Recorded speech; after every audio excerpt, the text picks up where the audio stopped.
This is a City Council workshop. It's August 15, 2012. The time is approximately 5:45. That's a little fast. And we will be conducting interviews for board applications. I would ask, we have several applications and 15 minutes, so I will ask you to come to the table. We'll have just a short introduction. The council will ask questions, and then a wrap-up, and then at the end of the night, we will evaluate each application and assign appropriate boards. I'll take them in the order I have them. Pat Patton. Hi, Pat. How are you? I'm fine. How are you? Do I need to sit, sir? I think, yeah, it would be best. Would you like that? Yes, and we do have Councilman Billman. Are you with us? Hi, Greg. Okay, Paul. Is it up? Can you hear me? I can hear you. Yes. And your desire to be on a board, Pat? Yes, it is. And why? I love our library, and I think we need to keep it open and more often. And not close it or any other time. Okay, well, that's great. And I would work for that. All right.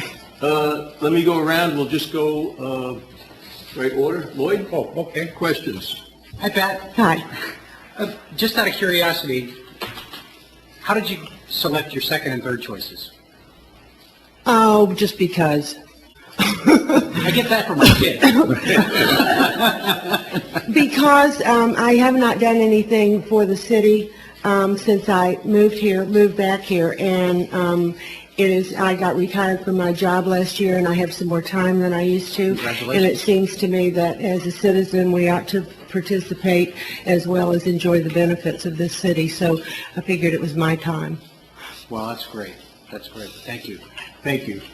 Councilman Billman, any questions for Pat? No question. Thank you. Sure. No, Pat, I love that you love to read. That's excellent quality. Oh, I do. Hi. So you spend a lot of time with the library and dealings and things, huh? Oh, I'm at the library probably 3 or 4 times a week, and I volunteer 1 morning a week. Usually when people want to join a board, they might have an idea or something that they might want to incorporate. Any ideas? No. You like the way it goes, besides just having longer hours? No, Nancy asked me to, Nancy Grout, our library director, asked me to do this, and I know Joe is on the Yes. library board, and Lori Skura was my favorite neighbor where I live, and she was on the board prior to her moving out of the city, and she loved doing it, so she thought that might be something that I would enjoy. Well, Pat, I thank you very much for coming, and like I said, we'll get to, it's the very last agenda item tonight, so maybe tomorrow you can call City Hall. That'll be fine. Thank you. Thank you, Pat, for coming. Carol? Good evening, how are you? I'm here. Well, that's good. Why you want to be on, you picked 2 boards, library and rec board. Right. And I actually narrowed it down to I'd like to be the library alternate. And I did that because I thought I might be of service there. Okay, thank you. Lloyd? Do you have any interest in any of the other boards? And what boards have you served on in the past? I've served on the Sampson Island board, and a long, long time ago I was on right sizing. I think it was one of those right sizing years. Right. And that's about I'm it. familiar with that report. Good. I know, I'd like to think I know more than I did then. Okay. Thank you. Councilman Billman? Greg? No, thank you. Again, thank you for volunteering. Thank you. Sharon? Nope, I'm good. Thanks. Thanks, Carol. Hey, Carol, I guess if you get on one of the boards, you'll continue with possibly the Beachcaster if that continues, and we appreciate your service on that also, the time and effort to do that. Thank you, sir. Carol, when you told me, are you also are you the president of the reading club, or when you guys No, meet? no, no, I'm the president of nothing. Okay, you are just a reader with the club. Right, with the Women's Club. Okay, so you do. Yeah, the library's great. I just found their ebooks, so I hope that continues. Well, thank you, and thanks for volunteering. Thank you for interviewing me. You're welcome. Mr. Spiegelhalter, Jim Spiegelhalter is not here. Dwayne Swenson?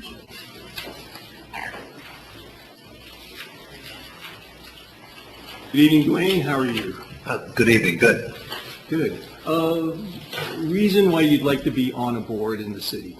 Sure, I always believe in doing volunteer work, and on the rec side, I've been doing volunteer work for about 16 years. Since 15 years in Satellite Beach, from rec soccer all the way up to Little League Baseball. I started the Booster Club at the high school a few years back, so I know people in the rec department. Joey came to our opening day one time for a speech, so I've done it for 16 plus years. Both sons are Gators now, so don't hold that against me, especially Greg. So I'd like to continue that involvement. That's an area that I know I'm pretty comfortable with, and I believe in doing volunteer work. So, and I'm not sure I can handle the excitement as a city council member, but I think I could probably handle the rec board. Okay, well, that's a good start. Lloyd? What activity do you have currently with the Satellite Beach Little League? I started with the board about 2 years ago. I was president for 8 years, and then we merged Satellite Indian Harbor Beach. I was the consultant for a year. So I was actually on the board 10 years. So at that point, boys were in high school and moved on to doing the Booster Club at high school. Okay. Great, thank you. Greg? No, I think whatever Dwayne decides to do to help out the city will be the better for it. And given his background in recreation, I'm glad he decided to volunteer for this. Thank you. Oh, so you're not going to hold the Gator thing against me, correct? Yeah, he's far away. Go Knowles. No problem. Hey, Any Gwen. questions?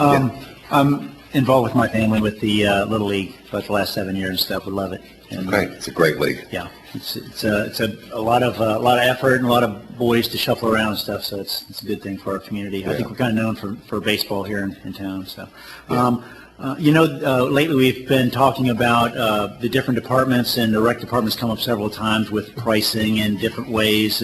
Things, are you familiar with some of that, and maybe some different ideas that they're throwing around? A little bit. I don't know what the current issues are per se, but I know over the years that budgets have always been tight.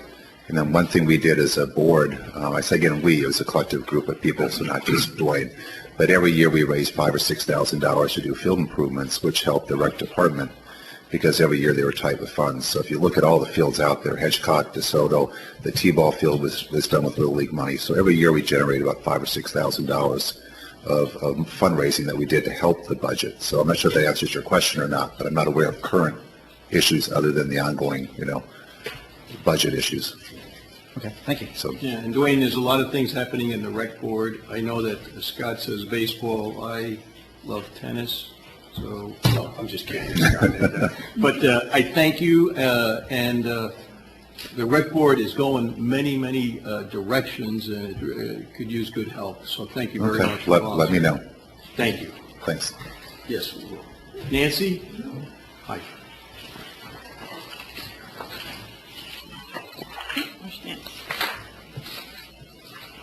Hi, Nancy, how are you? I'm great, how are you? I see a rec board also Yes, as sir. your only choice. Why would you like to be on that? Well, I spent 31 years in military recreation with the Department of the Air Force, and I have a huge background in recreation. I also served on the KPEG, where my main emphasis was on the recreation side of the house.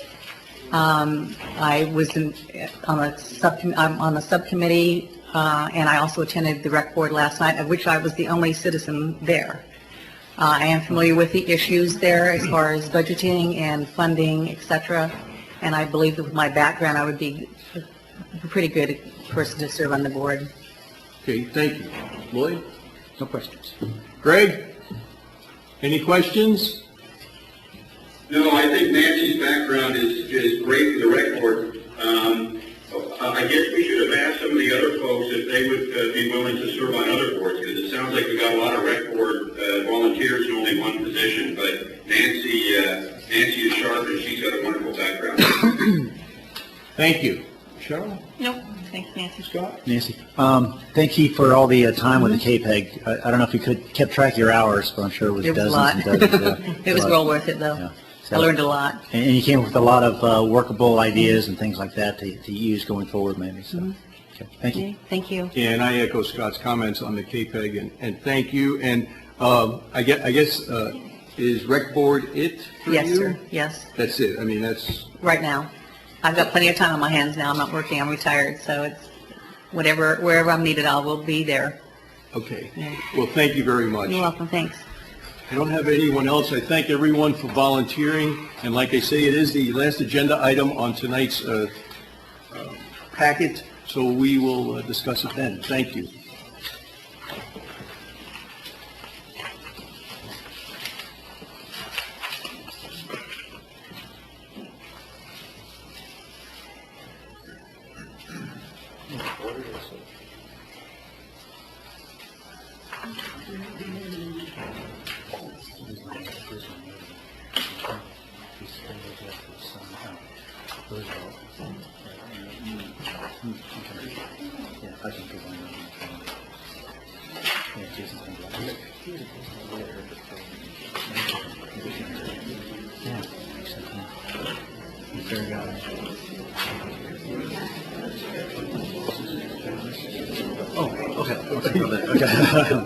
It looks like a little, not too contentious this week, so we'll see. We'll see, okay, you're right, one maybe.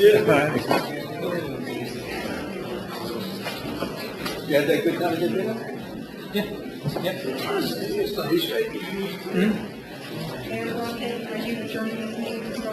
Yes.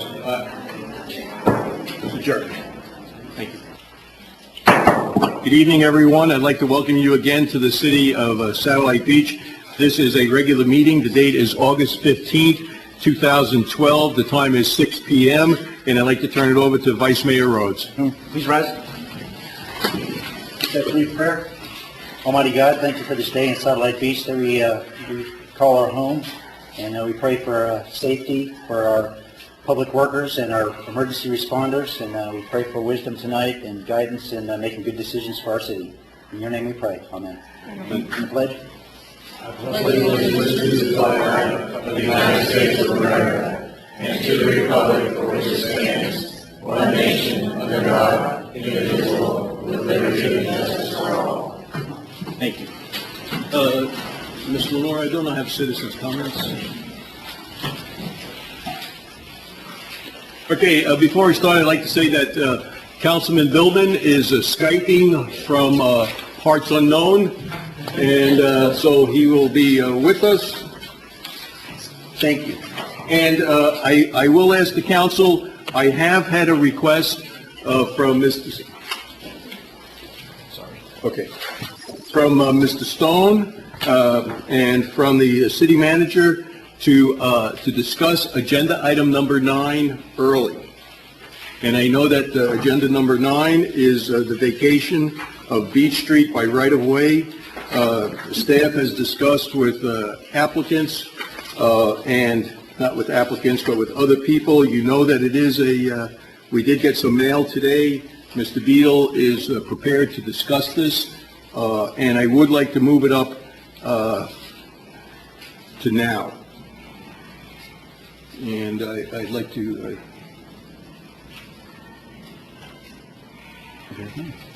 Okay, with that in mind, or with that, Okay. we will move up discussion on vacation of Beach Street, 50 feet right away, and I'll turn it over to the city manager. Okay, thank you. The city council voted on July 18th to vacate a portion of the right-of-way on Beach Street, and that's what this meeting is about. It's also that James Beadle, the attorney, is going to advise the proper process for vacating, if we need to give notice, and so on. Sorry, I can't. Okay, so Mr. Beadle, this is to you. Thank you. This issue came up about a month ago in the context of what council's preference was based upon the request to vacate what was requested to be a portion of Beach Street, which is lots 8 and 9 of Block 1 and lots 8, 9, and 10 of Block B, which is Block B is the oceanfront. I can't hear you that well, Jim. I'm sorry. Block B is the oceanfront portion of the request. And I had requested of council to make a motion as to what its preference would be so that a resolution could be prepared for adoption by council. The council's motion was to vacate the portion of beach between lots 8 and 9 on each block, and there was some discussion afterwards about whether or not that was what was intended. So I in fact did prepare a resolution with option 1 and option 2. Option 1 relates to the motion that was actually approved at the meeting, and option 2 would be the additional eastern half of beach immediately west of lot 10 and block B. Some conversation has come up regarding what the proper process is, whether it should be by resolution or ordinance. And I indicated to the city manager that there's really no statutes, there's no cases, the only items that exist regarding municipalities are 2 old Attorney General opinions, and one of the opinions, which was incorporated by reference in a subsequent opinion, essentially stated that the preferred modem of adoption is by ordinance, and the primary issue that the Attorney General was concerned about was that there was public input involved in the process prior to the governing body taking action. I also, as a result of the inquiry, did a quick search of the cities in Brevard County. Without going into a great deal of time, I determined that there's 7 cities that have expressed process. 3 of them are by ordinance and 4 were by resolution. The 4 that were by resolution, however, provided for a specific process for giving notice, and the other ones I didn't find right away, so I didn't spend a lot of time on it. But the ones that deal with it by resolution appear to at least address the concern of the Attorney General in his opinion about, giving some sort of notice. The notice is not consistent. There is just some provision for giving notice.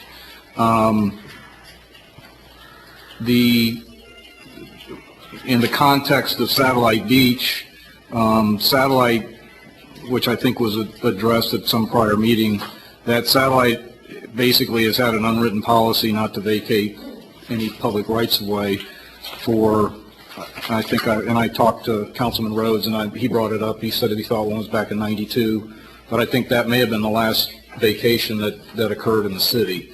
So the lack of a policy in the city may in fact be in part based upon the fact of the council's prior policy not to vacate anything. The concern is, or the concern that's been expressed in some of the emails that have been received this week relate more to the inability to provide input prior to council making a decision.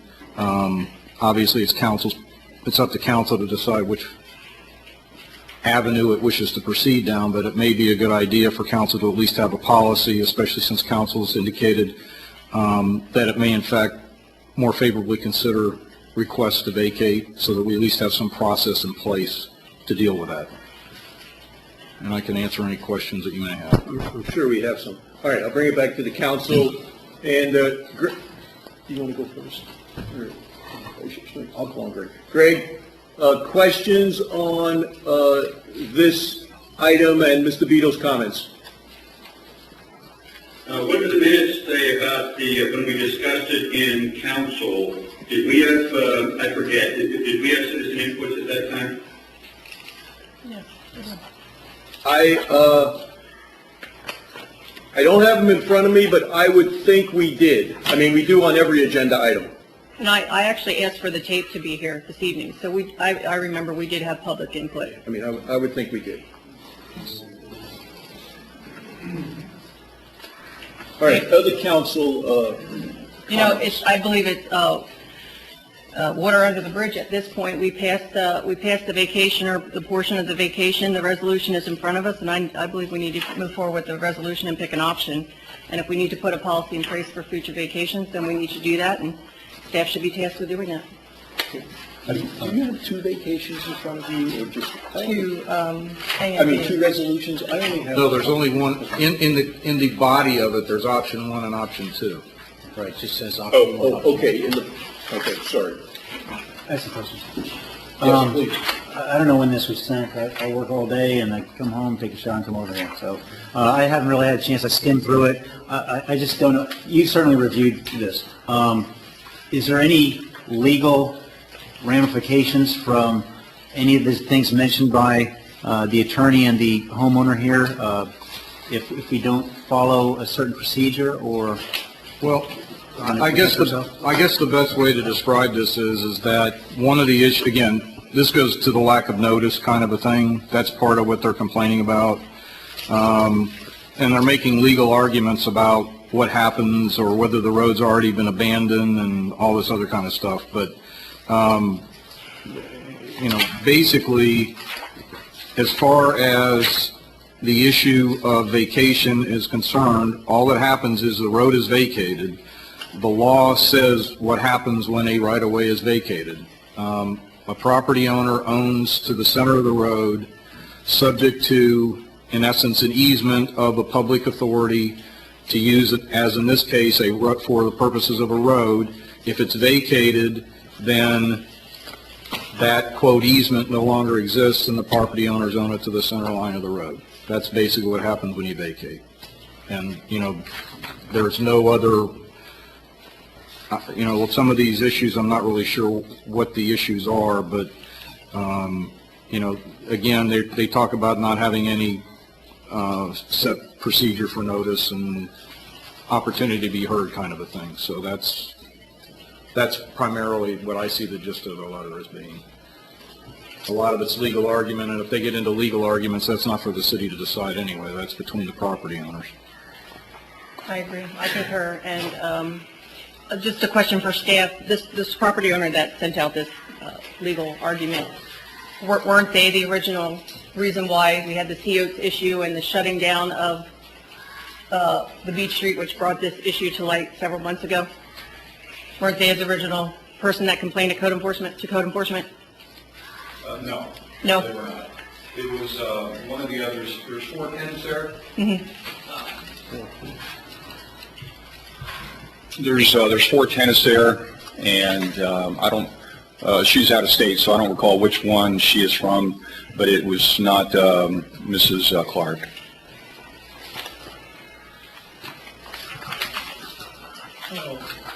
I can't, you know, here's one of the things, and I hesitate to bring up 9 years, but I have, and I cannot remember us ever not notifying the people within 300 feet of any policy the city is going to do. Now, Ann, I know you've only been there 2 months, but it's hard for me to remember not sending out notices to people in the area. And Jim, I wrote down that you said that there's some provision for giving notice. Is that just hearsay? What do you mean? I mean, you said there's some provision. I mean, we're not committed to give notice, but it is a policy that we did, you know, for usually to citizens within 300 feet of affected decisions. When we do a rezoning, we're supposed to do that. I'm not involved in what notices are given, but is this a rezoning? No. Okay, so for rezoning you have to do that, but for others, for other types such as vacation, such as this, it's nice to have, but not mandatory to do. Again, the Attorney General basically said that it was more appropriate or more preferable, I don't remember the exact verbiage, but that it be done by ordinance, even though there's nothing that says one way or the other. But the issue that the Attorney General was talking about in the opinion is if you don't do it by ordinance, I mean, the reason why it's more preferable saying it the wrong way. They said the reason it was more preferable to do it by ordinance was because if you do anything by ordinance, you still have to give notice, at least by the publication in the newspaper, and you'll have a public hearing on the issue. And that was why he made that comment. But again, it's, you know, it's an Attorney General's opinion, and he also acknowledged that there is no set procedure one way or the other. And I remember, Municipalities, counties have to follow the process, but there's no procedure for municipalities. and I also remember specifically talking about the notice procedure at the last minute. We can play the tape if you'd like. We beat this one to death at the last meeting, and now we're beating it to death again. I think we need to move forward. All right, but let me ask you, though, we have a resolution, and the AG, who we listened to, has recommended an ordinance. So are you saying to... I think it said it was fine either way. He said the more preferable way was, but the problem, the issue that he saw that was being addressed when you did it by ordinance is that you allowed public comment at whatever the hearing was that you'd had the decision then.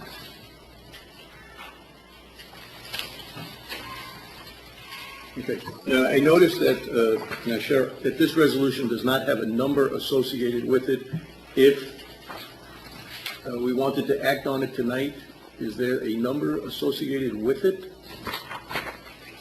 You have to choose option 1 or 2 first and then go forward. And if you want me to do a legal ad, I can do a legal ad with that. Okay, okay, We need direction as to which option. Okay, let's, can we discuss as a council, before I go to public opinion, option 1 and 2? What's your preference? Yes, and I would like to stick to the resolution. That is the agenda item, I'm really bewildered why all this other information is in here when we're really discussing a resolution, option 1 and 2. Okay, let's look at option 1 and 2, and see which one first that the council prefers. Any comments, council? Yeah, I think if I remember correctly, we were, which one's which now? I guess this one's option 2. I think we were leaning towards option 2 because we specifically talked about splitting the road in half between the 2 property owners. So that is... Am I getting that right? This one's 1. Option 2 is the one where there's it follows the western edge of the easternmost property to the center line. Okay, that's right after the black, right after... This one. That page. Yeah, that's Okay. the one. That's 2, right? And I was confused the first time we did this because we were getting up, Ms. Kirsch was here and our attorney, and we're pointing at maps and things, and I was confused, and I thought that we had agreed on number 2 to begin with. And then after the vote, I was told that wasn't, so I was not paying attention. I think what happened is there was a little misunderstanding with how to go about vacating the right-of-way. In other words, if Lot 8 were just extended eastward and connected up with the other lot that this property owner has, all right, that would essentially be one option, but in reality, they own both parcels, and both parcels abut that right-of-way. So the correct way to do it, the cleanest way to do it, if other people come to us down the road and ask for right-of-way relief, the city owns Lot 11, as I understand it. Okay, but then on Lot 10, if we vacated that right-of-way, they'd pick up half of the other side of that right-of-way. Is that correct? In other words, you basically draw a dotted line right down here. Yeah, so they would pick up, they'd pick up, Who's they? Lot 10, the condos. Okay. They pick up this part right here, and the city would ultimately pick up this part for Lot 11. If we vacate. But that's not what's before us. No, I understand, but that would be the cleanest, probably be the cleanest way to do it if that was an eventuality. Is that correct? Yeah, that's another issue. Yes. I mean, the only thing that's before us tonight is just the resolution on option 1 and option 2.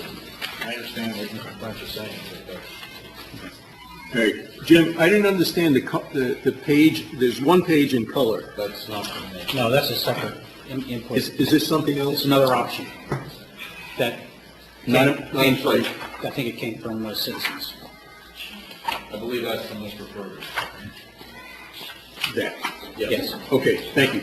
Greg, any question? Oh, sorry. I didn't mean to catch you. Any comments on, the council is looking at option 2 for the resolution, and it is found on page, I was just looking at that, that's what I was looking away at. And that was what I had thought we had voted on before. okay, but we didn't have a resolution, so now we have a resolution in front of us without a number so far. I think one of the other concerns that I've heard, at least in the email that I've received, is a general concern that once the city vacates this right-of-way, that it could there could perhaps be some building or construction done on the lot that would block the view of the condominium owners on Lot 10.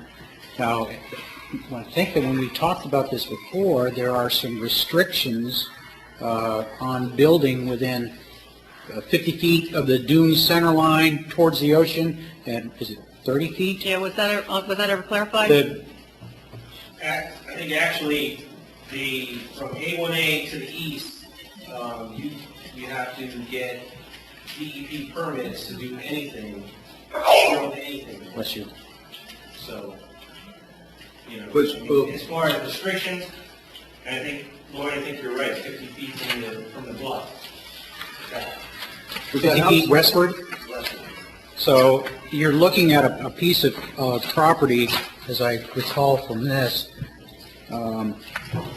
the edge of the, well, was this, I guess that's just here. Yeah. So here's the top of the dune right here. Frankly, there's really no space to do any sort of building based on that in this section of land between the eastern edge of the current property and the dune. There's two lines there. There's the old coastal construction, and John may be able to speak to this better, but the old coastal construction line and then the new, which is on A1A. Right. What Alan's referring to is the 1985 Coastal Construction Move Control. the mic over a little bit, thank you. This one? Yeah. Yeah. The 1985 Coastal Construction Control Line, which is out along A1A. Anything seaward of that line comes into the purview of DEP, not to say that you can't build or construct in that area, because, they do it all the time. But it does mean you got to go through DEP for permitting for that process. The 1981 control line, which is what we use as our construction setback, that one there, I think I illustrated an approximate line of that in one of my drawings. It was that Google Earth one. I think it's in here somewhere. And that one basically just clips the western edge of Lot 10. So if you were to vacate, whether it be the 25 or 50 feet, the entire right-of-way just west of Lot 10, both of those would be landward of the 1981 control line. So yes, you would have to go for permitting approval through DEP, but there is that possibility. Now, whether that construction equates to a gazebo, a pool, I doubt a home. There's not enough room for that, but certainly I could see some kind of accessory structure being able to fit into that area. When the home was rebuilt after the hurricane, I think on Ocean, did they get DEP approval for that? The home that was rebuilt on Shell Street? Yeah. The Oh, yeah. 65-foot, that was DEP had to approve that? Absolutely. Yeah.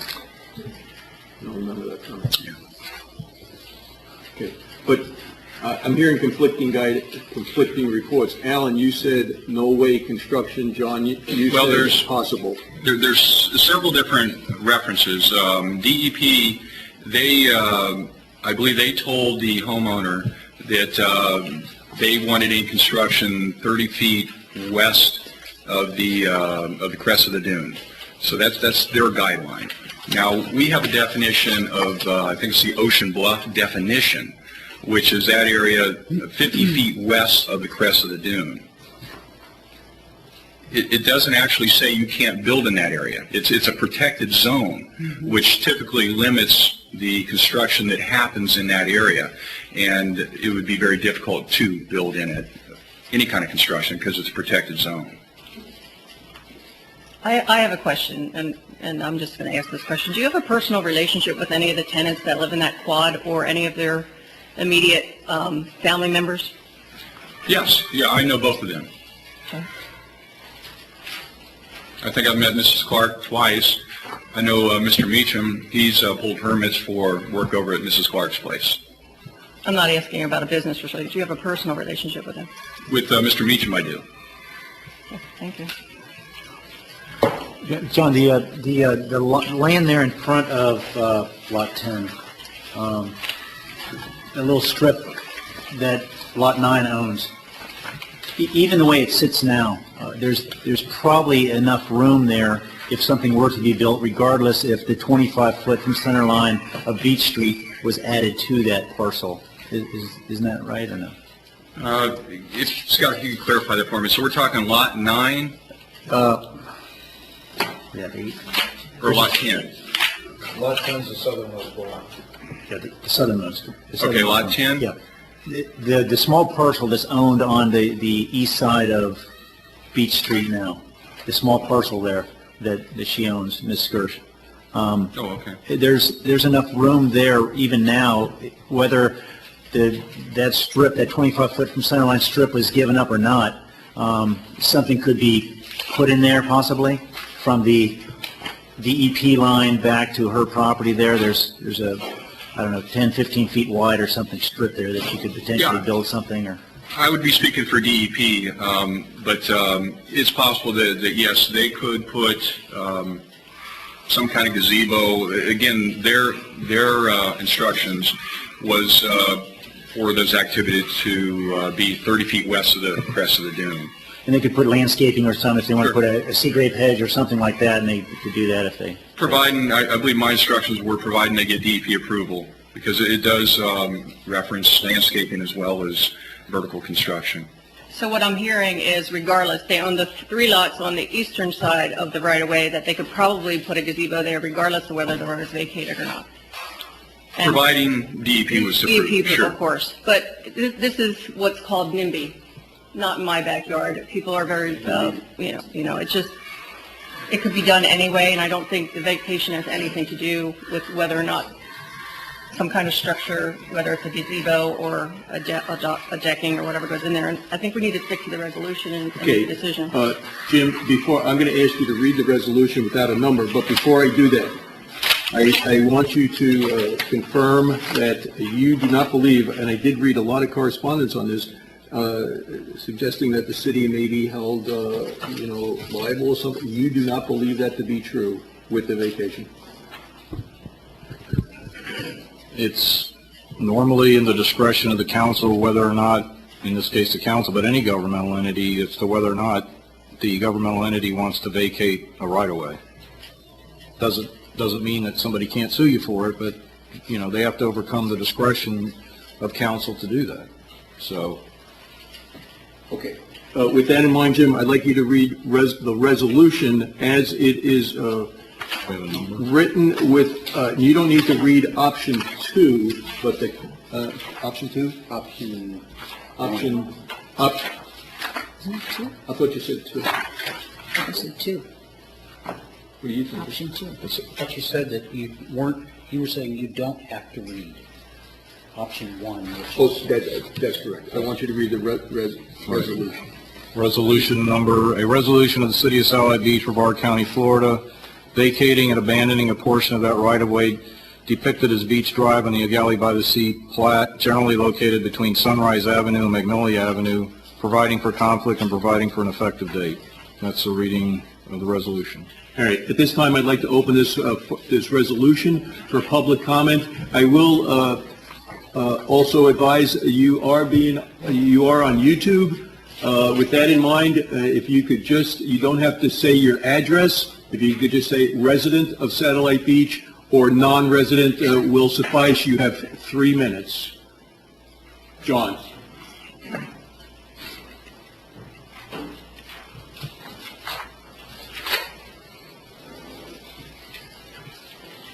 John Fergus, 135 Maple.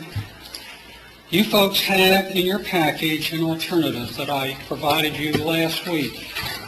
I find it real interesting in this era of transparent government that nobody's mentioned it, that an option that avoids giving away $80,000 worth of real estate that I and 10,000 other people own is not even entered into the discussion, particularly after the city attorney just talked about notice and resolutions versus ordinances. And it sounds to me like there's a rush to judgment here. I would ask, why the rush? Why not take the time, do it right, do it with an ordinance, instead of this rush, rush, rush, and get it all done? Who knows? Maybe somebody will, I don't know. I don't know why the rush. My option would trade land instead of giving it away. The city would get the land that needs protection. It would give this individual and the other individuals the land they could actually use. And I just don't understand why this council doesn't even consider it, didn't even mention it.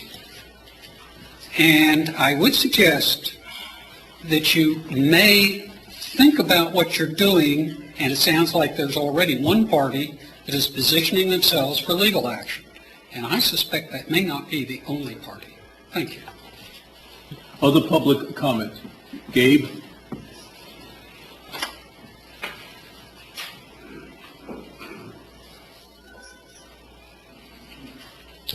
Cape Find resident.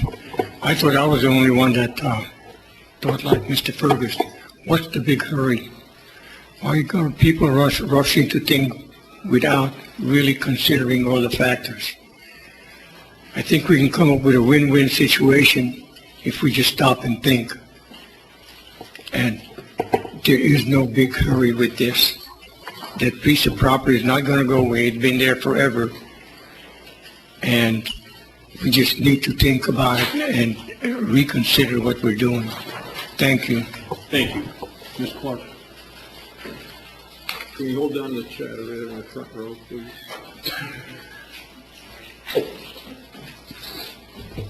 Good evening. I'm Ms. Clark, and I'm the townhome owner on Lot 10. First name? Dion Clark, 1697. Residence, Right. Thank you. And I apologize first to Councilwoman Dunham if we misjudged some sort of process by sending the emails. Otherwise, that was just for your information. My law partner, also my brother, is also an owner of an abutting property. So we both have an interest in what the other three townhome owners that are not here and not present and probably have comment, but because of a lack of notice, they were not afforded that opportunity to give you their comments. They're seasonal residents. They purchased these properties thinking they were beachfront, assured they were beachfront. This road, nothing's been done with it for how many years.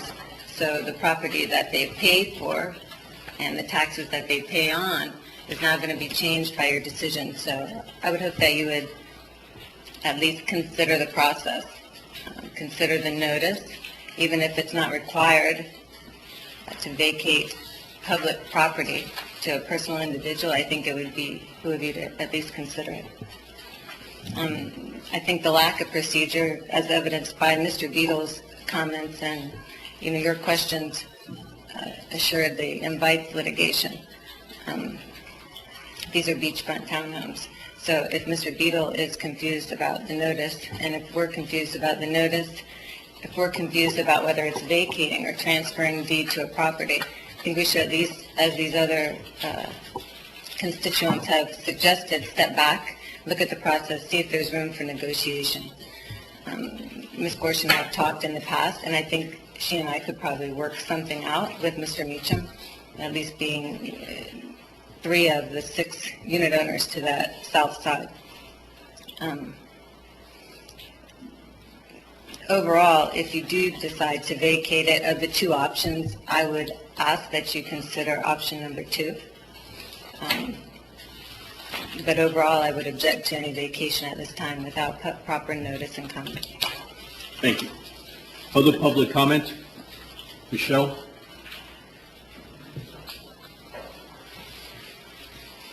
Okay, I'm confused not having the map. Michelle French, resident. Not having a map, but and I'm assuming that the woman that just spoke lives in a townhouse or has, that would be the portion she's talking about in front of her. Okay.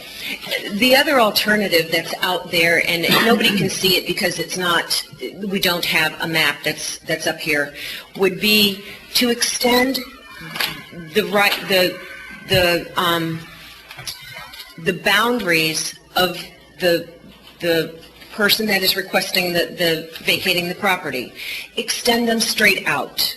If there could be a compromise made that little portion that juts out to the side of, that is her property now, if that was given to the city, and it actually butts up against the city property that we own right now, that they're on, I believe it's lot 11 or whatever, that little section, if that could be made to be traded, if you want to use those words, and the person that is requesting the vacating of the property, if her property lines just extended straight out in the direction that they do right now, nothing changes other than that piece of property that is the right-of-way in front of her house. She already owns the beachfront property, correct? Yes. What is right on the dunes, okay, and she owns the property on the west side of the right-of-way. If she was given the right-of-way property that is directly in front of her house, none of that other portion, if she would be willing to vacate that portion that is in front of the townhomes, that then no longer impedes their view, nothing, it has nothing to do, does not impact the townhomes, then that might be a fair trade. I realize that's not anything like what the other properties to the north of her have, but that's the way the dune is. And if that is a problem with the townhomes, it seems to me like that might be an option that could be considered on both parties if they were mutually agreeable. Isn't that option 1? Yeah. I'm not sure if that is. Yes. Thank you. Thank you. Mr. Baker, sir?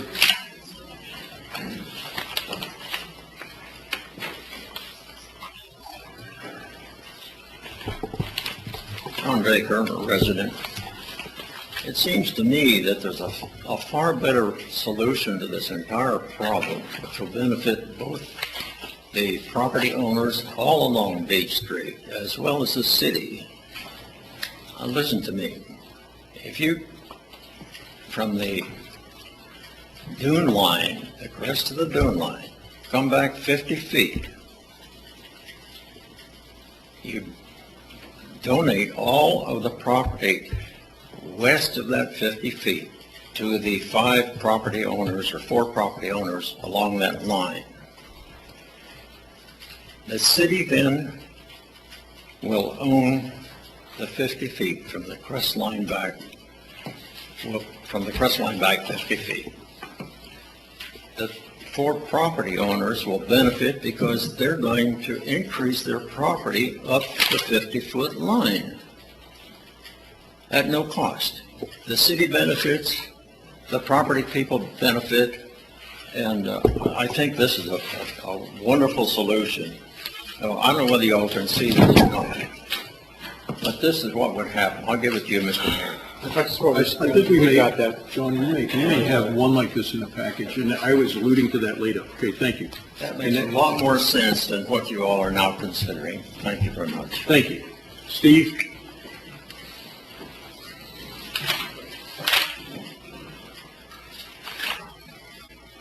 Headley, resident. To address something that Councilwoman Deanan had said, that this is quote-unquote water under the bridge. I hate to bring this up, but I'm going to. Under Robert's Rules of Orders, there was a motion to reconsider a previous vote. We can go back on this as long as we have not taken a previous action on it. There's no action that has been, no physical action other than the vote. We can go back on this, and what you're hearing, I think, is a lot of citizens going, we want to go back and revisit this. And I'm just saying there's a procedural way to do that, to just a motion to reconsider the agenda, or the item. Thank you.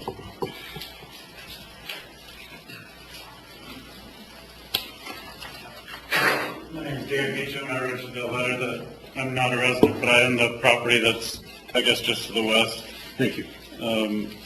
Welcome. I think the board probably misunderstands and the people misunderstand what vacating is, and I know Mr. Beadle did. You don't own the street. Simply vacating it means somebody else already owns it. You're just going to give back that right to the owner. So all the trade things, you don't own the street. I'm pretty sure that is. Does Mr. Beadle agree that you don't own the street? We're just talking about vacating an easement. You don't own it. The easement's one bundle of one right, and not the fee. I think that's important because it gets rid of a lot of the back and forth. The reason for the ordinance, the reason for the last one I did was City Lake Mary, vacating of an easement.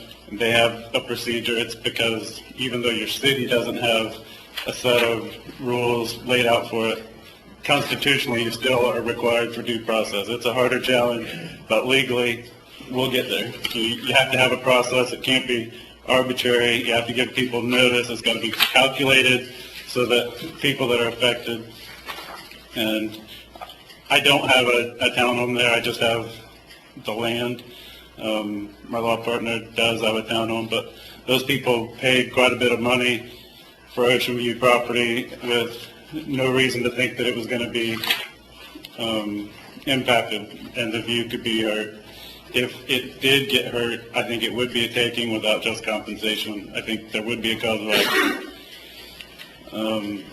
And my concern with option 1 and option 2, that little strip, I've been told there is a plan to put a gazebo there. It's straight east of my law partner's townhome.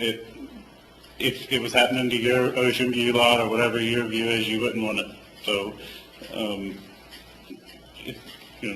whether it's legal or not, but it's not something that you would like. But my personal hope is that you'll at least open it up, let people have notice, an opportunity to be heard.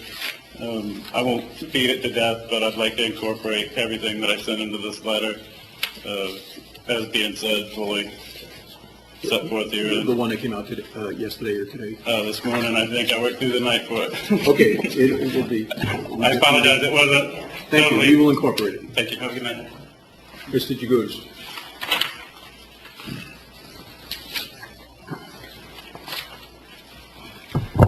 Ron Jagutis, resident, Satellite Beach. My understanding, this has been out here now over a month. Well over a month. And I guess something was handed to council, or was it handled to the CRA as an arbitration for land settlement? And now we have a value established of what this is, the property to be vacated. I'm not going to consider that in this issue. Most people living on the beach are very good stewards of the property in the dunes and are concerned with turtles, nature, the surf. And when I stand here, nobody wants to consider taking care of the land over there, but yet I seem to see property owners spending money to put in all types of vegetation to preserve the dunes. But when it came to the city to send letters to the Corps of Engineers a couple of months ago, I seem to remember nobody caring and that still has not come up. Every homeowner has submitted letters to preserve what is there. I just hope this is taken care of expeditiously and correctly, with keeping in mind the benefits to the city of the good stewards who live on the beach, who care more than anybody else about it. Thank you. Thank you.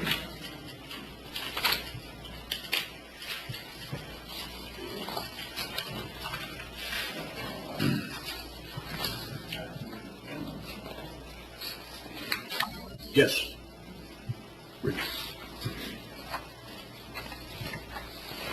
Hello, Bridget Gersh, resident. I am the property owner who's made the request. The property is odd in the sense, you have the advantage of the picture, unfortunately the folks here in the room don't, but the property is odd in the sense it has 3 oceanfront lots, and it has, I'll call it 2, it's really a combination of more, but 2 lots that are on the other side of Beach Drive. It's really Beach Drive. And so the other lot that's in front of my neighbors who own the townhome is owned by the city of Satellite Beach. So they have 2 lots, and they have Beach Street in front of their homes, and then they have 2 lots. One of them is mine, and the second one is owned by the city of Satellite Beach. It's right by Sunrise, and I think Crotty Park, recently renamed. So the property is, what I'm looking for is to get the property contiguous. This was my initial request, and when I moved here and found out that I had the street in my backyard, I came to the city and asked, and Mr. Sen advised me very kindly and said, well, I asked for the procedure, and there is no procedure. So I think it's a good idea to develop some type of procedure. There is a procedure for vacating an easement. You do have a very good procedure for that. In fact, I found in all of my research that the city has done a great job of being very open, very transparent. You have a fabulous website. All your agendas are listed. Updates to the agenda. I'm amazed at how quick your city clerk can get updates on there, changes, and so the public can be advised and know.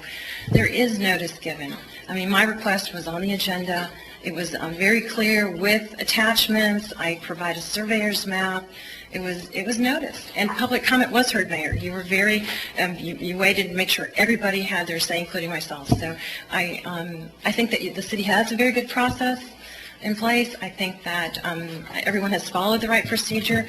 What I hear today, and I'm glad you let some people speak their mind, but you did follow your process that is in place. And you do have a very open and transparent government. I also work for a summer government agency, and that's very valuable and very important. So I would request today, respectfully, you have a resolution in front of you that Mr. Beal has prepared. I would request for you to support option 2. Option 1 does not resolve the issues. I still would have to have access to my property, and Mr. Beal, you described that last time very well, that a property owner has a right to access her property. I have access issues today, so this resolves some of those issues for me, and I would respectfully request that you adopt resolution. Thank you. Rodney?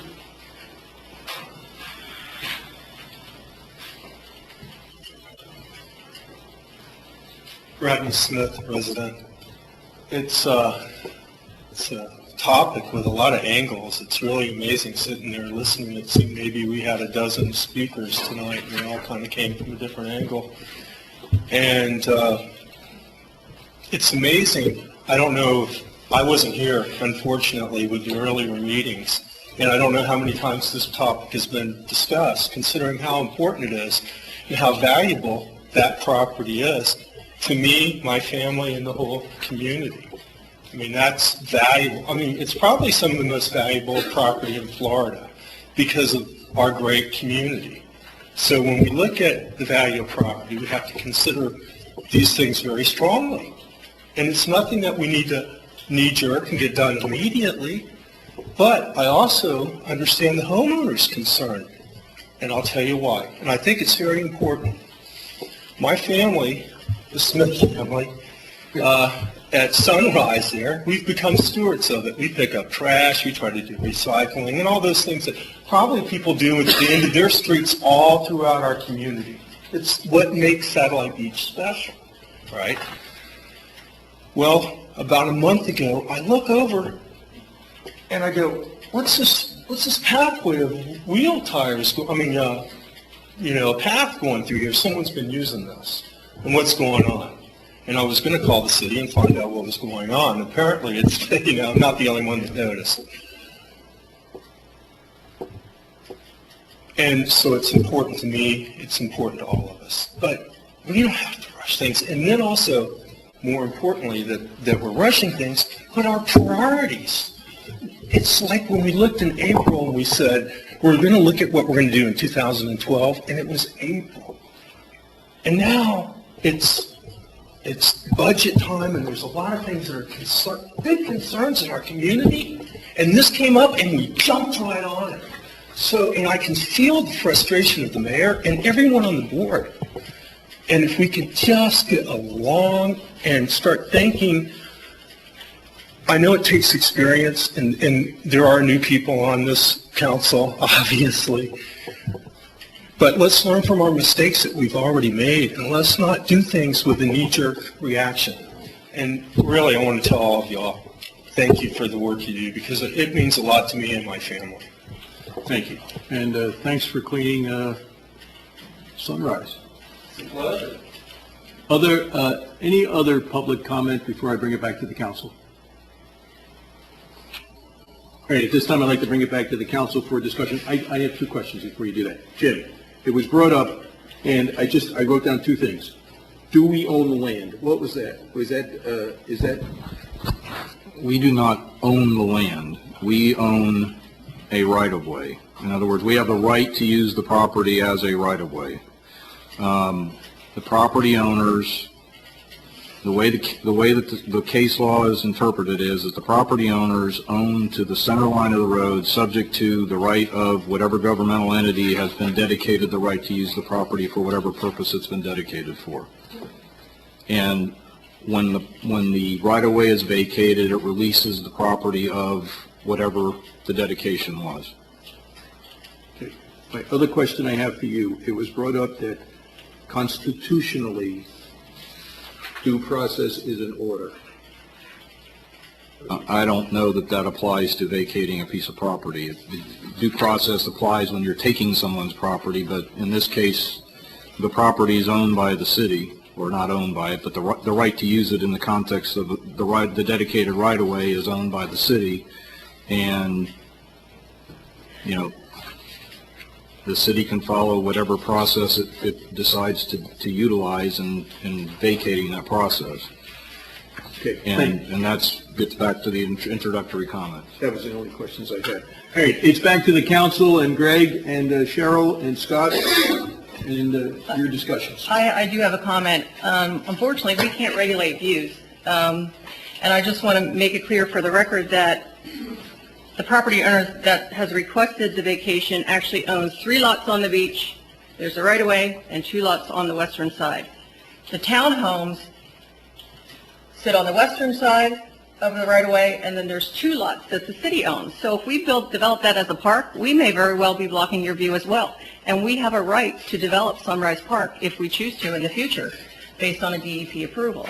So I don't think it's fair to say we bought a townhome with an ocean view and expect to maintain that ocean view forever when you don't own the oceanfront property.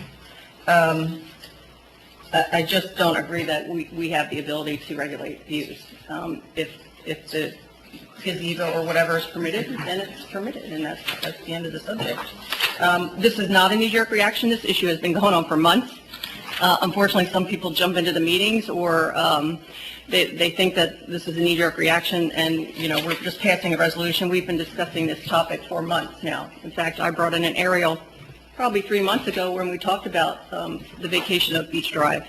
The property owner has applied or is an applicant per our process that we have in place, which is really just, I guess, petitioning to the city council. There was public notice, and it was on the agenda, and there was opportunity to discuss it. What I'm very concerned about is how now this land swap deal is put in our agenda package when really we should only be discussing a resolution. Okay, well, we'll stick to the rest. I have a couple comments. Go ahead, Scott. First speaker made some comment about, it sounded like he was saying a council member or two would be opening themselves up to a legal something or other. As a council member, we're not liable for any kind of legal issues, are we? We're volunteers on a board, and for somebody to say that is just not accurate. Is that true? As a general premise, that's correct. There are exceptions to that, but as a general premise, individual council members are not liable for actions that they take as a body. I want to clarify that. Okay, thank you.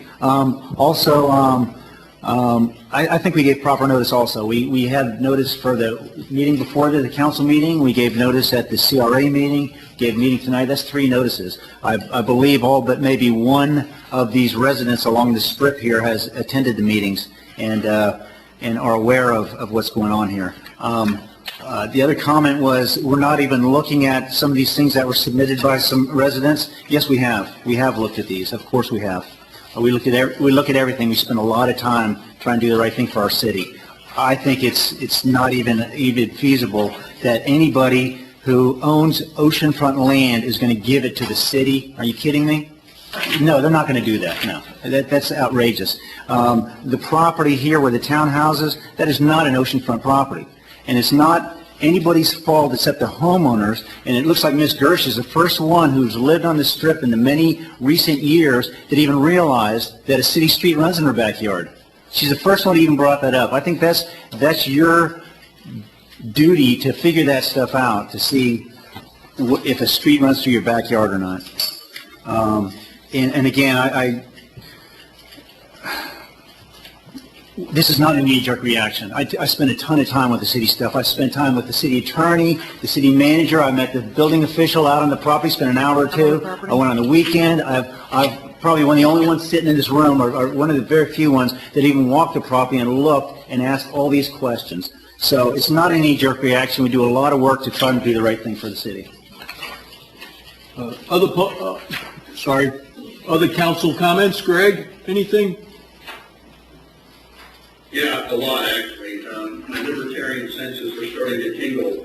I'm all about the rights of the property owner, and the property owner is the person who paid the money and spent the time to purchase the property that he or she owns.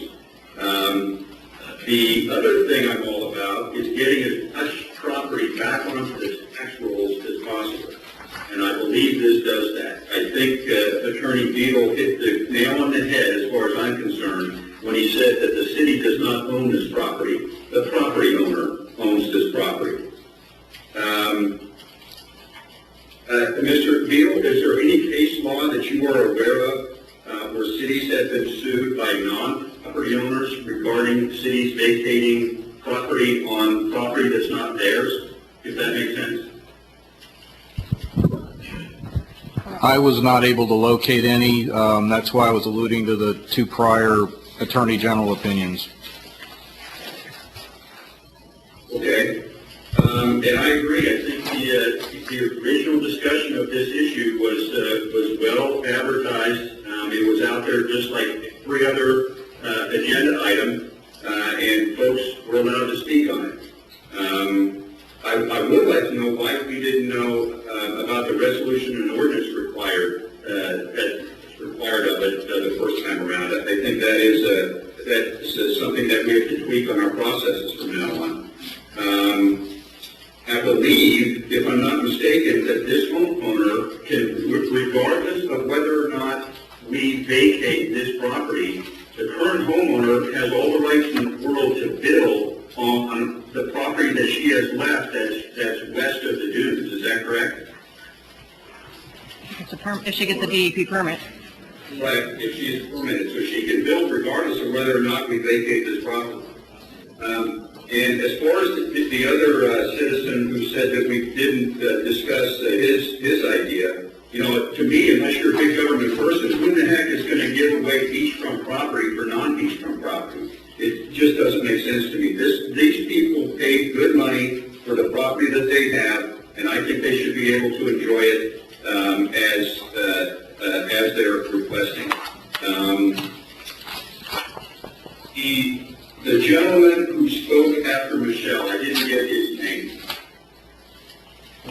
but he had a good idea or a good argument and that was trying to maximize the amount of property that all of the owners along Beach Street would be able to have. And to me, that would maximize putting as much property back onto the tax rolls as possible. I think that's something to discuss if other folks come up and ask for vacation of similar sorts of issues along Beach Street. That's all I have. Thank you. Lloyd? Question, if there is a right-of-way through property that the property owners already own, are they not paying taxes on the value of that land? But once you vacate the right-of-way, then that would be taxable. Correct. Okay. It does seem more sensible to me that once you vacate a portion of a right-of-way, especially this one, you're essentially putting a big cement wall across your right-of-way that extends from Beach Street, from Sunrise to Magellan, essentially, because, I mean, they can put any kind of permanent structure in there that they want. Right now, it's because of the right-of-way, I think there's a boardwalk that cuts across there, but that's across the right-of-way at the owner's peril, knowing that if something needed to go through there, they'd have to remove the boardwalk to allow that passage. All right, same thing with, the right-of-ways for power lines and things like that.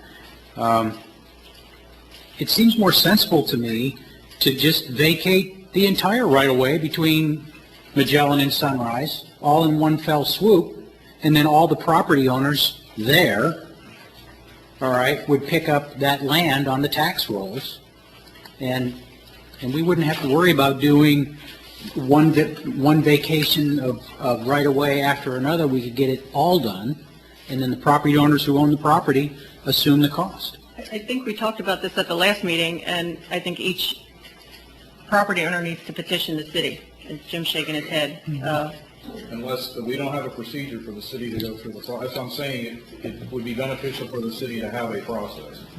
And the other issue is just as Ms. Gersh wants to have it vacated, there may be other property owners on the right of way that don't want it vacated. So, I mean, the city would be preemptively saying, we're going to do this, and there may be property owners that actually don't. Well, perhaps we could give notice to all those property owners that we intend to vacate the entire right-of-way. That does two things. It meets the spirit and intent of what Ms. Gertz would like, all right, but it also puts all that property back on the tax rolls if all those residents agree to or don't disagree with us vacating that right-of-way, and it allows us to give proper notice to all those people and solves all our problems with the notice, all right, and the right-of-way vacation, and we can take this up at a later time. No, I agree with your theory, but I think we have a petition in front of us and a resolution in front of us, and we already voted to vacate the right-of-way, so. All right, and I'm just going to weigh in that public opinion and council opinion, I think, is really good on this subject. I'm torn. A couple of things that concern me is ordinance versus resolution, and I would rather see an ordinance discussion. I don't think we're going to see that, but that would be my opinion on that. The due process, the not sending out letters, those things just appear to be inequities of what we've always done. And but I will entertain a motion. Now, Lenore, let me ask you, before we make a motion, do we need to have a number on the resolution? Yes, I mean, for me, I was not told that it should be a resolution. I was told it was a part of the package of the discussion, so that is why it's not on here. No, I understand that exactly, and Let me actually look it up real quick. and I understand that you do want it as a resolution. I'm fine with the resolution. Mr. Mayor? Yes, go ahead. On your last point, what was well, we kind of set this precedent already when we vacated the property on that canal so that people could repair their seawall. Yes. Was that an ordinance or a resolution? resolution. We haven't gotten up. We haven't done it yet, and I wasn't really talking about, Jim's bringing it up tonight, vacations, just any time we've done anything with any land, if I can remember, we have notified all of the surrounding homes within, I think, a radius of 300 feet. That's for a zoning action, but I know it's zoning, but I want to also bring something up. I don't mean it, I know. But this is why our meeting's going for so long. I'm not, go ahead, I'm sorry. I know. Go ahead. I was just saying, Greg, and that I can't remember a time, and I know it's a zoning action. This to me is almost the same thing. We have always let the citizens know when they would be directly affected. Most of the time, and I will tell you, nobody ever came to the meetings. But there was never any discussion that we did not allow discussion. But as I recall, when we discussed this the first time, after the agenda had been out there, there was actually another gentleman from that same area who showed up that night. So it's not as if folks didn't know, and it's not as if folks didn't have an opportunity to speak. And getting back to the canal issue, did we do that with the canal issue? Did we notify people in the 300-foot radius? I can't remember. I'd have to defer to Mr. Beadle on that. I don't think so either. I do not think so. I'm saying that's exactly right. That's the point I'm trying to make, is I think we set a precedent with that, and all we're doing is following through with that precedent on this. Okay. And, all right, I didn't mean to interrupt you. No, that's okay. I did attend a county commission meeting that was in Osceola County, that was a planning and zoning commission meeting, and the county actually vacated a portion of their right-of-way, and it was done, and I can provide this information to you via resolution. Okay. And that was about a month ago, so I'll be happy to provide that if you wanted to take a look at it. Thank you. Okay, counsel, it's in your hands. Oh, we're waiting for a number. 920.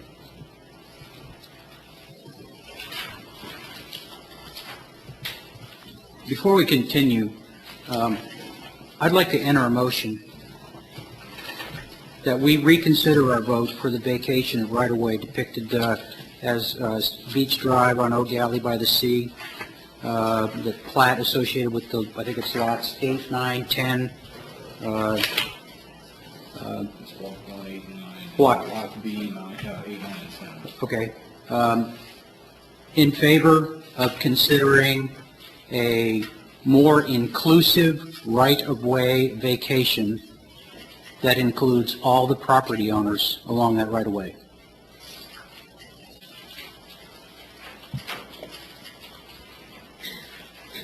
Well, my only problem with that, I understand where you're trying to go with that, I believe, but my only problem with that is the point that Mr. Beadle made, or somebody made. It's very possible that some homeowners don't want to have a right-of-way vacated because it increases their tax liability, and I think we should leave it up to them to come back to us. I thought that was the discussion we had when we first discussed this item, whenever that was, a month ago.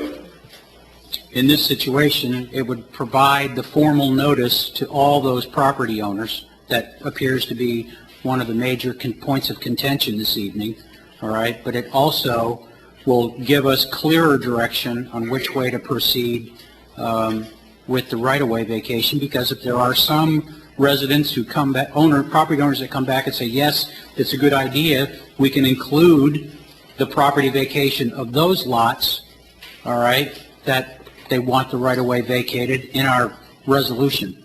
It saves us time and sort of money. All right. I do have a motion on the table.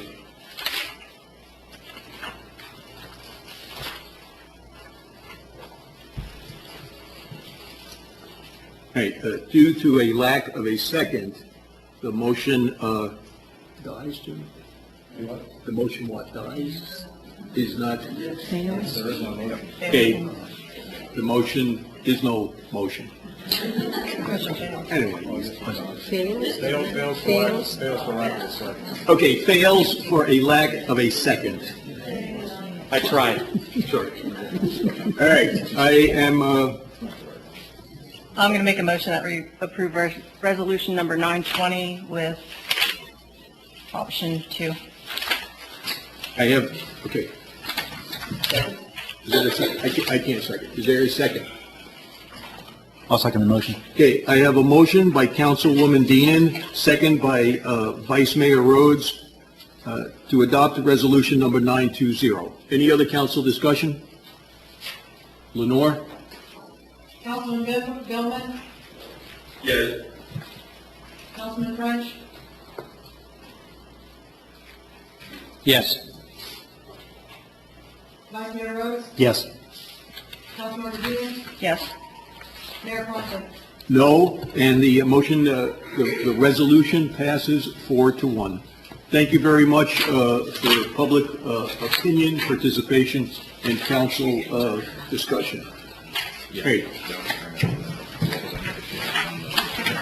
At this time, I'd like to go back to the agenda item number 3. And are there any guests in the audience who are coming here for the first time? Okay, would you like to stand up and just say anything? Okay, thank you. Hey, I do have citizens' comments. I have Steve and Dana, and Steve, you'll be first. Citizens' comments.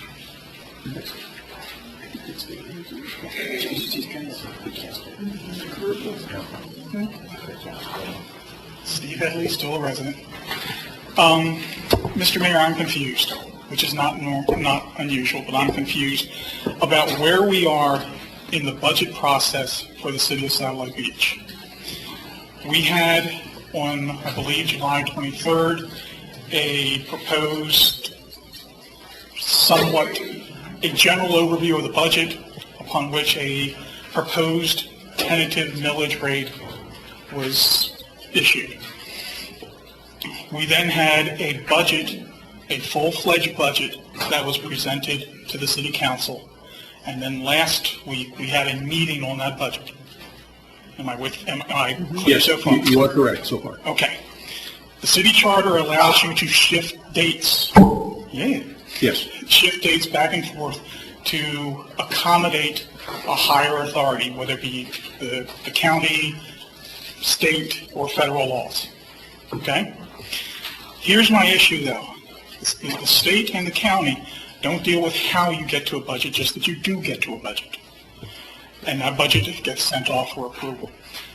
But our city charter in 603B says that the city manager presents the budget to the city council. And at that point, the city council takes over the budget process.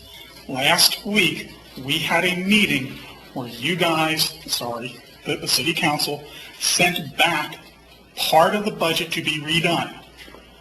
And as far as the city code goes, I don't think you have the juice to do that. I don't think you have the authority to do that. Once the city manager presents the budget as it is, as in her recommendation, it's over. The city charter is clear on this, that you accept it, you make no modifications, and you change it as the city council. Can't send it backwards. And I think that right now, the city's out of bounds with the law. I think we've crossed something here that has confused a lot of people, because it certainly confused my circle of friends. We can't find out and figure out how the budget process is now within the city charter. And that's an issue with us, because what has happened is what this prevents is exactly what has happened. We've had conversations about people going behind or making the process not as transparent as it could be, where if the budget, once it's presented by the city manager, is presented to you, due to Florida sunshine laws, all the conversation on the budget has to be out in the open. You can't sit there and go to people, whatever. It has to be out in the open. And I think that's what's happening here. And I'm not saying that's the reason why we should stop it, but rather that right now, as I'm reading it, my friends are reading it, and some lawyers of my friends are reading it, we're outside the city code right now. We're outside the city charter by directing the city and the city manager to go back and do further work on the budget. You don't have the gas, in my opinion.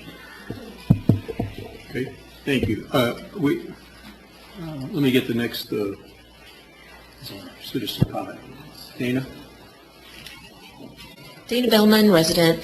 Just a quick update on the Beachcaster. It's moving along. We had our meeting today. Pat Sams, I'm not sure if she's here. She's joined our merry little band of individuals. Steve got us our logos and stuff that we're going to be using. We may have found another printer that might have some better rates. We're going to check on that. We're not sure. Right now we're going with Flamingo. We have some council members that don't have their articles in by Friday. We need those. And then we also have an email that's coming to go out to the businesses so that we can start getting the advertising in. We have set it up depending on how many candidates are going to be in there. That will determine, that's why we need everybody's article in so that we know how much space they're going to get. Those will have to be to us by the 28th of August. So we're going to have a letter that Lenore is going to provide to anybody that qualifies so that they know what's required of them and where to get the information to. Pat may have a photographer that will take all of their photos, so we'll set up a time that they all come so everything is exactly the same. We're going to ask them to be in professional attire. We have all the input from most of the departments, but some got a little verbose, so we have sent back and we are going to be adjusting those. They'll be edited or revised so that we can fit into our time constraints. Which departments? I No, know. Depending on what They're all our single-syllable words. There you go. Depending on what our layout works, and some of that's going to be based on how many candidates we have, the city manager may be providing some information that she'll put in just sort of about the city or anything like that. So that's what I want to say, but I want to encourage everyone, get what you need in. Don't be laggards. Check your email. Do you have any questions? You'll get. Okay, thank you. Can I say something? The original Yes. article also needs to be sent to me for historical purposes. Oh, and then will you send them to Beachcaster, or should we do both? Both. CC? Yeah. Okay, that'll be fine. Thank you. Hey, I just wanted to, Steve, I'll consider that, we'll consider that. I think the only thing that we may have done is we had a special meeting instead of a workshop. If that's just a workshop. Like the two budget meetings for the public are 5 and 19 September. We're in workshop. Now, we don't need we could workshop it ourselves, but we open it up to everybody, and we go 5.5 hours, and we just sent it back for a meeting, and I see that it is scheduled to 23rd of August at 6 p.m. to try and get down what we want to send to the public. I'm not sure that date is going to be working for everyone. Okay, I know. So it's maybe not- we can talk about that a little later when. We will, but there will be, it's just, these are workshops, and the reason we don't do workshops is we can't make any motions at a workshop, so we make a special meeting, so if we do have a motion, and that's it. So I'll just leave that with you, we can discuss it later, but I just wanted to say that, we're just workshopping the budget. I think everyone workshops a budget. I'm sorry, but that's just what I'm saying. Greg, council comments? Okay, Lloyd? I'd just like to announce that tomorrow night at 6 p.m., I will be hosting a town hall meeting right across the way at the Scotty Culp Center, and I think the topics I'd like to discuss will be to talk about the various services and facilities that are offered by the rec center. There's some information that was just put out regarding the costs associated with some of those facilities, as well as actual square footage cost of the David Schechter Community Center. You'd be surprised how much a closet cost. But, and of course, it'll be open discussion for everyone. I just invite everyone to come out and attend. It'll be the typical metal chairs and echoey room, but everyone will have a chance to speak. Are you planning about 20 minutes and then 40 minutes of I will try to be as brief as possible. And I'll stay there as long as anybody wants me to stay. But that'll be at 6 p.m. Great topic. Thank you. Is that bothering you? Can we get Pat? Pat, could you get those, or no? Are you tall enough, Pat? Hey, Pat. Cheryl? Just update, the South Beach Seahawks hosted their jamboree on Saturday, football from 7:15 in the morning till 9 o'clock at night. It was a tremendous event with all the Brevard County teams attending. Great fundraiser for us as well. And I was concerned when I heard about the Peg Legs property and the amount of debris that is out there. And of course, as you all know, I volunteered my two little guys and some of the Seahawks to go out there and clean it up. And I went out there to check it out, and there's really not much out there. We haven't cleaned it up yet, but it'll probably be one garbage bag of trash, if that, and a small one. So I just wanted to give everybody an update on that. Well, that's good to hear, because it sounded like it was... No, it's not bad at all. Dirty diapers, I think. No dirty diapers. Okay, thanks. Vice Mayor? Didn't announce last week school started, and so everyone drive careful in the mornings and afternoons. I'd like to say what a good job the drainage project has been going there. They cleaned it up real quick. I know that the 48 hours before school started last Wednesday, they were slinging sod and sweeping off dirt and everything, and did a good job. So it's pretty usable now for the kids going to school. And we had David Stanley. If you know who he is, he compiled the 50th anniversary CD for the city historically. If you still want to buy those, I think they're $19.95 or something. And he volunteered to take some more pictures for the council here. We don't have a historical picture with the appointed council member French and our interim city manager Ann Samuelson, and so we're going to try and do it tonight, but Councilman Billman is not here, so at the next meeting when we're all attending, we can wear coats and ties and get our picture on the Hall of Fame over there. That's all I got. All right, thank you. Just two quick things. I attended Space Coast League of Cities dinner on Monday night with Lloyd. Came with me, and Didn't want to steal your thunder. No, that's it. Thank you.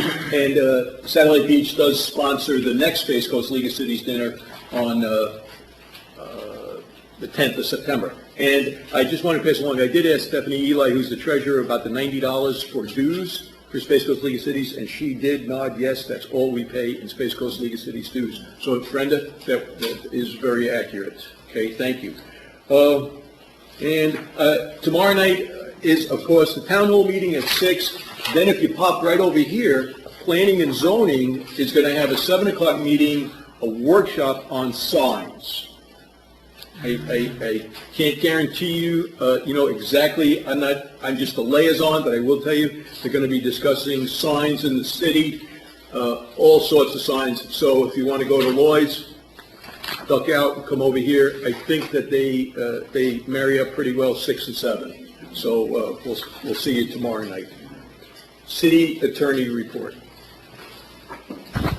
The only item I have is the REM matter, I believe, is now done as far as the paperwork. I found out the reason why I couldn't get hold of Mr. Fruderus, he was on vacation, and then last week he was in deposition. So he called me on Friday, and between Friday and yesterday we got the documents finalized, so it'll be on the next council meeting. It will be? Yes. Okay, that is... and that's all I have. 5 September. Thank you very much. City Manager? Good evening. The union negotiation sessions are set for, they're actually called the established negotiation sessions, and this is for the fire department unionization, will occur on Tuesday, and these are open meetings, Tuesday, September 25th, and Friday, October 5th, beginning at 10 in the city council chambers.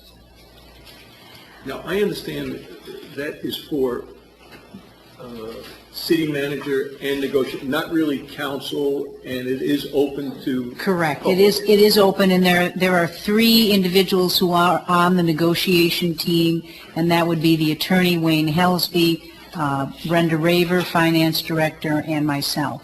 And those are the 3 individuals that will be essentially representing the city. Thank you. Regarding the budget process, I have met with all KPEG members and to discuss certain efficiencies to be implemented. It was very interesting and educational, and I really do appreciate their time coming in to talk with me, and also their time as volunteers in the community, because it did take an amazing amount of time on their part. I have a great letter here that Chief Pearson gave to me. There was a young child who had his bike had broken down, and I believe it was Officer Treeville, is that correct? Ah, there he is, right there. And he did a good service to this young man and fixed the bike, and so this young man wrote a letter as well as his parents thanking the police department and especially Officer Treeville for his help. So.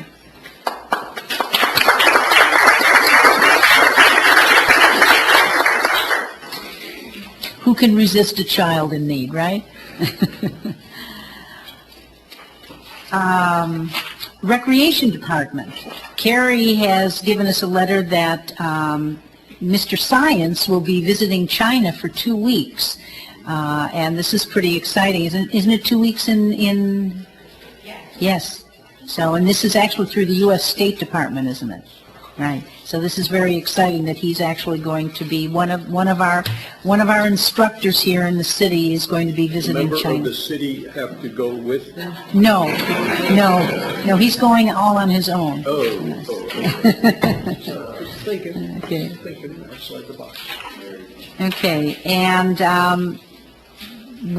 I just got my information today about the individuals and their contact information for the Permanent City Manager Selection Committee, and I'll be meeting with those individuals, and Brenda Raver will be initially meeting with the Audit Committee members as well to get them started in the process.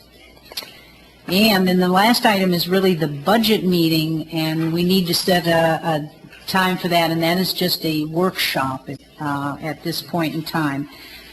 And I know that everybody has busy schedules coming here to the end of August, but does anyone want to throw out a date? Evidently the 30th, people are not going to be here. The 23rd doesn't seem to work. Is there any date that might be compatible for...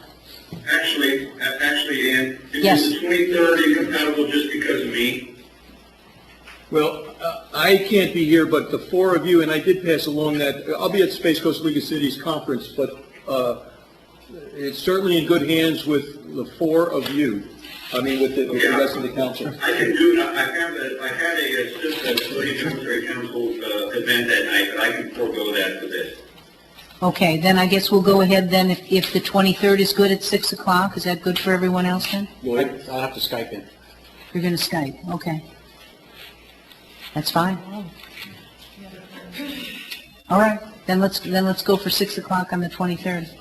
Get it down there. No. Okay. So the 23rd at 6, workshop?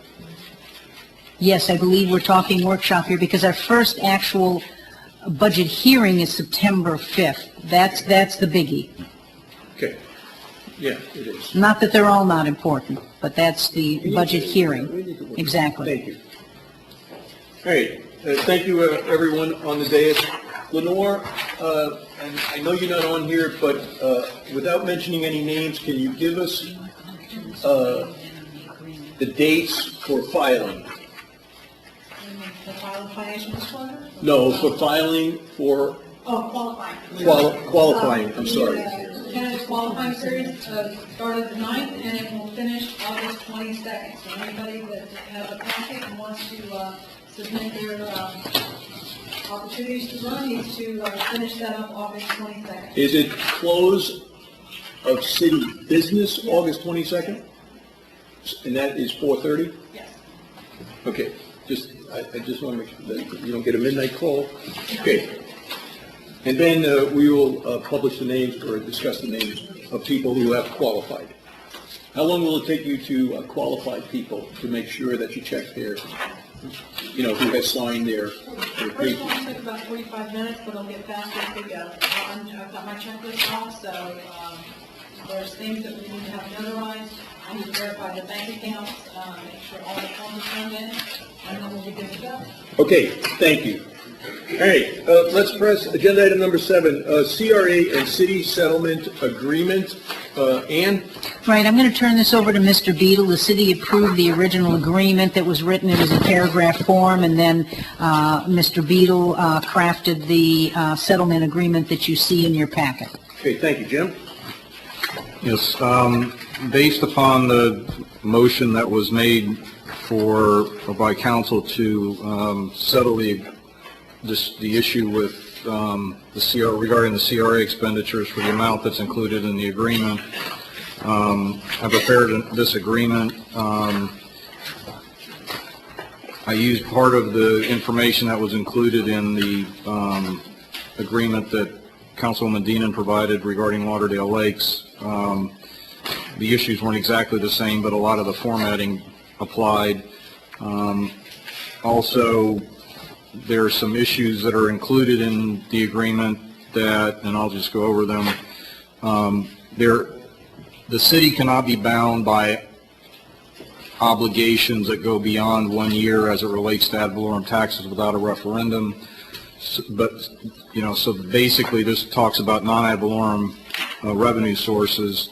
But in order to get past one of the issues, and since obviously this is kind of being written for both sides of the equation, there's still a covenant to budget for the city to the extent that it can, and that deals with those two issues. The rest of them are basically, and those are paragraphs 3 and 4. The payment in paragraph 2 was what was adopted in the motion.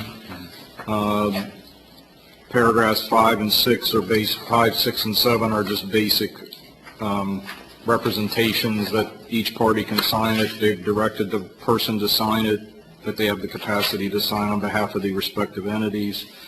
That's generally what's in there. Basically, that as long as the city pays it, then everybody's going to walk away and everything will be over with regarding the disputed monies. The effective date is that it'll be effective upon execution by the designated parties or the designated individuals by each party, and then it's filing with the clerk of the court, and then just the general boilerplate items that are included in there. Let me bring it back to the council for questions, Jim. I have a question.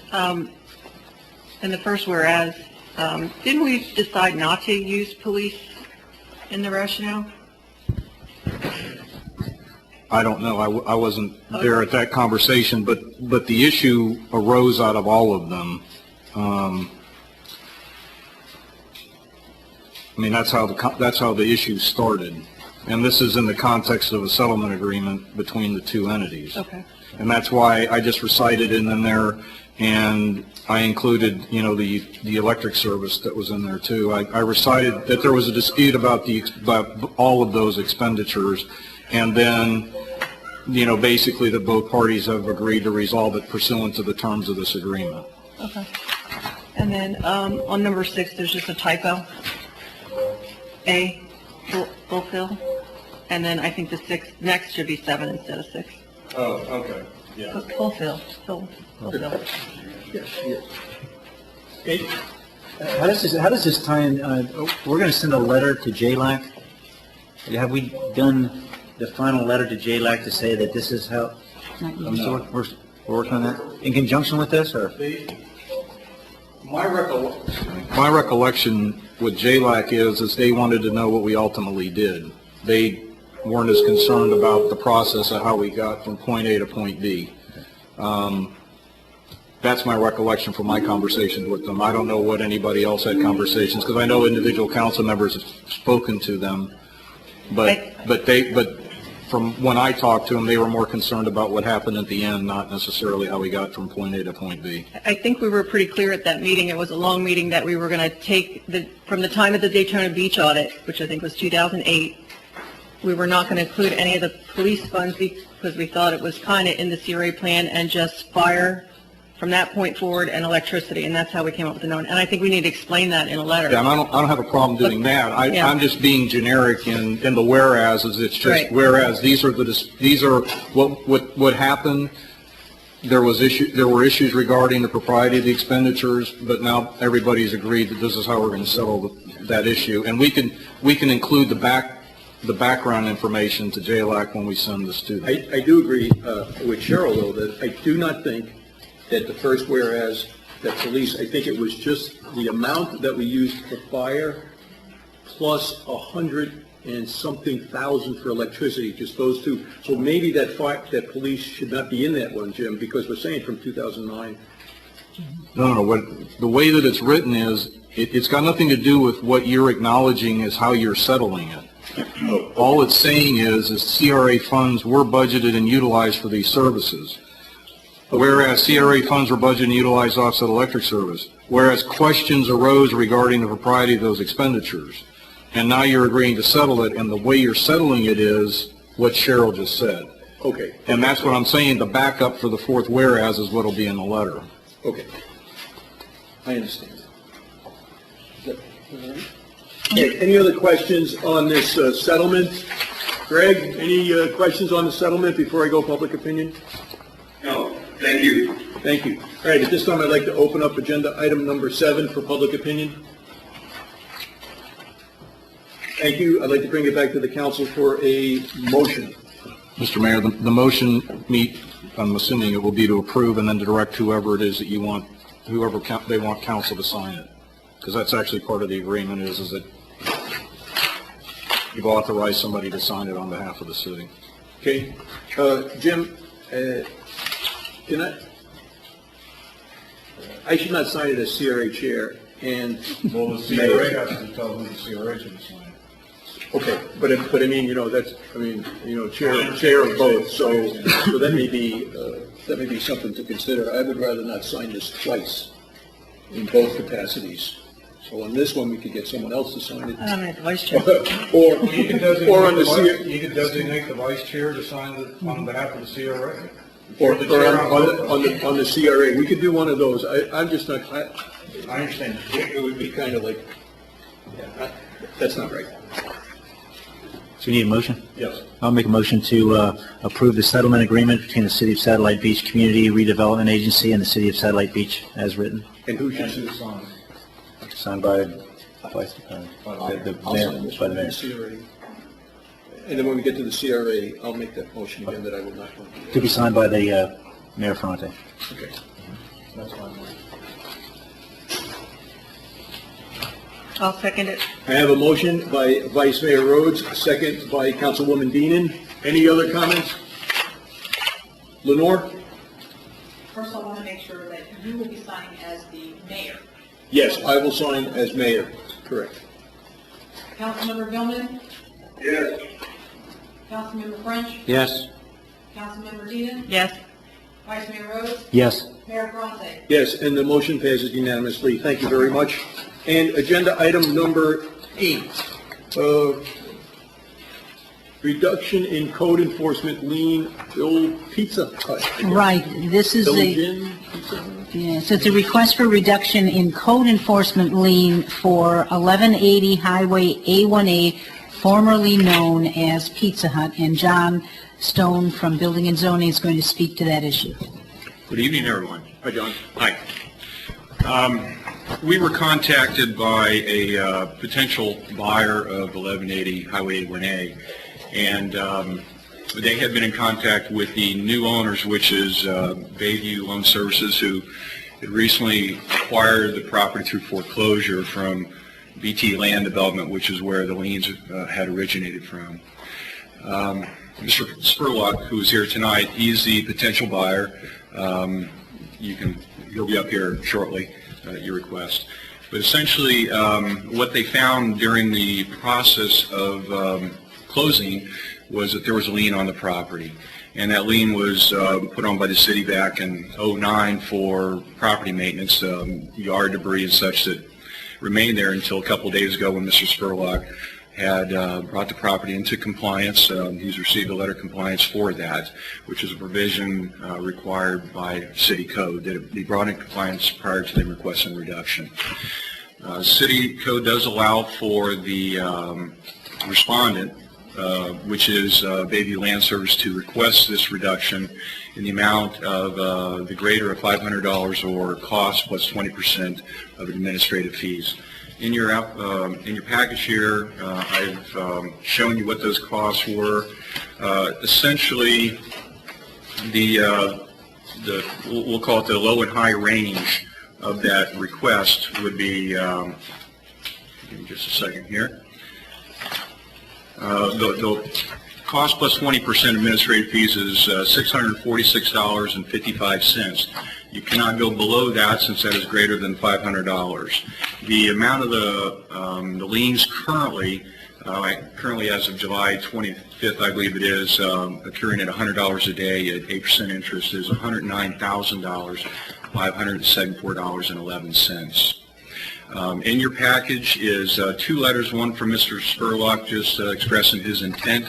The other letter is from Bayview Loan Services, who is the owner of the property as indicated by the property appraiser. Document that I've included in here as well that is conveying to Mr. Spurlock the ability to discuss this in their behalf. Thank you, John. Let me bring it back to the council for comments and direction. What's the current assessed value of this property? I believe that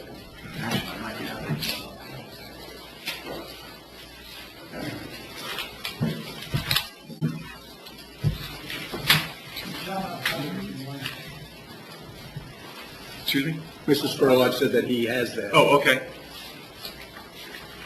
I have it right here. It's, unless you have an appraisal different than what the assessed value as of July 3rd, well, no, that's not. No, see, really, the last thing I have as far as assessed value is in 2005, and that's probably not a very accurate number. That's $720,000. Do you have that information? The assessed market value for taxation purposes is $210,000. $210,000. Thank you, sir. Not as good as 700 and yeah. Okay. Lloyd, other questions? No. I had a couple comments. Go ahead, Scott. This is almost completing my 3rd year sitting up here, and we've gone through a couple of these. We had a resident at the corner of Poinsettia and DeSoto had a big lien against it with the roof issue. There, it went on for many years, several years. He finally did it, and I guess we had a lot of legal fees and things, and we waived those. The most recent one that I can remember, I don't know, about a year ago or something, was the property behind Sun on the Beach there. Was it Shell Street? Yes. And we had the owner came in here with his attorney. I believe he's from Titusville, maybe. He came in here, and I think the fees, my memory, $145,000 worth of fines and things like that he wanted waived because of hurricane issues and transfer of ownership and things like that. So we discussed it, and he presented that he was ready to go. He's ready to build. He's got the thing. We're going to get back on the tax rolls. If you waive this, we'll get going on this. Sound like a pretty sweet deal. It seems like we reduced his fine from $145,000 to about $8,000, $6,000 or $8,000, something like that, real quick. Well, guess what? That never came to fruition. Never happened. I think we got duped on that one big time. I think we waived his fees. The guy went, hey, I'm out of here, and put it up for sale, and I guess the land's still sitting there. Hopefully this isn't going to happen here. I don't know who dropped the ball on that, but I'd like to see some sort of contingency saying that if we waive these fees, they're contingent upon you building on this property, getting back on the tax rolls, and then we'll make a deal. Mm-hmm. That's my only comment. Yeah, two comments about that. One is, well, we didn't get what we bargained for. I'll give you that. 2 things we did get is there was an abandoned home on there that was the subject of the code enforcement. They did remove that, and we do have a provision in our code now that says that if they settle for a less amount, they have to pay that to us within 30 days or it resets back to the original amount. They did pay us the $8,000. So we did eliminate that. However, we didn't get a building. Unfortunately, it fell back into the current market situation. I guess what Scott said, if we take the lien down to something and it's not sold, does it stay at $646, or does it, did you say, John, in 30 days it reverts back to the $110,000? If you reduce it to a lesser amount, and Mr. Beadle, you may remember this one as well, because we had a couple situations where we had reduced it, they didn't follow through, and they didn't come in and pay that reduced amount, so therefore we got stuck because we didn't have a policy in place. So after getting burned a couple times like that. We did put into, and I don't recall if it's in a policy or if it's in code, or it may just be a directive at the code enforcement hearing, that that reduction had to be paid within 30 days. If not, then it would revert back to the original amount.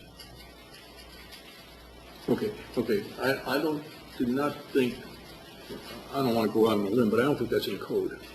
Yeah, it may be a direction on the code enforcement board where they've done it. And I think that's what the vice mayor's saying too. He doesn't want, we certainly like a new tenant. Absolutely. But wait, $110,000 is a lot of money that the city spends on this property. Plus, it hasn't looked good in a long time. As a suggestion, maybe you make it subject to the property closing. Because it's certainly not rentable in the condition that it's in. However, that would allow the property to close and for him to move forward on the renovations he's intending to do. In fact, he's intending to hopefully request from you a facade grant here in the very near future, the next CRA. Is he aware that the facade grant program is going to be abolished October 1st? Yes, it's actually ending September 30th, and he'll be on the September meeting. I'm not sure. With Mr. Spurlock, sir, would you like to address the council on anything? Sir? Yes, no, from here. Because we're going to have you on YouTube. That's why I was... No, come on. Would you like to say anything before we go to public opinion, or the council makes a decision? We would like you to have it, because we have to put it in our minutes. Sorry.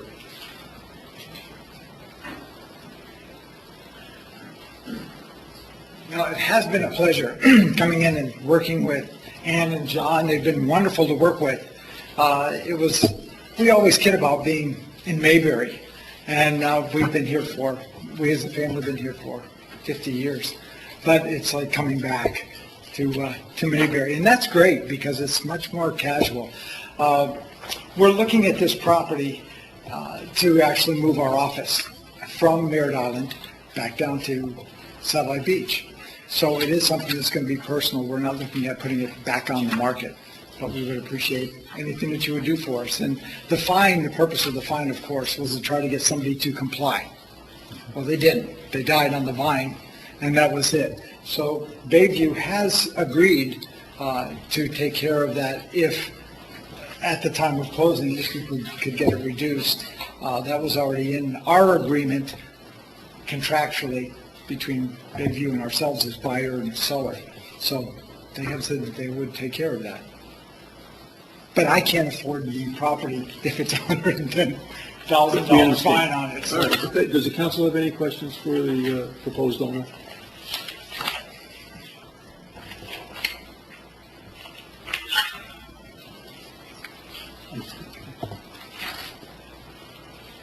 Thank you, sir. Thank you. Thank you. All right, let's bring it back to the council to see, before I open it, what you would like to do.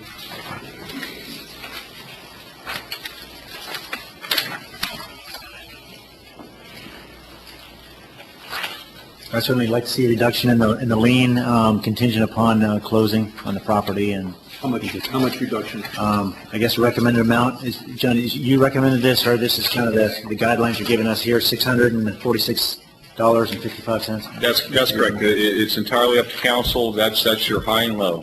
That's the floor.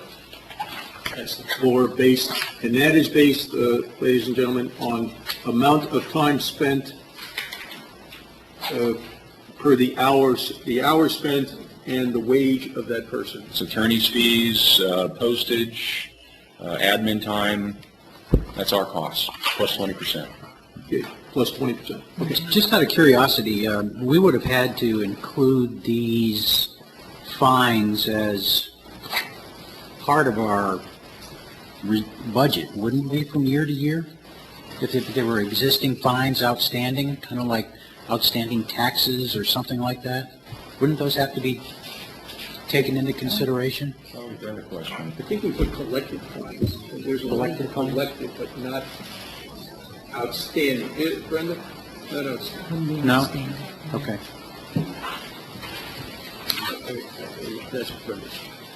All right, so, did you make a motion? Yeah, I'll make a motion to reduce the fines for the former Pizza Hut property. 1180 Highway A1A, reduce the fines to $646.55, contingent upon closing of the property to the potential new owner. Would you like to establish a closing time, whether it be 30 days, 60 days? Is that part of Payment within what That's part of the period of record, time? right? Payment within 30 days of closing on the property? Closing by when? Within 30 days. You might want to give you a little bit of room on that. Right, 30 September. Yeah, because they'll cut a check at closing to pay the fine. So that the fine would be paid at the closing of... Correct, that's usually the way it works. Because the title company's going to want to issue clear title policy, so. So it doesn't matter when they close, as long as it's contingent upon it, the fine being paid at closing of the property sale. Okay, well, just legal comment on, no, sir?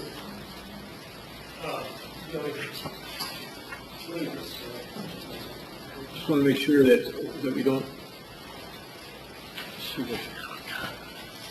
My name is Kent Cooper. I'm with Capstone Properties. I'm a listing broker, and I represent Bayview Loan Servicing for this property. Okay. Bayview is aware of the lien, of course. They're ready to make the payment just as soon as they get a settlement. We don't have to wait even the 30 days. All I need is a letter from the city. I'll get it right to the bank. They'll pay the lien off, and then we can go to closing with Mr. Spurlock. Okay, so the third, okay. So, Lenore, I'm sorry, we had some addendums to the motion. Could you please read back what you have? You're in agreement to reduce the fines to $646.55 contingent upon closing of the property. But he indicated that so long as the city provides a letter indicating the reduction of the fine, that they would already move to pay that reduction of fine. So the other gentleman, Mr. Spurlock, can close on the property. But I don't know the dates as far as the time. Okay, let us, that's rather long. Let us give you the dates. I want to make sure that this is Why don't you just make it like the other one, just make it payable within 30 days? payable within 30 days. Otherwise, it'll retroactive back to the old fine. Just like the other one that the city did last year. Okay, Jim, let's not have, it sounds like this is like the longest motion ever. No, but that's what the motion was on the other fine, so. Okay, Lenore, we want to tweak that a little bit, I think. I think it's too, because we got too many people involved. Okay, the city will provide a letter to reduce the fines to $646.55 contingent upon closing the property payable within 30 days.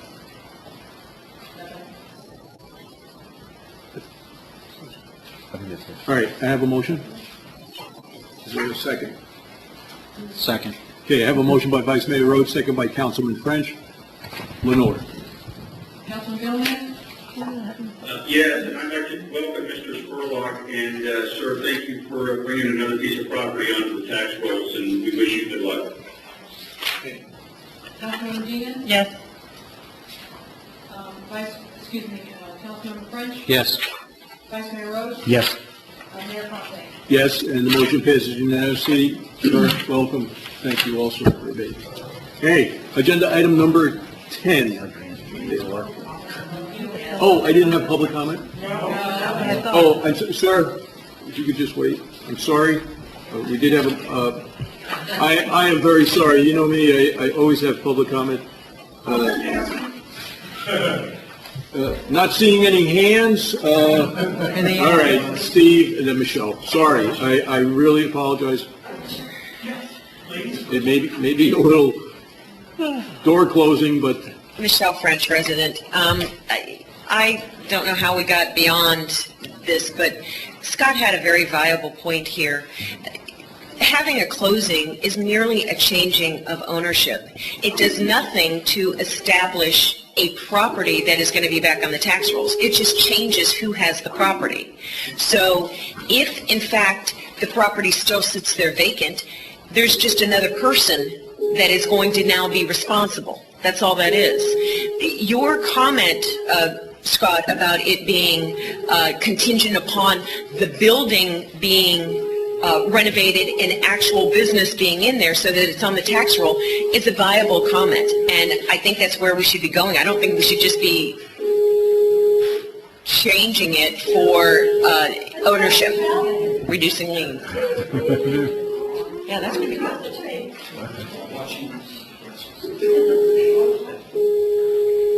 How does that keep happening? I don't know.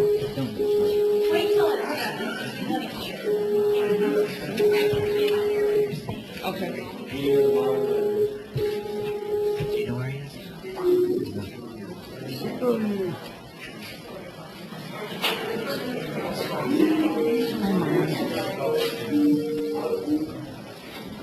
Answer this video. He looks so The middle finger Okay, I'll start over. Michelle French, resident.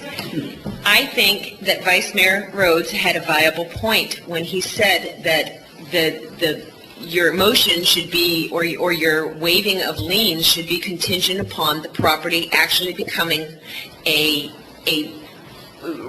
renovated to the point that it's actually going to be occupied. Just because there's a closing, it just means that it's changed ownership. It means another person owns it, and you've reduced the liens or gotten rid of the liens for the current person that wants to buy it. It says nothing about that property actually being renovated, actually being beautified, actually being moved into, and being a business on the tax rolls and beautifying the city on our main corridor. I don't think that you should just reduce the lien just based on a change of ownership. Someone else is going to own it, and they don't have liens now, but it's still not beautified and renovated and being occupied as a business. Thank you.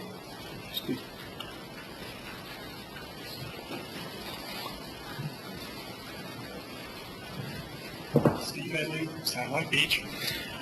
I do have a personal relationship with Mr. Spurlock. I've known him for 20 years or so. Haven't seen him in a while, and I was shocked when he walked in the door tonight, because I've known him from Merritt Island as opposed to Satellite Beach.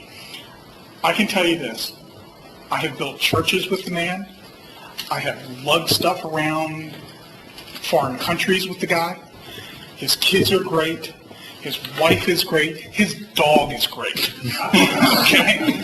And what I am saying is this,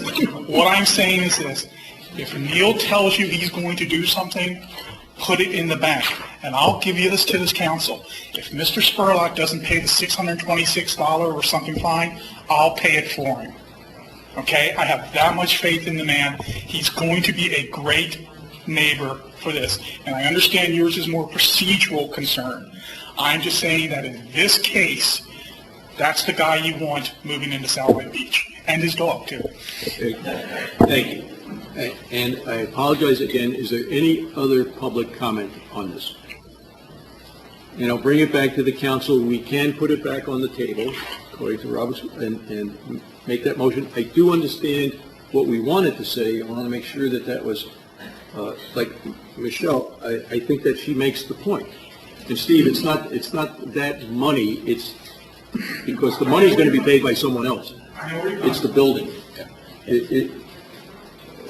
We could amend it, because it just says, based on changing of the property. Lenore, please read the ordinance or the motion. The city sent a letter reducing the fines in the amount of $646.65 contingent upon the closing of the property payable within 30 days. Can I ask one question? This was levied by the Code Enforcement Board, correct? Does this have to go back to Code Enforcement? No, my understanding is it would go to the Code Enforcement Board up until the point that it constitutes a lien, and once that lien has been filed, it has to go to the City Council. They're the only ones that can eliminate that lien.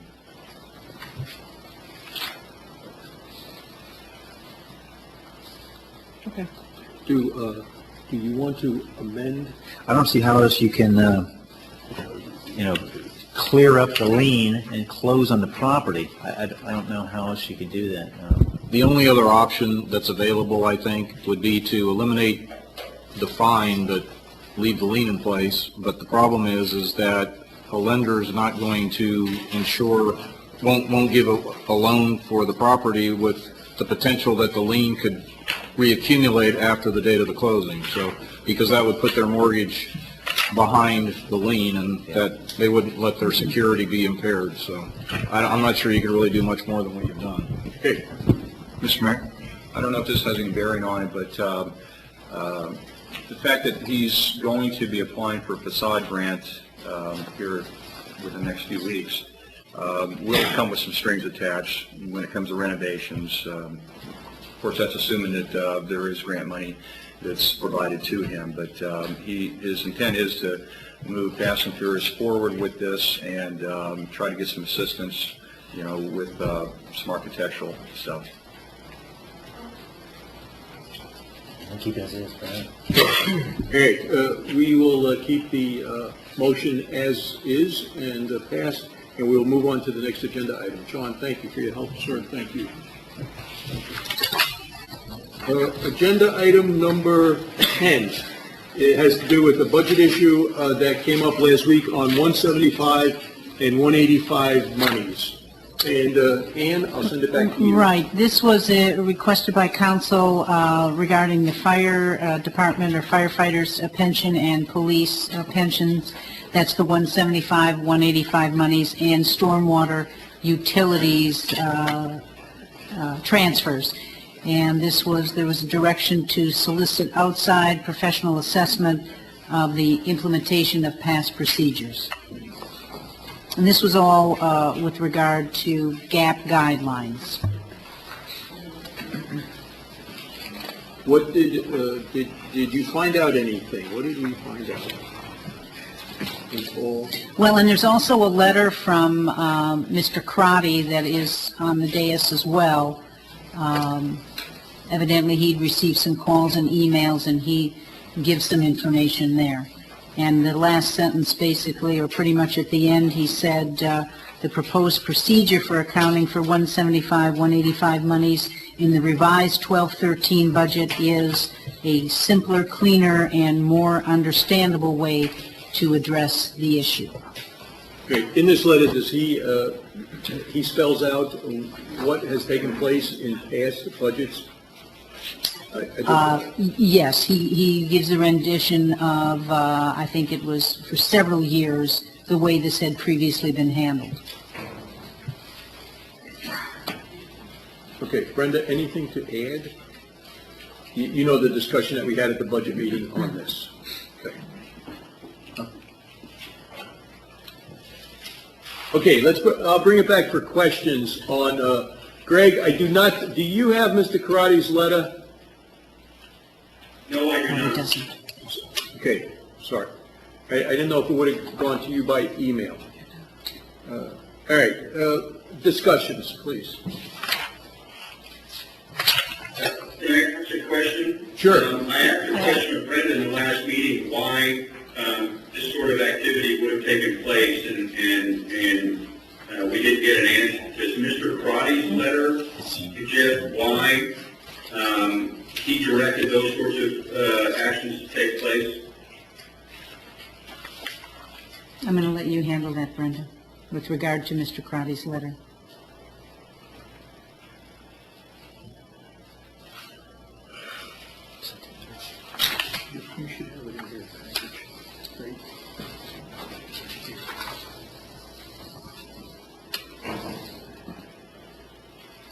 I don't know what to say. Okay. I'd like to say something. We had a forensic audit services, Jim Malucky, do some work for us a few months back. He looked at some books and things like that. I contacted him again and generally explained some of the things here that we're looking at. And he made the suggestion that he thinks that he could come in as an unbiased person who specializes in this and look and see specifically what this is, to clear it up for the council or the our finance department, and then he also said that he'd like to talk with the interim city manager, maybe get her up to speed for about a half an hour on his past findings before Ms. Danielson was here, in case there's any other topics that need to be covered on that, if it wasn't completely finished up. And he said he'd be open to do that. On an hourly rate, he estimated it'd take about 4 hours that he would come in and do something like that. So I think that should be considered as an option to look at this to see what it is. I do understand that this question on 175, 185 was asked last year by Mr. Jagutis. And I did listen to, I will tell you, an audio of about 1 minute and 40 seconds on the city manager's, at the time, explanation. Ron, and correct me, you did ask why the big delta in 175, 185 money, and it was explained.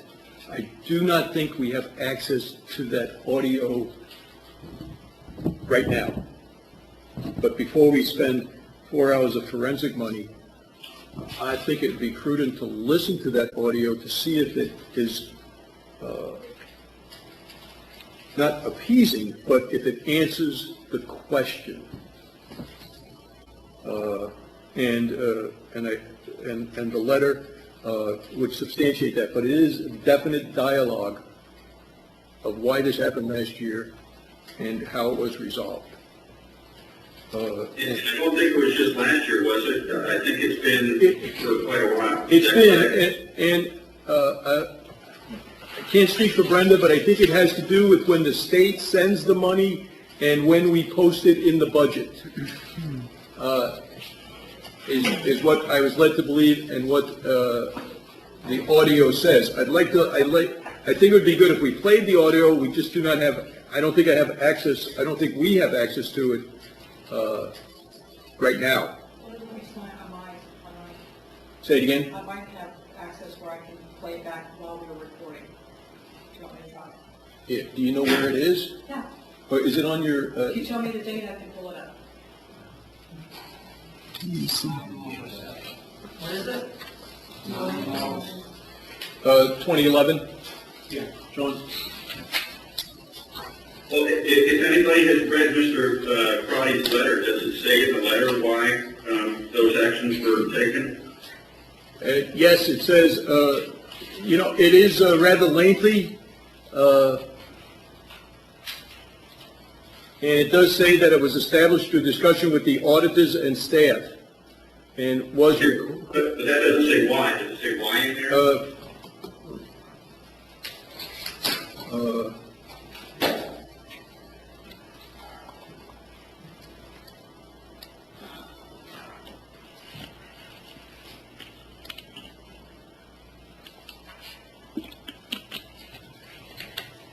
I'm looking for the why. I'm just trying to read this.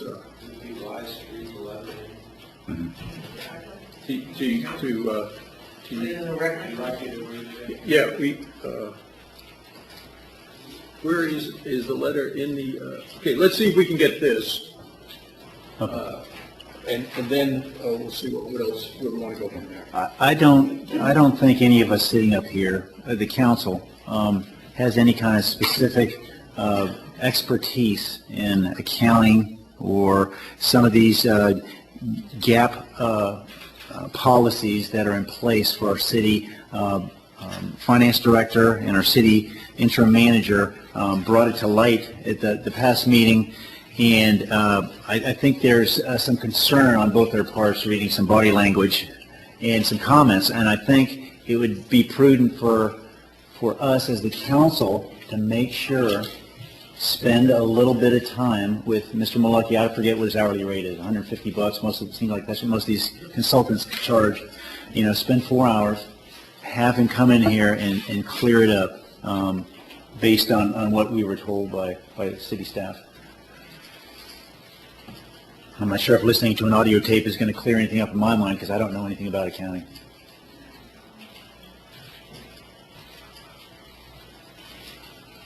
Yeah, I got to be honest with you. I concerned in the last meeting with body language and failure to, I mean, not failure, but not taking on the question when it was asked. I almost pressed a little harder for the question to be answered, but I started feeling sorry for the individual. So I do think we need to get to the bottom of it.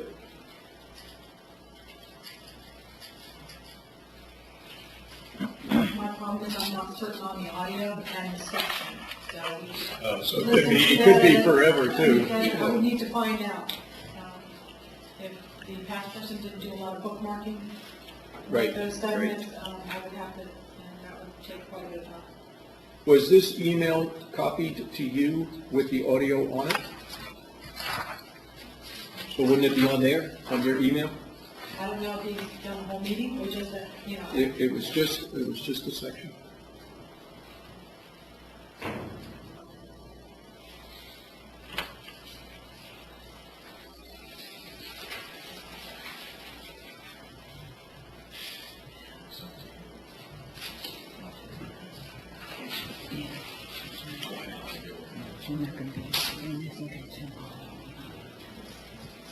Said here that there was an attachment that contains the audio of this discussion.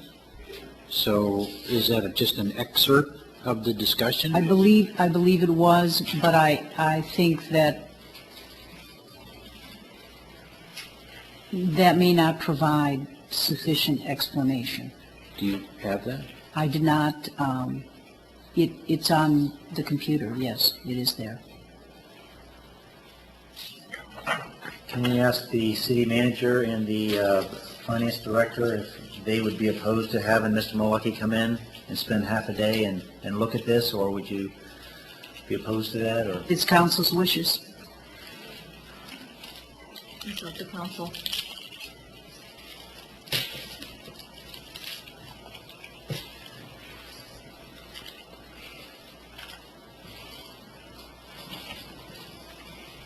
I'm in a stalemate here.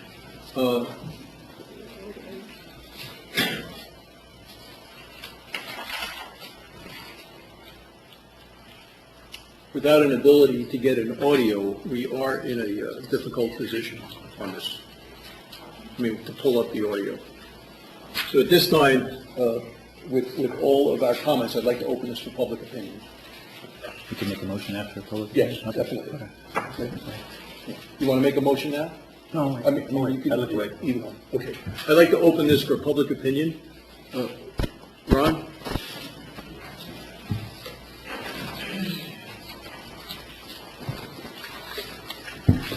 Ron Jagutis, resident, Satellite Beach.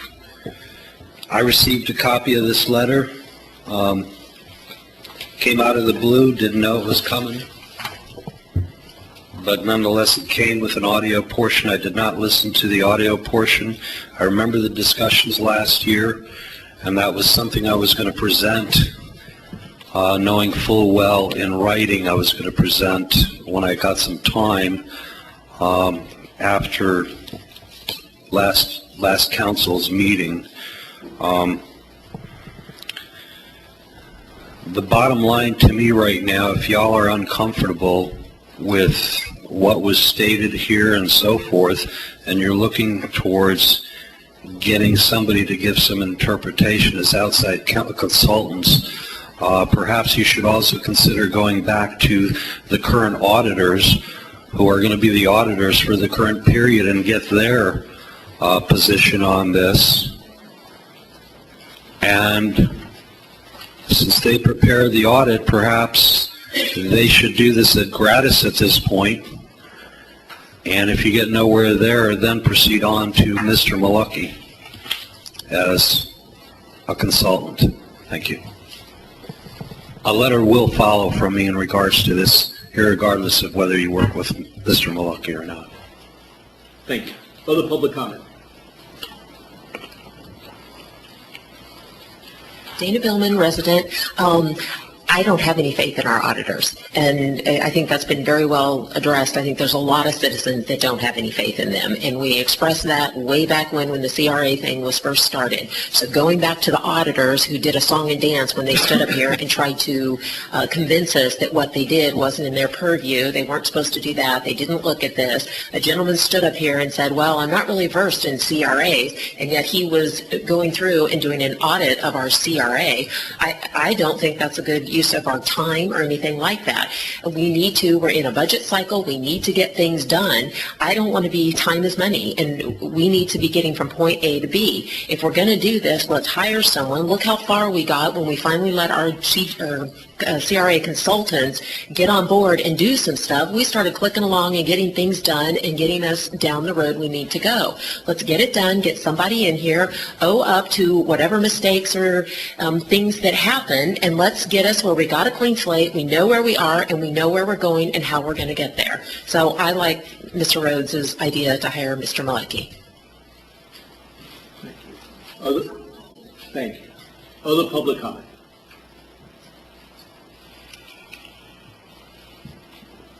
Great. At this time, I'd like to bring it back to the council. Well, I guess it's my turn to comment. I do feel uncomfortable also. We're kind of at an impasse here. And I guess I'm leaning towards what Scott is proposing, or someone from the outside in lieu of our auditor to look at the situation. Whether it has to be Mr. Malecki or not, I don't know, but I think we need to get an answer. It's our job to correct whatever issues, whatever mistakes were made in the past, and to make it right. And if we're not getting direction from staff, or if there's a conflict, we need to figure out a way to do it and do it right. Yeah, I think Mr. Malecki's logical choice. He's always spoke well of the city. He seemed to say he worked well with all the employees and has a lot of respect for them. He's up to speed on generally what's been going on with the city. And I'd like to make a motion to hire Mr. Malecki with Forensic Auditing Services for a maximum of 4 hours to look at the items in front of us regarding the 175, 185 monies and get a report from him on that. I second that. I have a motion by Vice Mayor Rhodes, second by Councilman French. Discussion? Lenore.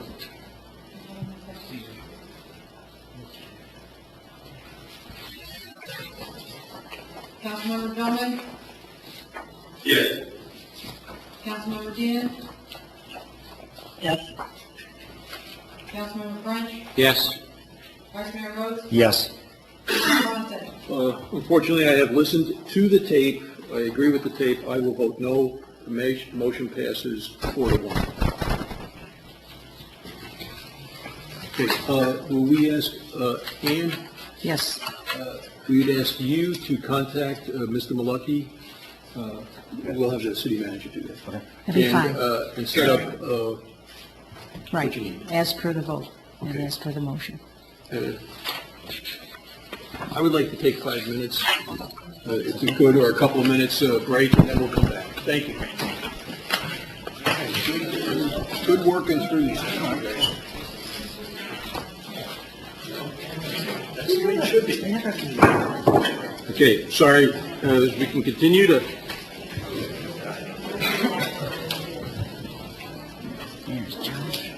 Welcome back. Agenda item number 11, RFP for planning services. Yes, this is an RFP, a proposal for planning services, and John is the lead on this from Building and Zoning. John, again. John Stone night. Yes, it seems that way. Was it, John? You get to leave after this? John Stone night. Well, at the request of city manager, I put together an RFP that will hopefully suffice. This is going to go out to a lot of different locations. One of them is the APA, which is American Planning Association. They have both a national and a state website. Obviously, we're trying to find somebody who's local that has some knowledge of the area.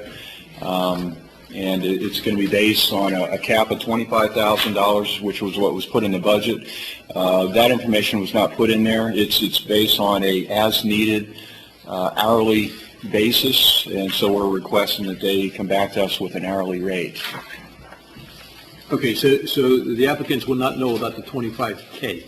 No, and we are hoping not to come anywhere close to using that. That's our secret, everyone.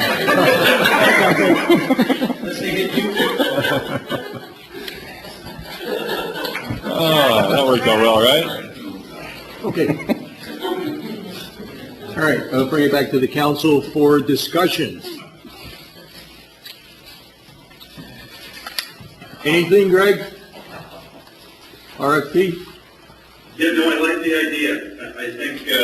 I think we've started down this path where we contract out for these sorts of one-off services, and I think that's a good approach. Excellent. Any other comments? You have some projects, if someone gets hired here, they jump right on and work on, that you have in mind? Right, yeah, I mean, we have a lot of things that we would like to utilize them for, which are defined in the RFP, particularly in the zoning world. So they certainly can be chiming in on the nonconformities. That's, one of them is pretty hot right now. But yeah, the city manager and myself will sit down and we'll identify some specific projects that we would like their input on. I think isn't Resolution 917 coming up on the agenda? Local preference? Yes. Local planner? Yes. Well, I think we're doing it backwards, because if that doesn't get approved, then we can't approve the RFP. Yeah, I got that in there. I can remove it. That was anticipation of that getting approved. Well, I'm uncomfortable with that being in there unless the ordinance is approved. I mean, we can actually weigh in just as part of our evaluation on whether or not they're local. We don't necessarily have to put that in there as a preferred vendor. So I can take that out. Are you under the evaluation criteria? Yeah. Okay, okay.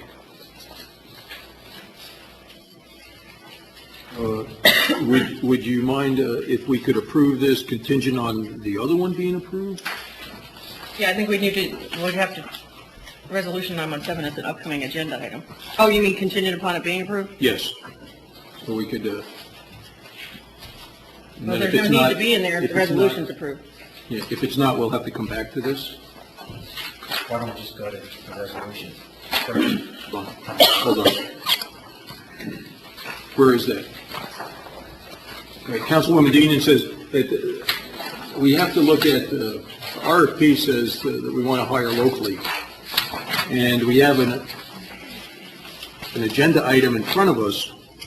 We can really look at two birds with one stone here. Are you talking about 13, Cheryl? Yeah, With the- 13. Yeah. Mm-hmm. So we can do 13, and then, John, if that's, then we'll come back to yours. So, okay. Hold up right there. Greg, did you understand that? We're going to, this RFP has something in there about local preference, but we want to discuss 13 first, which is the local preference. Yeah, I saw that. That's a good call, because I was going to bring that up on this RFP. So that's a great call. Okay, so let's do that, and then we'll get comments on both agenda items. Let's go to agenda item number 13. Ann? This is discuss take action on local vendor / business preference for goods and services. And both Attorney Beadle and I had some input. He may not recognize his page there. It's been changed just a tad for informational purposes. But there, it talks about the local preference component in considering bidding, procurement, services, purchasing by the city. And there's also, as you might notice, a memorandum which I found was pretty good from the city of San Jose, and I indicated certain paragraphs where we might be able to incorporate in whatever the council would like to do. And then there was finally the city of Palm Bay local preference, and I found it interesting that they had a number of exclusions that you might also want to consider, and that maybe Mr. Beadle could put together in an actual document. Jim, anything to add?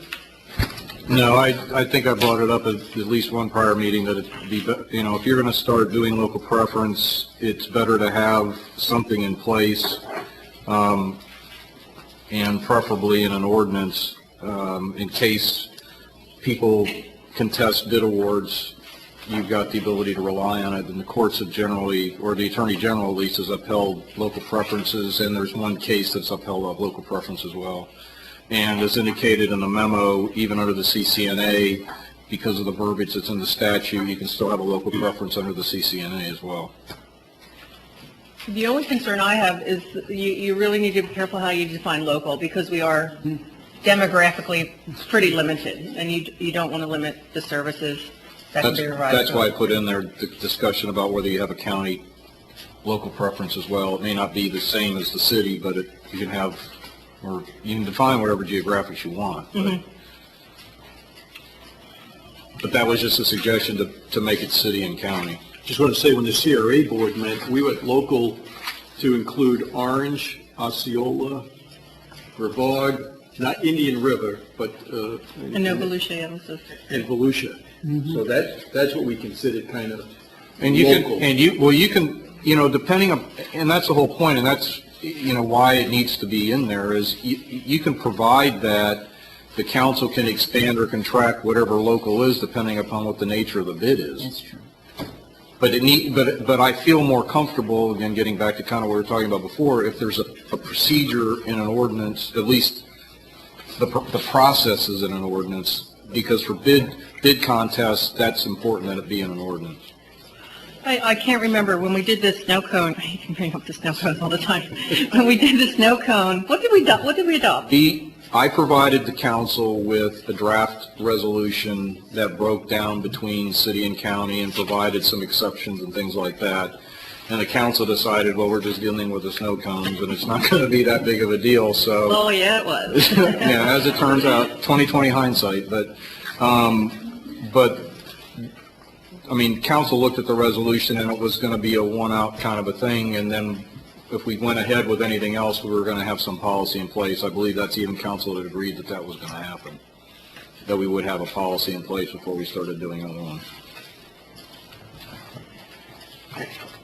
Jim, what I hear is that what we have in front of us is not much. You want to know direction to make this into an ordinance. Basically, and council's more or less seen what I'm going to propose based on what I provided to council back then. I mean, there's going to be some contextual changes from that, but I just, the main drive is, what is it the council wants to do as far as, local? I mean, just conceptually, what's the primary thrust? And like I said, I don't see a problem with council on, motion or resolution or whatever, if you go out on an RFP or a bid and you want to expand what local means, as long as you put the parameters of what local will be for that particular RFP or bid. But you have a base document that governs how that process is going to work. Yeah, I think that's smart.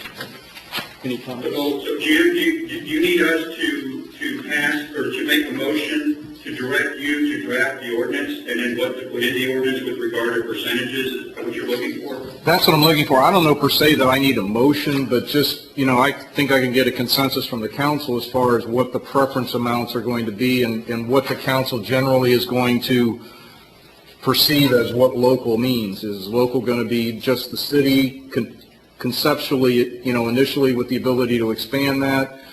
And do you want to provide for a county local preference as well, or some other local preference in addition to just the city? Yeah, so we could say something like the local preference would apply, the city local preference of 5%, let's say, would apply to businesses from Pineda down to Indian Atlantic or something like that, correct? Correct. Whatever, however you want to define it. Or I could prepare it and do like I did with the resolution and put different options in there for what that is, and you can select whatever option you want.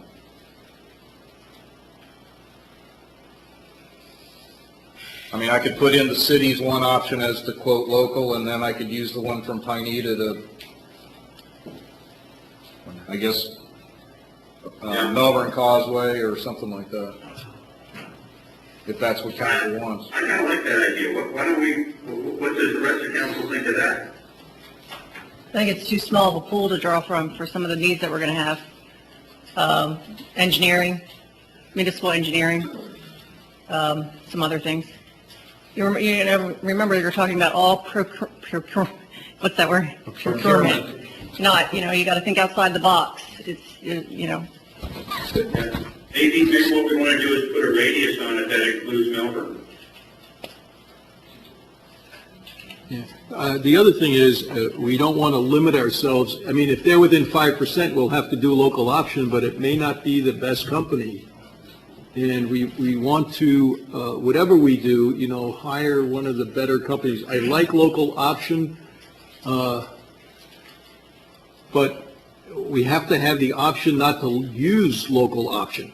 Well, you can reject, normally, most of the bid documents or RFP documents that go out say that you have the right to reject, so. Even if it's the lowest? You have the right to reject any or all. And go out and rebid them. You have to rebid them, though. You can't go Yeah. to the second. Correct. You can't go to the second one because That's you correct. heard something not good about the first company, if they meet all the parameters. Well, no, that's how you evaluate the best responsible bidder is if the lowest bid is somebody who has issues or they've been debarred or something like that, then you don't have to take them. They're not the lowest responsible bidder. That's the evaluation you go through when you evaluate a bid.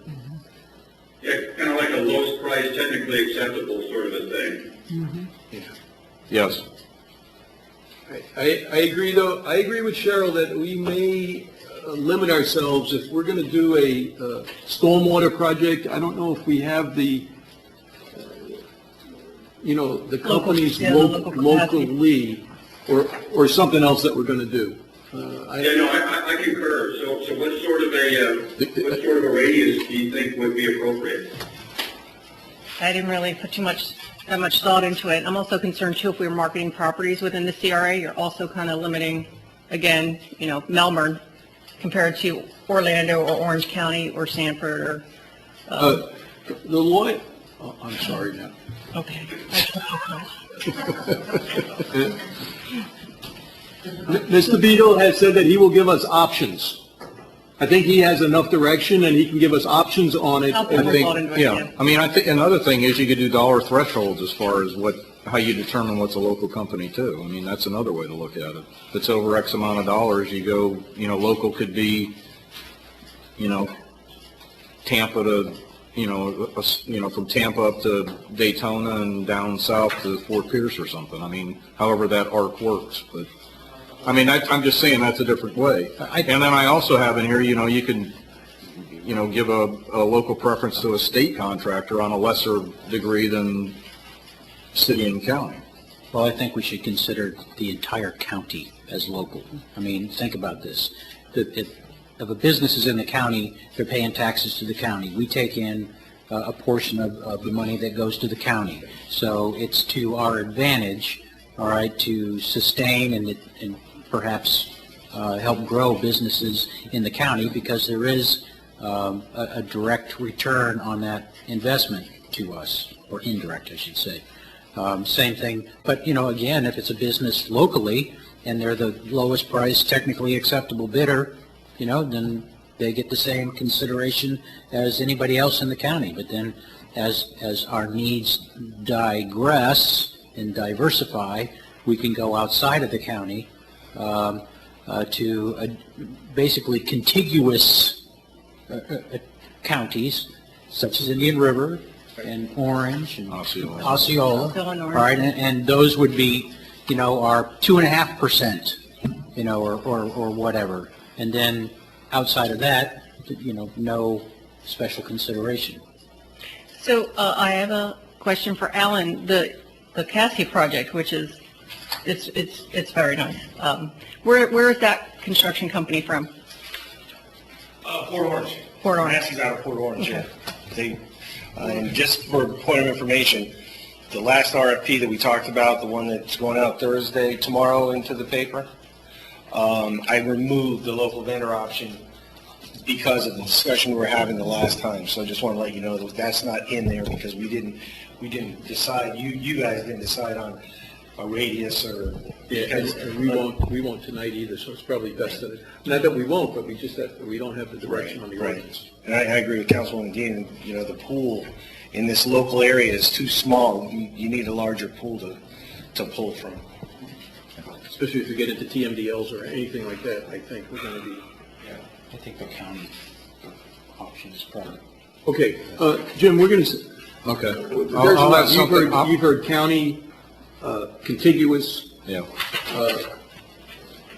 You could bring us back some stuff. Yeah, I'll have something for the next meeting. Okay, at this time, I'd like to open agenda item number 13 and 11. 11 is the RFP for planning services that it looks like the council is, appears to be in favor of. There is one item in there that talks about local preference, and agenda item number 13 talks about local preference, and it will be an ordinance that will come back to us later, and we'll be able to talk about it. So is there any comments on 11 and 13? Pat?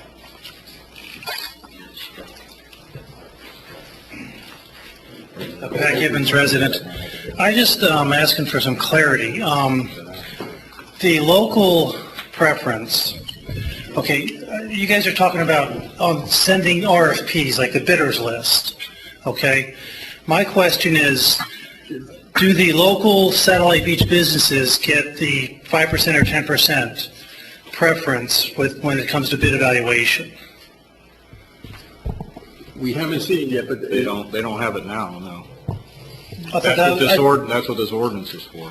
Right, but the discussions, I think, have been on who are we sending the RFP to? What's our radius? Well, which is fine. And yeah, we do have to, we get limited if we limit ourselves on that.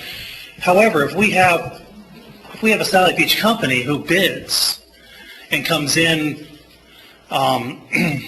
competitively, I thought that the proposal was to give them an additional 10% off their number, or 5%, whatever it is. Because, like in my case, I pay $8,000 directly to the city for taxes. Well, a guy in Indian Harbor bidding that from off Tomahawk Drive, he doesn't have to pay that, direct city taxes. And that was the benefit we're given to satellite beach businesses in the evaluation, that was my interpretation of the. You're talking 13 on the ordinance. Yeah. Okay, so let's see what that comes back with, Pat, and then we'll.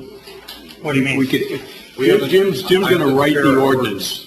Okay, so that'd be my input, Jim. That'd be kind of what their small business community, as I've been talking to people, that's what I thought was on the table. Okay. Thanks, Pat. Yeah, and I concur, and I was going to bring that up too, Jim. I think when you bring back options, there needs to be an option in there, which would probably be a mandatory thing for satellite beach specific businesses. Thank you. Other public comment on 11 and 13? Ron?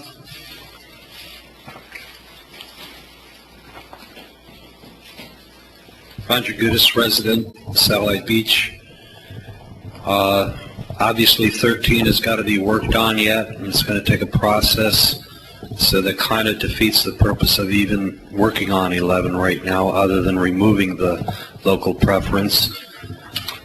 And if 11 is coming forward, and I believe the date's no later than the 5th, I hope nobody's brought into play prior to the budget passage. I don't know if we have the monies right now to have somebody to do planning services prior to September 30th and after. Just a thought. And what about on the RFP to check and make sure that insurance indemnification and so forth could potentially be needed to be included? Liability. Thank you. Thank you. Any other public comment? Jim, anything on liability in here, or strictly workers' comp? Well, if they're going to be a contract employee, I don't know if the city has general requirements for contract employees right now anyway, but if we don't, there probably should be something in there that provides for, proof of insurance for at least for traffic, for driving a car and those kinds of things. As far as the actual work that's performed on behalf of the city, I believe previously that question came up, and it's covered under our insurance, but you may want to make sure before it goes out that that's the case for this type of a contractual arrangement. But normally, if they're doing work on behalf of the city, whatever the work is that they're doing on behalf of the city will be covered under our policy. We just need to make sure of that, and if it's not, then we need to figure out how to deal with that. All right, and I'll ask the city manager, is there any money in September, albeit it would probably be maybe $1,000? Because, you know, this is $25K for the year. If we hired somebody on the 5th for X number of hours at some price, would there be some money to start early? I can tell you it's not mine. No. The answer is no from finance and... Okay, So even if you hire them, if they're a contract employee, they're not going to do any work until you ask them to do work. Well, that's correct. Which would mean we couldn't ask them until October 1st. Right. But we could hire them, so Correct. you start October 1st. That's true, with that stipulation. Okay, let me bring this back. Well, I think that the local preference needs to be removed if it does go out, and I have to agree with Mr. J there. I'm concerned about the budget. These funds might not be available, depending on the next workshop. So I'm not sure if this council wants to hold off before the RFP is released or move forward with it. Would we be able to approve it and hold it in abeyance till after the 23rd meeting? So that we don't wait until the 5th? With the, yeah, I'm fine with that. You know what I'm saying? Wait until the 23rd to, you know, on the 24th, John, if it's approved, then you can put that out based on the workshop of the 23rd. See if that stays in. Would that be okay? Yep. Okay, can we have some sort of motion? I'll make a recommendation to approve the RFP as submitted for a regional planning consultant. Well, I do want, with the change that local planning preference, or local planner be removed, because we don't have we haven't even adopted that. And the changes for the city attorney. You're speaking to insurance, correct? Right. Okay, I'll make the motion to approve the RFP submission for regional planning consultant, taking out the local planner preference addendum, whatever you call that, and not to be approved until after the August 23rd budget workshop. Okay. Well, I don't know if we want to say not approved. I think we probably want to say not released until authorized by the city manager based upon the August 23rd workshop. Yeah, what he said. Okay. So moved. Do I have a second? I'll second it. Okay, Councilwoman Dean, I have a motion by Vice Mayor Rhodes, second by Councilwoman Dean. Lenore?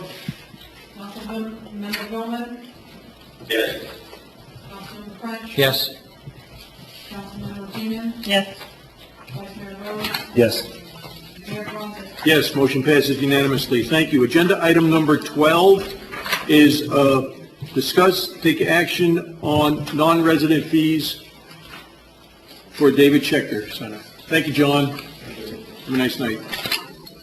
And Ann, I'll send it back to you. That's correct, and I have attached a letter from Jack Masson, the Parks and Recreation Director, and he says, "All lands acquired or improved with the grant funds shall be dedicated for recreational public use for a minimum period of 20 years after completion of the project. These were terms and conditions the city accepted in receipt of the referendum money and extend for 20 years. Please know the county has and still requires the non-discriminatory user fees as standard language in all interlocal agreements." Thank you. Let me bring it back to the council for discussion. Well, I think we've kind of beat this one to death, and I think the issue is this, is that the original contract is void and it needs to be, Jim, how do we say this? It still needs to be updated and clarified. And we have been talking about this now for probably 9 months. The original contract was for 2 years with, I guess, so many extensions, and it was never extended, and it just needs to be clarified and brought back to the Board of County Commissioners and brought back to us so that it's clear and concise. That's my opinion. We've beat it to death, and I would like the city attorney to chime in.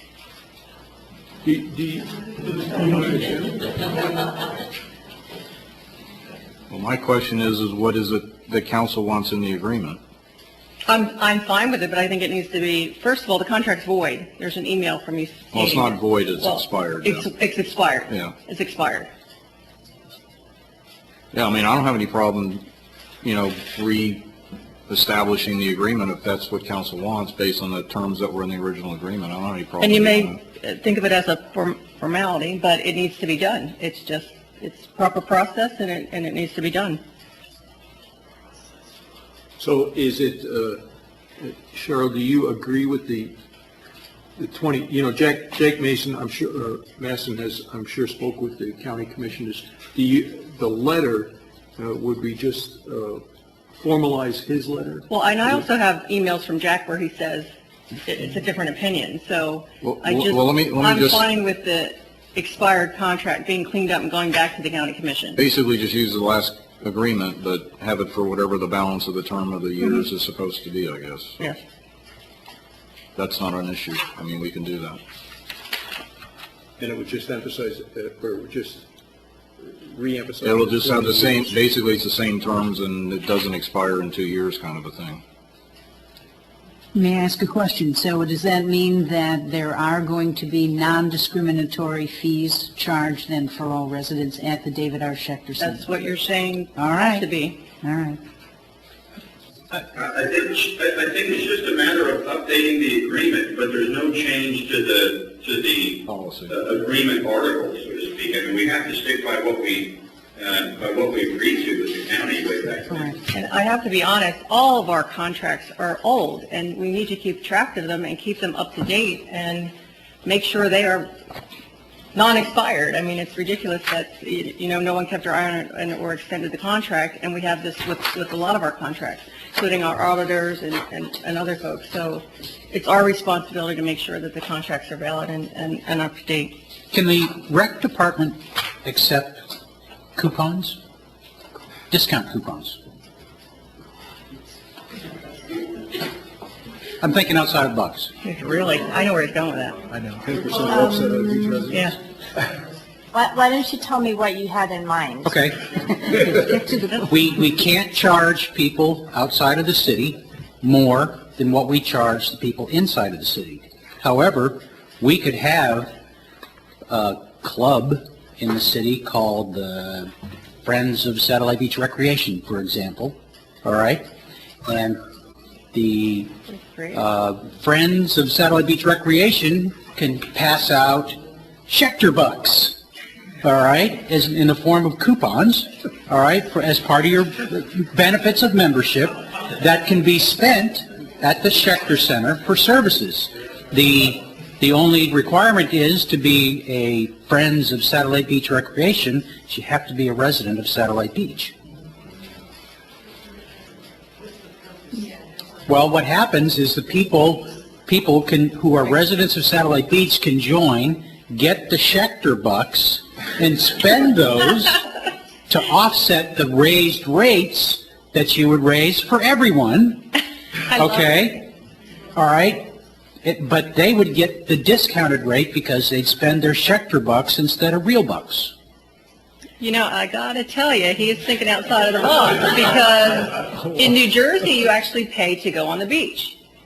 Everybody has a beach tag, right? Joe knows. Yeah. You're probably in New York as well. And what they do is they offer those beach tags at a reduced rate for residents. I volunteer to design the box. Anybody got a digital camera? We can get we've got the. Trust me, I Googled him. But anyway, that's again, I'm thinking outside of the box, but there's ways around this, and he hasn't even fidgeted in his chair, so this actually might be possible. I don't know.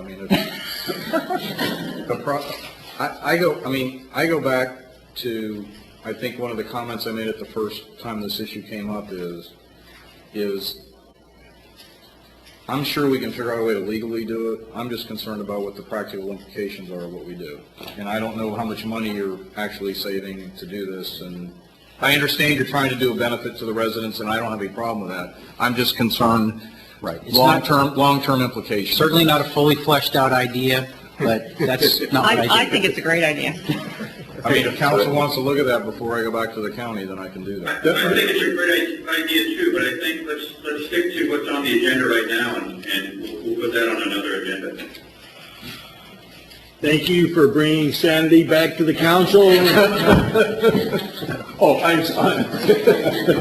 right, let's look at number 12, and if we want to go to there is no issue with charging everyone the same price at the Schechter Center. We just want to update our records. Correct. Okay, I will draft something and I will get it to the council at the next meeting. We'll have a motion and then update the contract. Okay. Agenda item number 12 for public comment. Not Schechter Bucks. Dana Billman, resident. I do not understand why we don't, just because we've done something always the same way, we get this letter back, we get this, the economic times and the conditions we were in when we signed that letter and we agreed to those things are much different than what we're in today.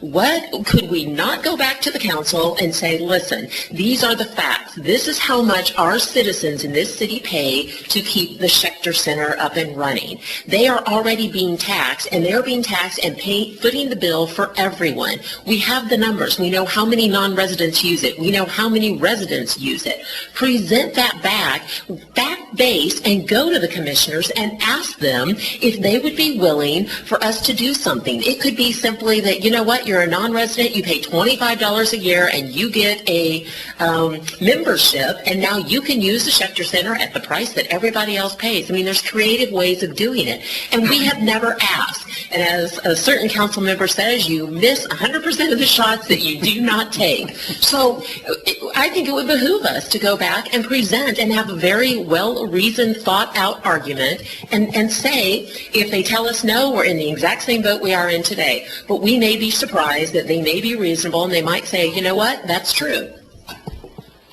Other public comment?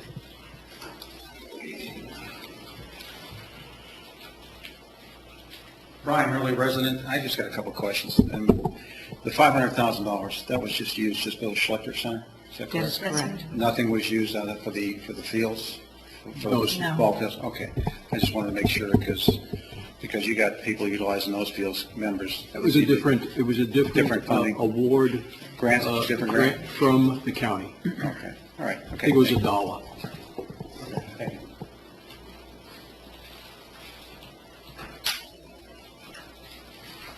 Michelle French, resident. I agree. We don't know unless we try. Why can't we try? Things are different. Give it a shot. We have nothing to lose. Are we done? Oh.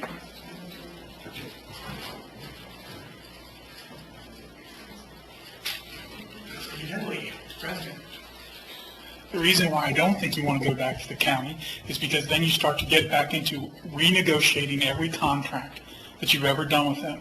And county people are going to say, why would I enter into an agreement with the city of Satellite Beach when down the road they're going to try and change it to more advantageous benefits to them? What's in this for the county right now? If we charge more rates, the answer is nothing. And if I were the county commissioners, I'd go, bite me. No offense. But that's what I would say. There's nothing in it for the county to do this. And you just want to keep a relationship with people where they trust you that your yay is yay and your nay is nay. Thank you. Other public comment? I'll bring it back to the council.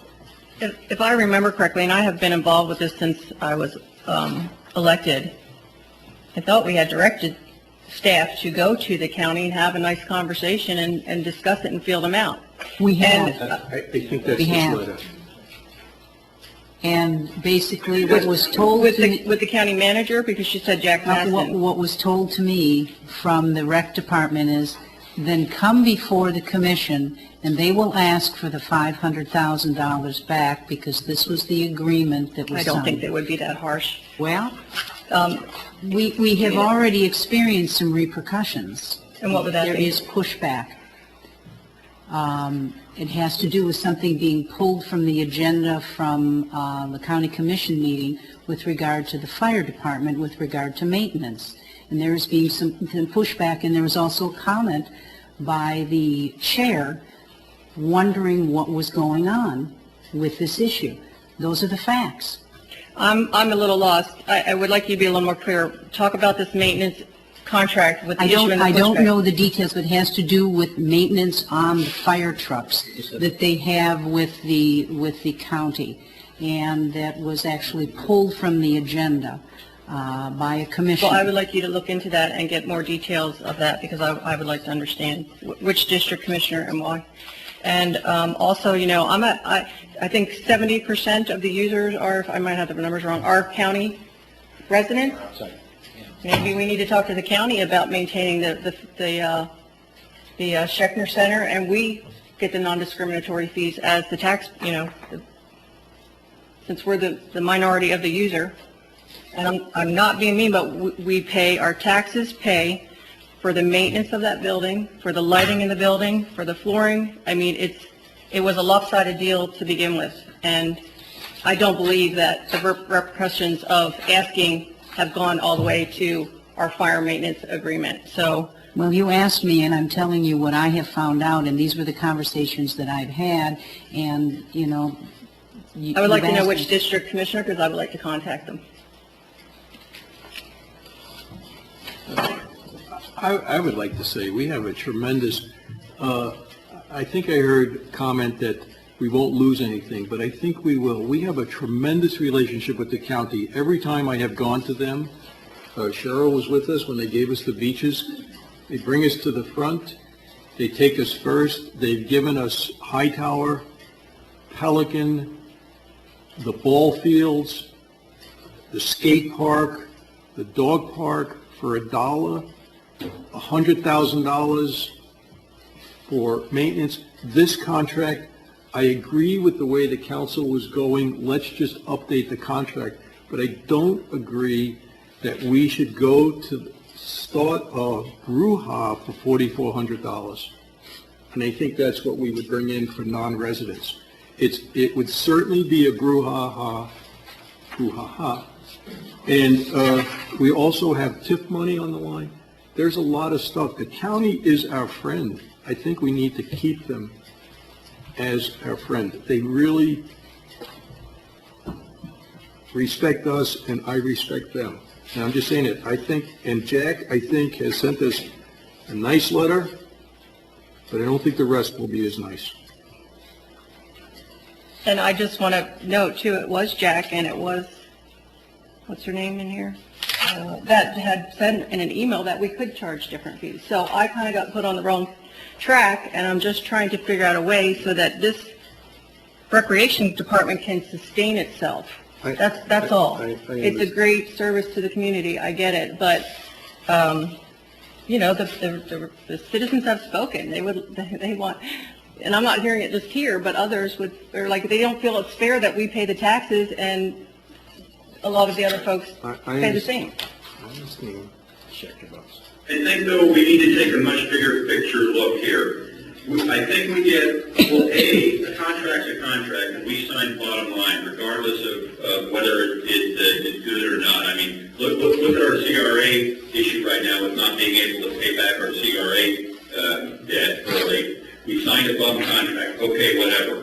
But we have to keep our eye on the fact that we get a heck of a lot more out of the county than just that. I mean, they're helping us and sending us money to do lots of stuff. And I don't think we should be getting on their bad side by usurping a contract just because we don't like the current facts of the matter. You know, it's kind of like our home mortgages. There's a lot of folks folks upside down in home mortgages, but the folks who can and the honest ones hang in there and keep paying. It's a contractual requirement, and it is what it is as far as I'm concerned. And I'm really not leaning towards usurping the contract. It's just, you know, when we talk, when the citizens speak and we ask, and you say there's some kind of tension between the county and us, I want to know about it. I want to know which district commissioner pulled something off the agenda because of this tension. And I would like to speak to that district commissioner. Okay, what are we going to do with this agenda item? I thought we decided we were just going to update the agreement with the date and signature and press. It's according to Jim, it's not a valid contract. I don't think you have a choice. I'm just going to bring an updated agreement back to council is what I'm going to do. And they can write the agenda item up that due to the circumstances, we're updating it for our records. Okay, Yeah. and you're going to bring it back to us Yeah. to discuss again? Okay, do I need to go out? It's coming back to us. With that in mind, though, since it is an agenda item, I will open it up to public comment. Oh, did I already do that? Yes, you did. You did. Okay, I'll close it. There's nothing, it's just, Now, after. I'm sorry. I'm sorry, there's probably two faux pas, but I'm getting old. Okay, agenda item number 13 has been taken. Number 14. Yes. Okay. That's the report from Public Works, Alan Potter, talking about the maintenance expenses and recreation revenues. And he and Carrie have worked hard and put this together. Building costs per square foot, hours and materials at Pelican Beach Park, before and after renovation. Pelican Beach Park expenses and income, rather that's before and after renovation. And then annual facility maintenance costs. Thank you. Hi, Alan. Hello, and I will try not to be too wordy. Actually, a lot of this information was put together for the KPEG. The only thing that wasn't really put together for the KPEG was the building cost per square foot that Councilman Lloyd had asked for. So, including the closet. I know he didn't ask for that, but you got a closet in there anyway. And there is one error in this. Carrie pointed it out. The cleaning supplies weren't figured into the total square foot cost. So, the cost will be slightly higher by 30 cents. But this gives you a good sense of what it costs to run each room per year, given the hours that 30 cents a square foot for cleaning supplies. Yeah, well, that's on an annual basis. I took the total cleaning supplies that we buy a year and divided it into the total square 30 cents a footage. square foot. I guess that's how I did it. Okay.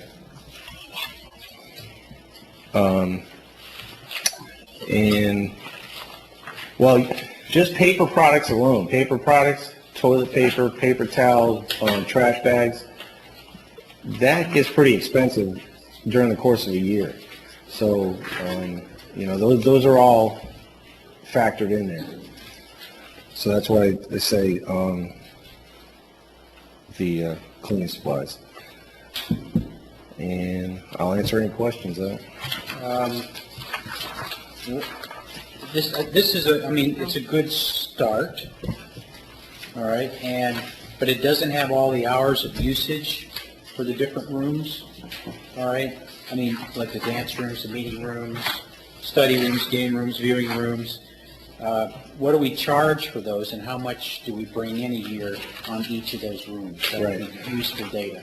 Well, that would be Carrie's area because I don't know what the actual hour usages are.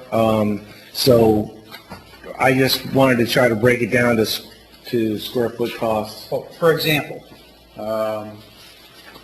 the meeting room is 1,636 square feet times, I assume it's $261 a square foot if you add that 30 cents in there? Yeah. Okay, which equals probably what, $4,000, something like that, divided by 1,700 hours of use. Right. So we're basing, and it's saying that so the $222 per hour, Mm-hmm. is that what it costs for the room per hour? Per foot, per square foot. That's what see, that's, The $222 per hour? That's what it says here. yeah, that's, I'm going back to my scribble notes. Me and Carrie kind of worked on this together, so, Go to the example right below that. It kind of helps if you kind of walk through that a little bit, because that actually used the meeting room. the 1,600, that's what we was talking about, Yeah. 1,636, yeah. That's the annual, see, I did this so long ago, which is 1,636. So 1,636 square foot times, let's just use 230 because it's easier. I'll just use the numbers you have there. So Yeah, basically it works 230. out, So it costs $3,779. That room itself is used about 1,700 hours a year. If you divide 1,700 into 1,870 and change, you get about $2.22 per hour to run that room. okay. And how much do you rent the room for? Rent it for $14.50 an hour. $14.50? Yes, sir. And that's to anyone that wants to use it, or is it free to the city residents? And if there's anybody who wants to use it. Okay. But when you use that room, you use other facilities. Yeah, like the bathrooms. And Yes, and but that would possibly the be, kitchenette. yeah, but that would be calculated into the 280 because you've included electric and water in that cost.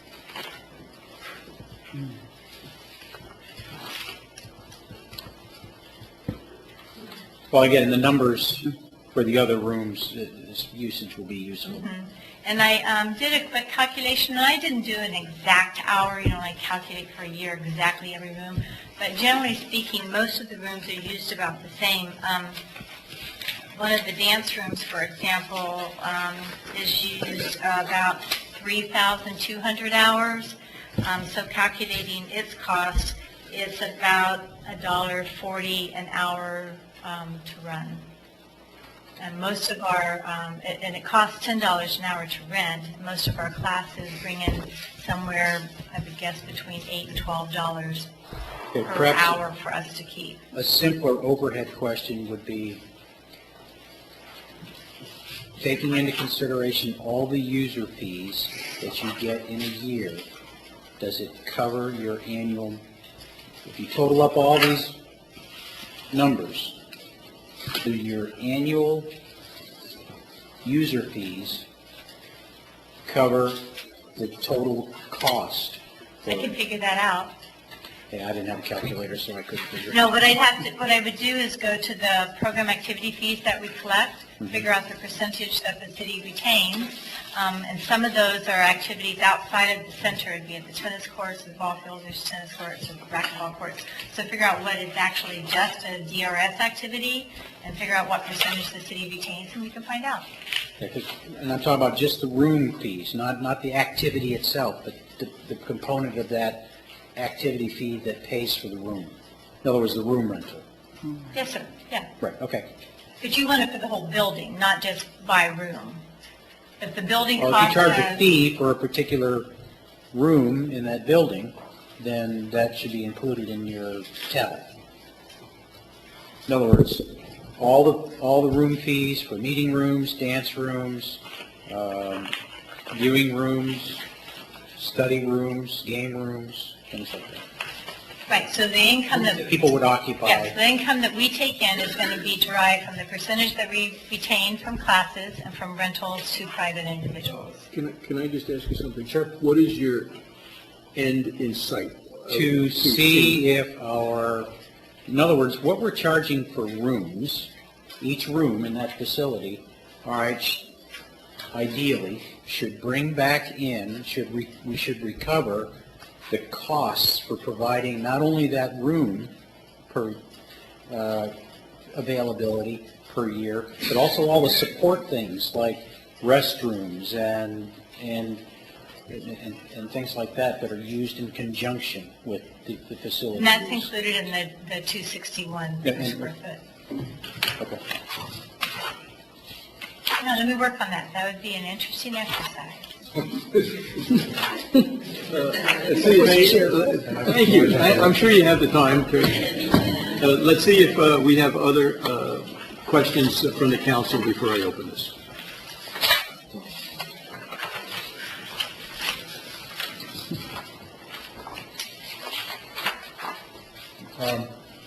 I was also looking at the facility maintenance costs. Is it okay if we move to that? Yes, the whole agenda item. Okay. Yeah. I was looking at the labor costs for Pelican Beach Park. You know, we spend 1.5 man-years on that park? 1.5 man-years? Yes. Well, just in maintenance. well, yeah, the way I had it figured, this was also for KPEG, was 2,184 hours just for cleaning the restroom facilities and things like that, and then another 1,005 for the landscape maintenance. Right. So basically, the way I read this is that it costs the city, and when it's all said and done, a little over $55,000 a year to have that park. Yes. Yes. So let's skip down to the tennis and racquetball courts. Our recreation labor on that is $26,000. That's a big chunk of the overall cost of the tennis and racquetball courts. It costs the city a little over $17,000 a year to maintain, to have the tennis and racquetball courts monitored. Is that what that labor is? Is that monitoring for the courts? Mm-hmm. So just eliminating the need to monitor those courts, all right, would make those courts profitable, all right? You have nobody to collect fees. You could charge a fee. In other words, if you're in there using the facility, all right, like, can't you put a combination lock on the gate or something like that, so that if you pay your fee to use it, they can go and get in there? I mean, there's ways around this. It just would take some little extra work. But the idea is that people that use it would want to take care of it so that they would be able to use it again and again. So having it monitored wouldn't may not be necessary. There may be a way to look at how that's managed to eliminate that $26,000 and make that particular recreation item profitable. Same thing with the dog park.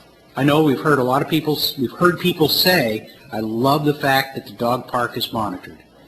But maybe it's monitored too much. If we cut the amount that we monitor the dog park in half, all right, it would be profitable, just by a very tiny little bit.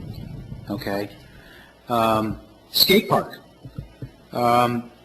If again you've got the recreation labor on that is about $16,500. The total money it costs the city for the skate park after all the revenue, all right, is $6,000.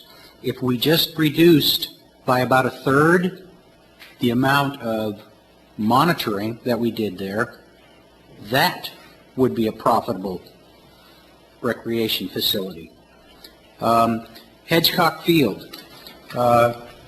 The annual revenue for Hedgecock Field is $580.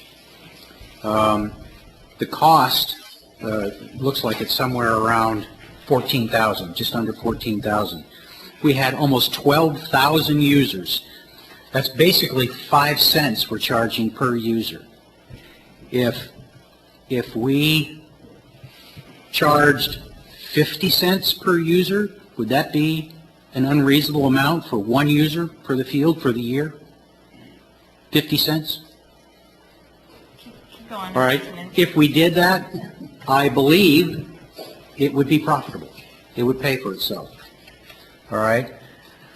We have no, in the sports park football field, all right, we have 8,400 users. It costs us $3,163 a year, but we don't charge a thing for that.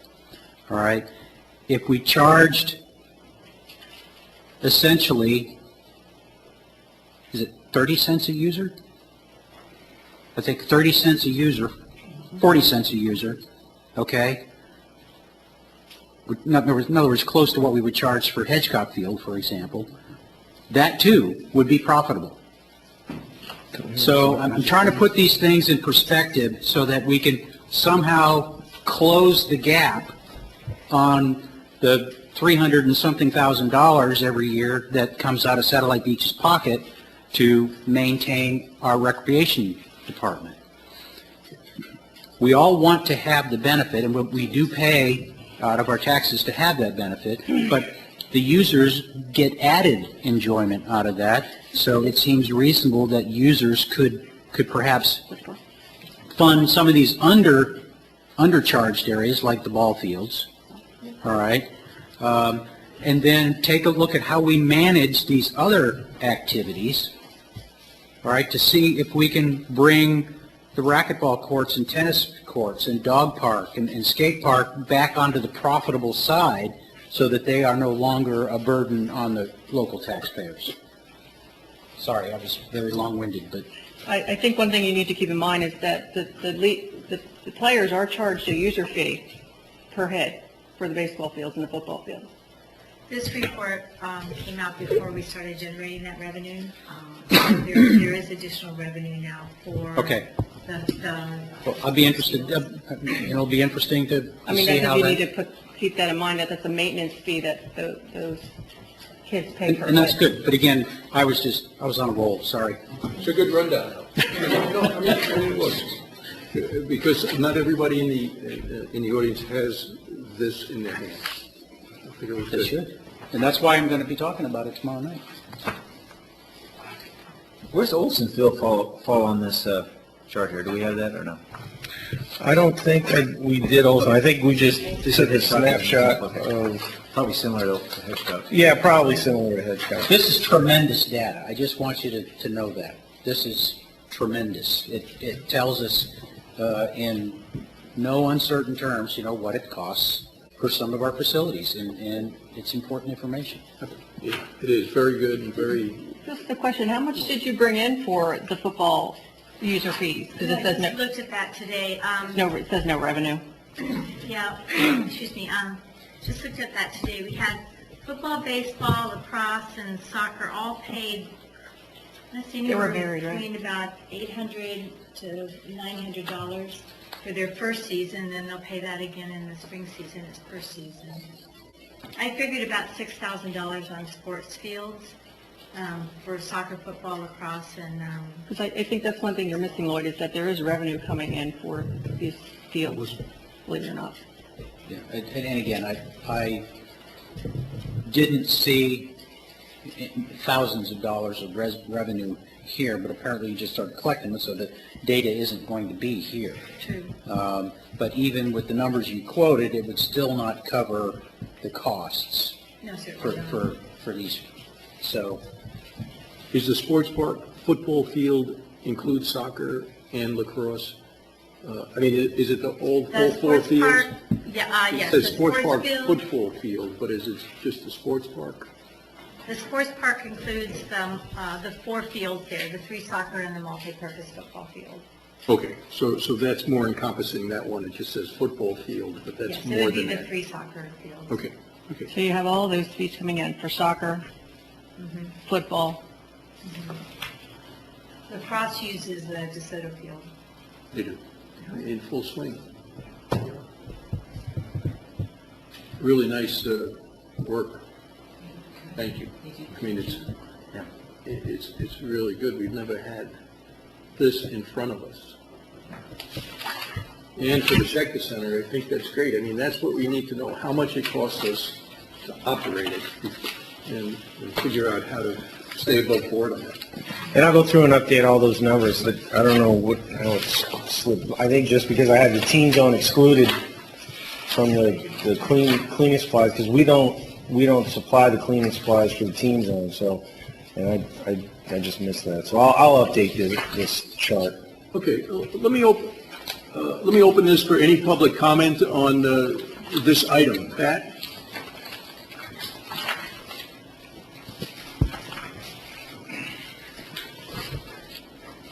Pat Gibbons, resident. Yeah, these two over here have been crunching these numbers since April, and it's a lot of work, but it's we've never had to do this in the past, so it's painstakingly we'll get there. Cheryl, one thing is that unfortunately the user fees that we have increased, not enough to cover that delta that Lloyd's pointed out. I think we did what equated to about 12 cents per player in Little League, and it probably needs to be more like the 50-cent number. Hey, Brian Karcher, president of Little League, is a good friend of mine.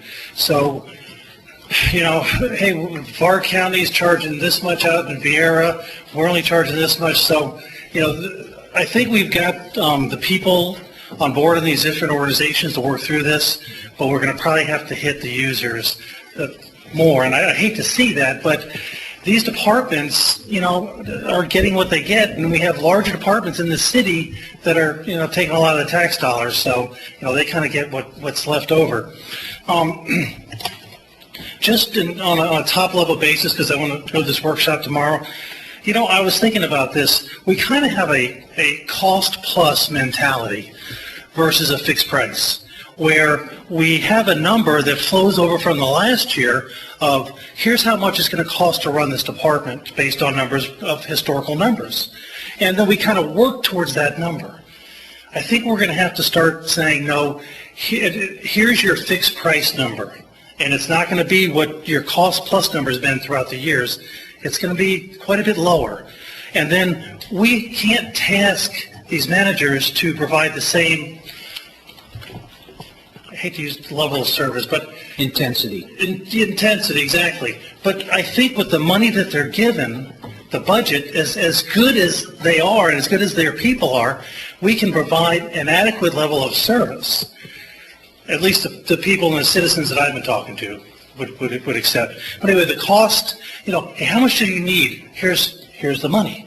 Versus, hey, here's how much we have based on what we've taken from our citizens. Here it is. Do the best you can. See you tomorrow. Setting the stage for that. Other public comment.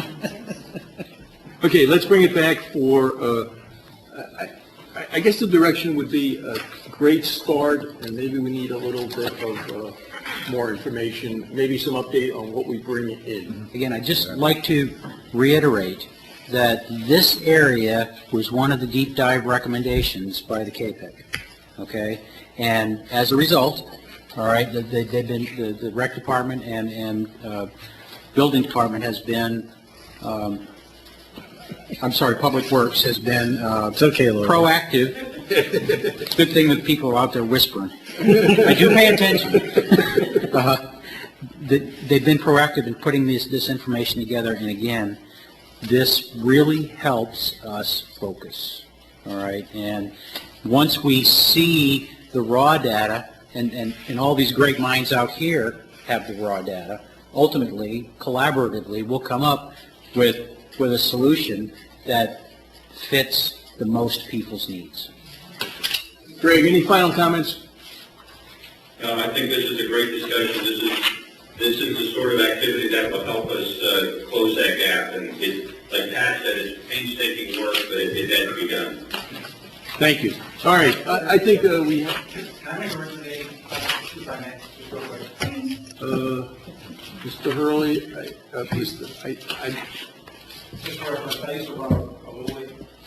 so you want to help them with the data? I just want to say, basically, the bottom line is, you get these presidents, these Little League presidents, and all these others, and have me with on these numbers, because when I ran myself each Little League, I knew exactly when I turned on the lights how much it was costing. Okay. So, I don't care. Thank you, sir.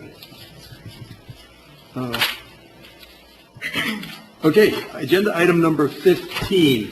I think you guys I think Brenda's going to take the hot seat now, so.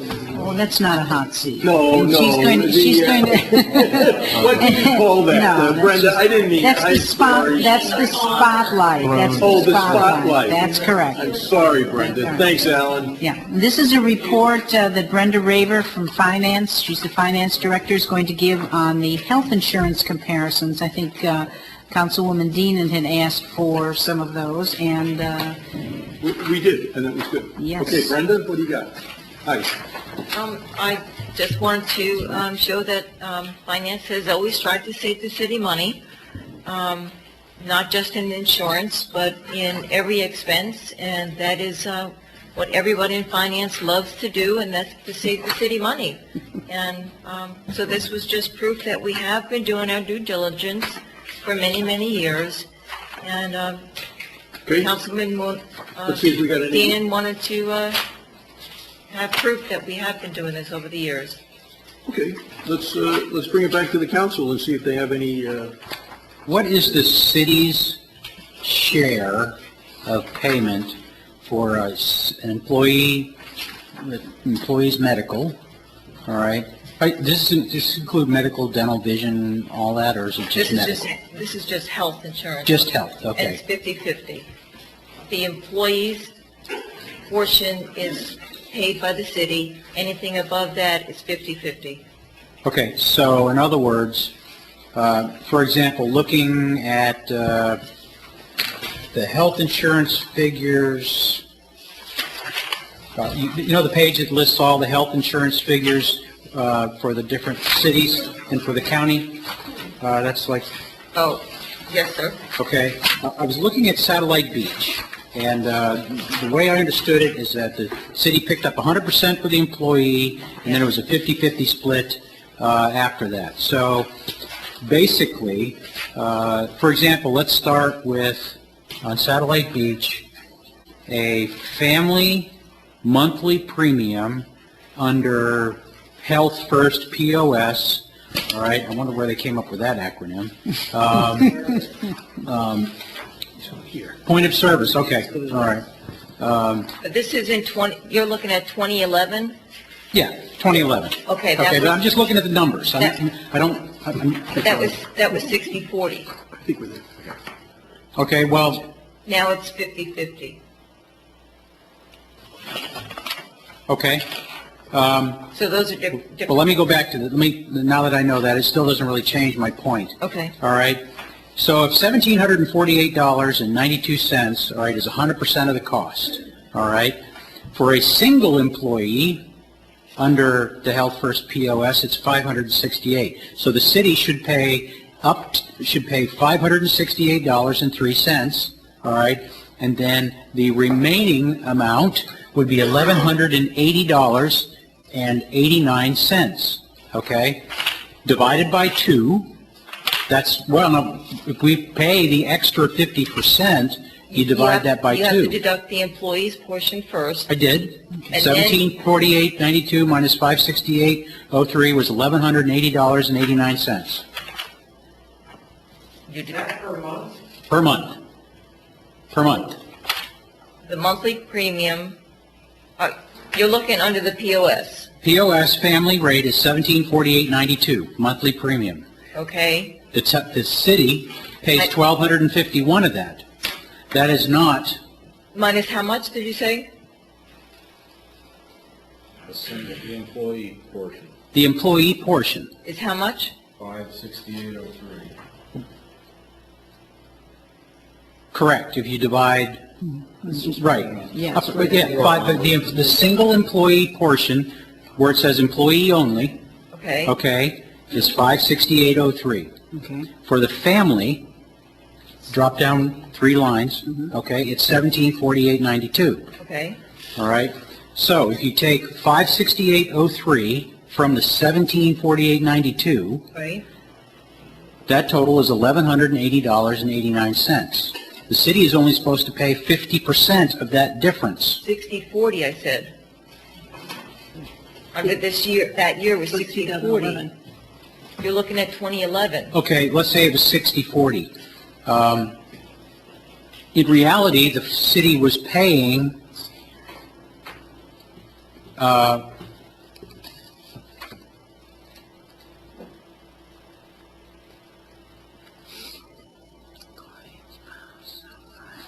figured out what the city was paying. It was paying 71.6%, and the employee was paying 28.4%. That's how the numbers came out. If somebody has a calculator, we can figure it out. My battery died But on my calculator, my cell phone.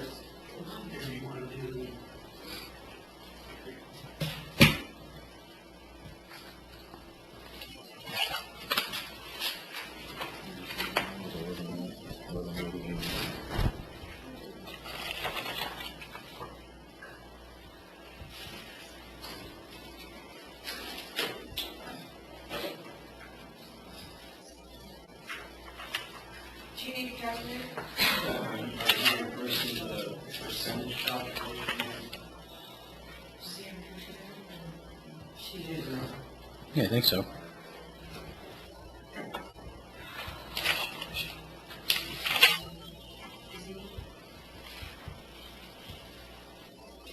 Because 1251.92 divided by 1748.92 is what?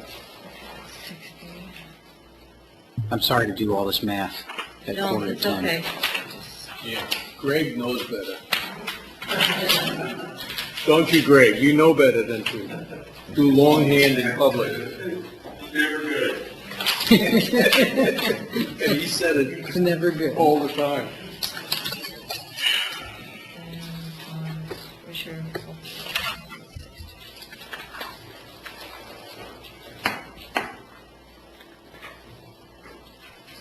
That's what I get. I get 71.6% is what the city is paying. And the remainder must be 28.4.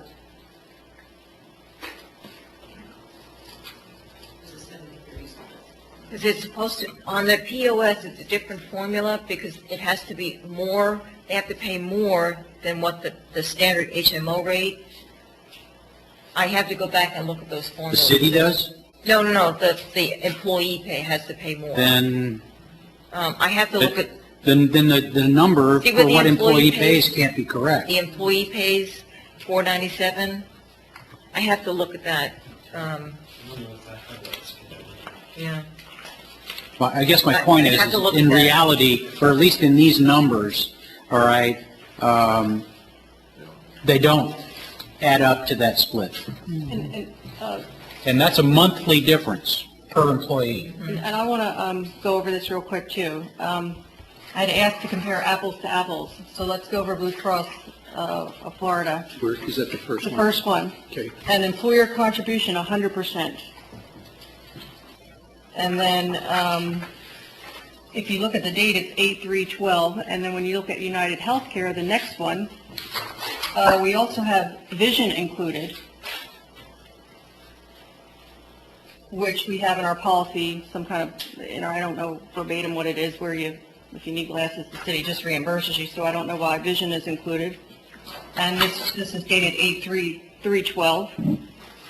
And then we have something from Blue Cross Blue Shield that's dated back in 9/10, and then something from Aetna back in 9/10. So a lot of this information is outdated and was not really comparing apples to apples.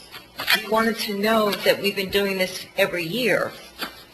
So I'm showing you proof that we've been doing this every year. In fact, never mind. Well, no, that Never mind. was one of the things I think that we had asked for. It's just what threw me off.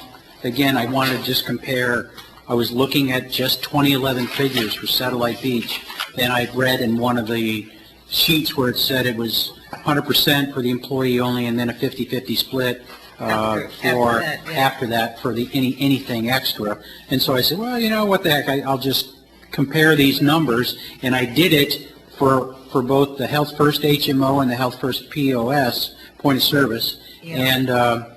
And indeed, for the HMO, The city paid 100%, the employee paid 0%, but for the point of service, the employee apparently paid about 5%? No, that's about right. For the what, I'm sorry?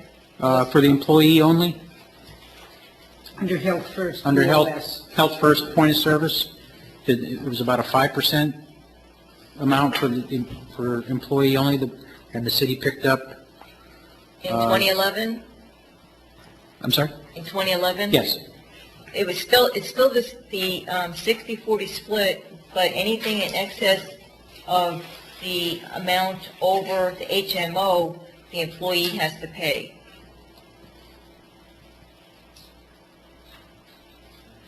That's why I had to go back and look at these formulas. Okay. Somebody else worked up this worksheet in my staff, so I had to go back and look at these Okay. numbers. Well, again, I looked at, again, let me just run through the numbers here. For the Health First HMO, for employee and child, the city picked up 80.5% of the total cost. For the family, they picked up 73% of the cost. For the employee spouse under Health First point of service, they picked up 77% of the cost, 78% for employee and child, and 71.6% for the family. So my concern when I saw originally was thinking the 50-50 split above and beyond the cost of the employee. I said, whoa, we're looking at, for example, the family rate for the Health First point of service was an extra $93.45 a month extra the city is paying per employee on that plan, with where they claim the employee plus the family. Under Health First HMO, that rate went up to $105.28 a month for the same type of coverage per employee that took that coverage. So I don't think the split is being captured correctly if indeed it's just a regular split. Well, like I said, I have to go back and check these formulas, but in 2011 it was the 60-40 and now it's 50-50. But we wait until we get the actual rates right from Health First before we plug them in and then have the employees pay those amounts. And like I said, this is a survey that was actually put together by my staff. So I would have to go back and check how they came up with these formulas back then. And we can do that. Yeah. And That's also no problem. too, I remember this topic came about because of the budget, because we need to figure out a way The benefits. to reduce costs. And benefits are a big issue, and you had advised that you went out for competitive bid. And what I'm seeing here, I'm not seeing anything from last year comparing apples to apples. I'm seeing something from just recently signed, a couple of weeks ago, and then another thing signed a couple of weeks ago that has 100% employee contribution, and then something from 9 and 10. I would like to see a matrix of these companies today versus Health First, because you have advised that Health First is the cheapest, and I think it's very important because the budget is coming up. We're looking at reducing costs. So if I misdirected, I apologize, but I can't see where I can compare these policies to each other. They're not even similar. Actually, this spreadsheet that lists how it's laid out here would be useful if you just you put the different carriers along the top with the same comparative to compare the rates. That would be useful. Mm-hmm. And it's probably the easiest way. And I think also too, it's very important. I know that I guess the eye care, it's in our personnel policy that somebody goes to the eye doctor and then we just give them a check. Well, we need to look at a policy for eye care where the employee contributes a portion to. We really need to take a good look at this healthcare issue. In my memory, we had something with the police department, and they got that benefit for the eye care, and then it was suggested that we give it to the general employees also, and I think that's how that carried over a couple of years ago, to get the eye benefit, because the police department got it, general employees got that also. So, Well, I had just gotten a current quote from Aetna, and that came in 25% higher than Health First did. I'm still waiting on Blue Cross Blue Shield to come in. Cigna will not give us a quote, and nor will United Healthcare. So I just got that from our agent, but I'll wait for the Blue Cross to Blue Shield to come in. But what I'm saying is you advised at the last meeting that you had done this already. I just wanted Yes, to and hear. that's what is here. That's what I'm telling you. I went all the way back to 08, 09, and that's what these copies are. I see them. And, you know, I'll put it in a matrix for you, but that's what these copies are. These are the quotes back from the insurance companies. I would like to see recent quotes from insurance companies on similar, the exact same policy we have from United Healthcare from other insurance companies. Brenda, like this one insured employer application for United Healthcare, where does it actually show you the rate? From which one? I'm sorry. United Healthcare? United Healthcare, it's, Dated July 2008. no, this was a requested effective date was October 1, 2012 for United Health. I couldn't really see like the rates. They, they listed contribution percentages, in other words, employer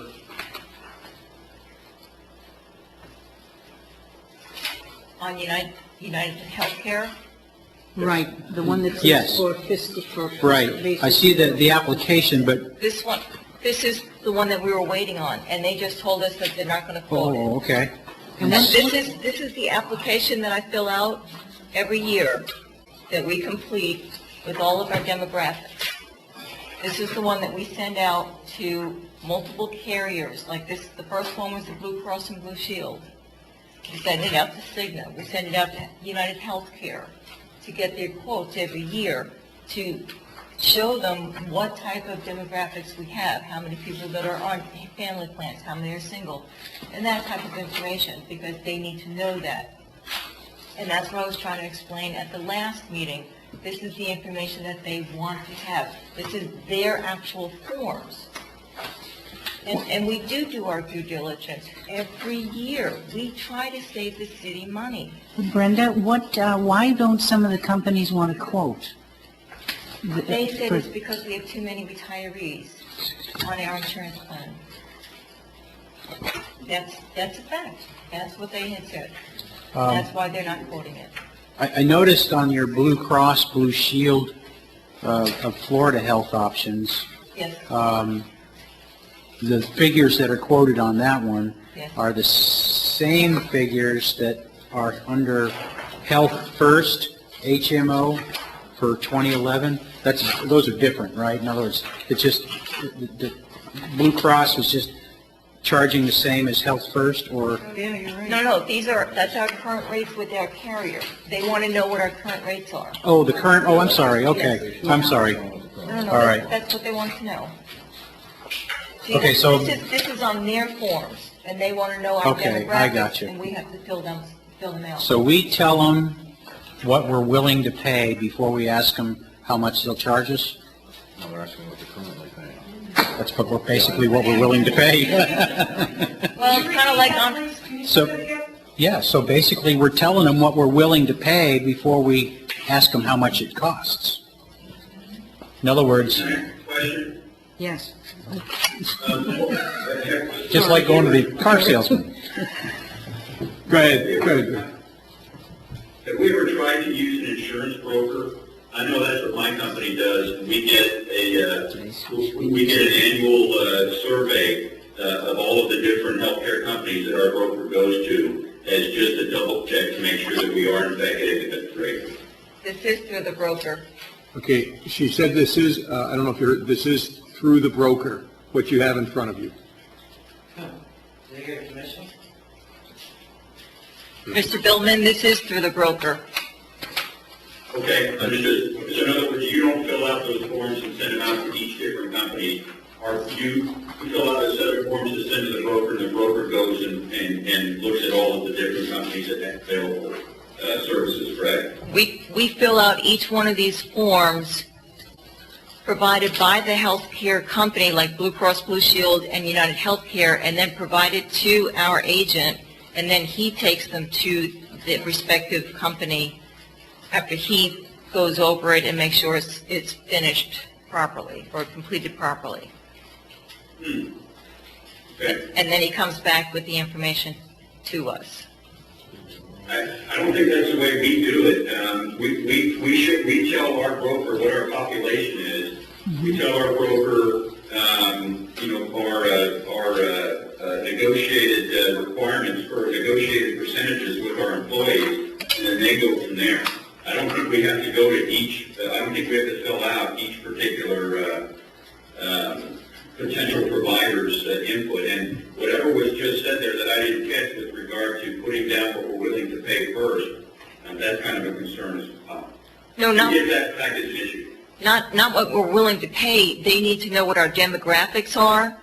And on one of the forms or the supplemental application, they wanted to know what our current rates are with our current provider. Did you hear that? Yes, I sure did. Thank you. Okay. So it sounds to me like we do a whatever annual or however often you do it, a survey to make sure that we are getting the best rate. So I think that's what we're trying to get at here. Is that correct? Yes, sir. And it is, and we do it annually. Yes, sir. Okay. And let me just throw this in the pot. This is only one side of the equation when it comes to saving money. The other side of the equation is, frankly, we're giving our employees a heck of a deal, 100%. I don't know of any companies that are giving their employees 100%. I think maybe a survey should be done in the area. And I know I could give you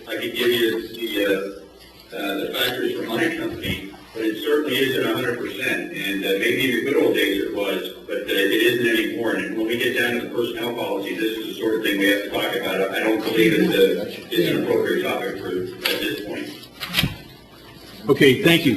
I'd just like to open this. We just have a comparison in front of us on agenda item number 16 for public comment.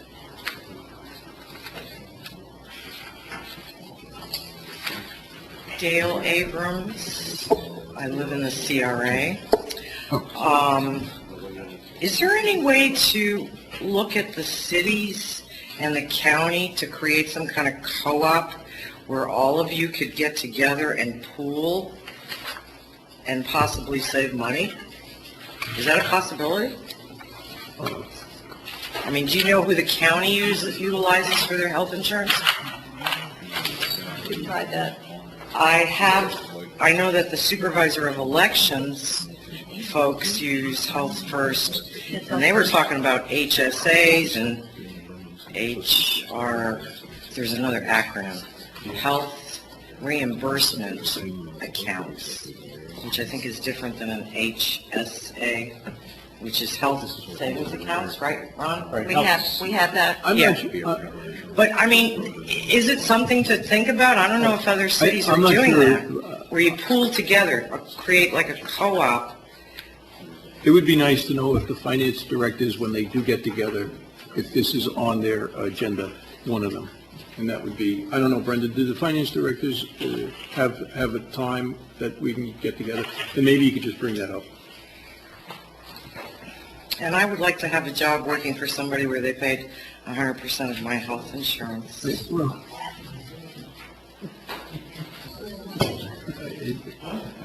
other public comment? Okay, I'm just going to bring it back. City Manager, I think we would, Click on this page. And let's Yes, look at this I see exactly what you're saying. It needs to be, we're going to take a hard look at page. that. Excel's out a little bit more. Right, but we need to take a hard look at the splits and everything there, too. Okay, and when you get that, we'll bring that back. Absolutely. Probably in the course of direction. We need it for budget negotiations. I know. And I'd just like to say that this is the exact thing that we went through, you know, night after night on KPEG, where we were looking at these numbers and boring into them, and night after night, Brenda was there helping us with that, and I just want to point out that she's doing the absolute best she can to figure all this out. And I agree, this is good. So, It's good. again, the more detail we have and the more eyes we have looking at it and ideas. That's right. That's what the eye is, the other eye. This is how we're gonna get better, more efficient. But that's why I had wanted this HR person, so they could take this out to go out to bid and do this other stuff and actually concentrate on this 100%. Well, we got you the And not try temporary to position, so. Right, and not try to do this piecemeal.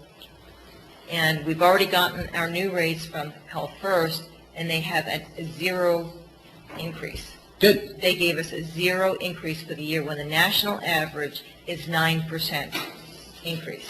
The national average. If we went with like Cigna or Health First, it would have been a 9% increase. Health First gave us a 0. Well, and we'll look at those figures, so. Yes, but I just wanted to, we do Never eat a at good job. restaurants with no in prices on the finance. menu. Thank you, Brenda. Do you have your health, HR person yet? Is it? No? Yeah, we have not had the time. We're looking really at October 1st, and again, you know, the budget is, you know, we're still crunching the numbers, so that seemed to be more responsible to go through the process. Well, and I thank you, Brenda, for spending the night and putting together the next one. Thanks a lot for everything. Well, I just wanted to prove that we do our due diligence. It is good. Thank you. Okay, agenda item number 16 is on codification services. Lenore, is that you? Okay, Here she is. thank you.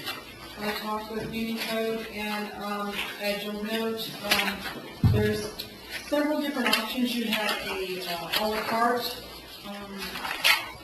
further back, but my recommendation would be go with option 1, which is complete document 14. We already have copies 1 through 13, so I could create a new, older version of our codification process when we got the meeting code in the past. The estimated figures are 55, 22, 90. Mr. Heller with Unicode has indicated that if there's any other additional questions, he would be made available at a future meeting to go through the process with you. If you look at the, looks like it's page 3, it talks about republication. When I discussed that with Stephanie from Unicode earlier, Mr. Heller wasn't available at that time. She indicated that they could start from start to finish doing the republication. It would cost over $10,000. With additional costs if you're wanting to reorganize the paper copies. They also talked about a fee for doing the webinars. Plus, they're going to also establish like a code book. And that price, that fee was $700. And I would, again, recommend going with the 5,500. That gets you where you need to be. That's the requirement. And being that we are looking at budget costs, that's the cheapest that we can go. Okay, thank you. Let me bring it back to the council for some discussion. Well, I don't know if you've all been on Unicode, but it is a tremendous resource. Is it?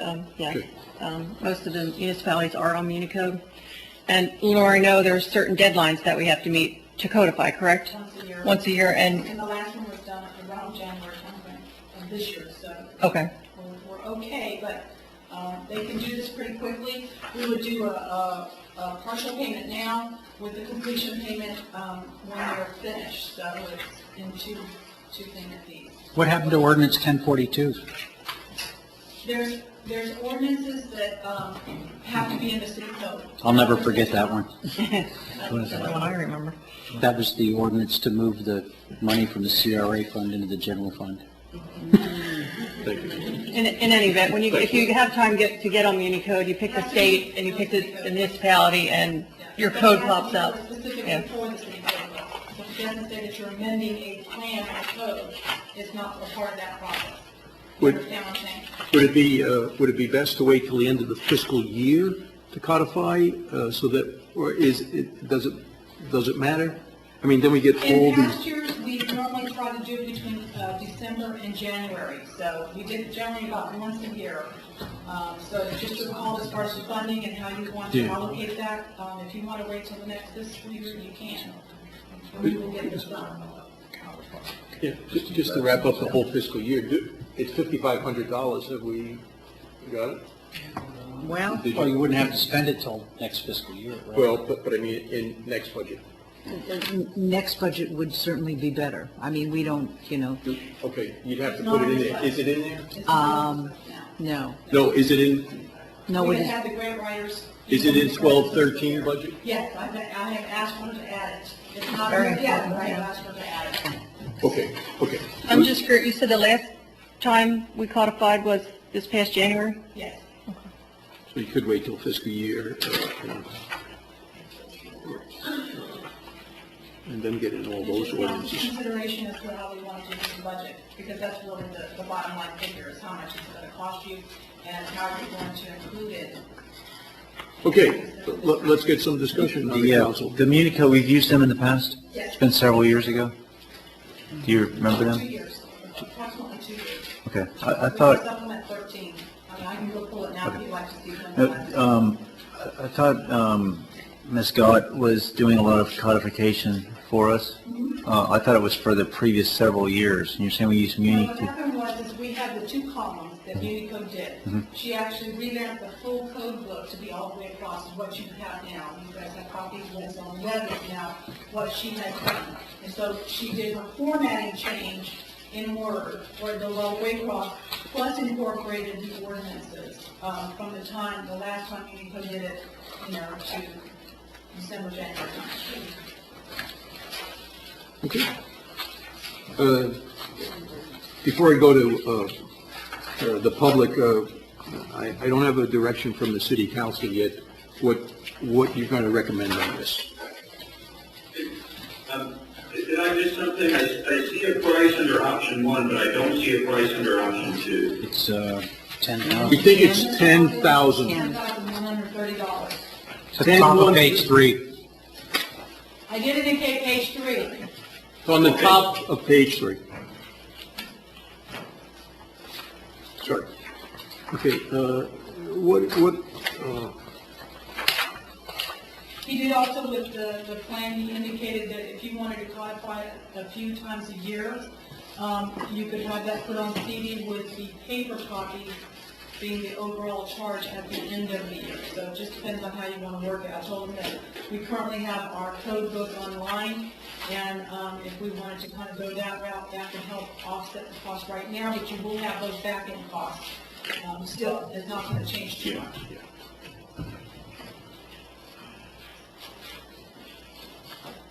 Well, I mean, it needs to be done. My code book too, there's some ordinances in there.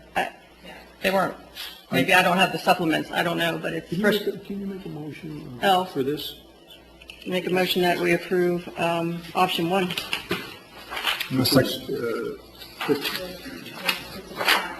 I second. You need a specific timeline? Well, I mean, do you want it this fiscal year, or, next fiscal year? So in other words, give me a timeline when I need to start working with Unicode. Okay, Cheryl, can you update yours? For next fiscal year. Okay. All right. I do have a motion. You seconded it, right? Yeah. Did you second? I do have a motion by Councilwoman Dean and second by Vice Mayor Rhodes. I'd like to open this item for public comment.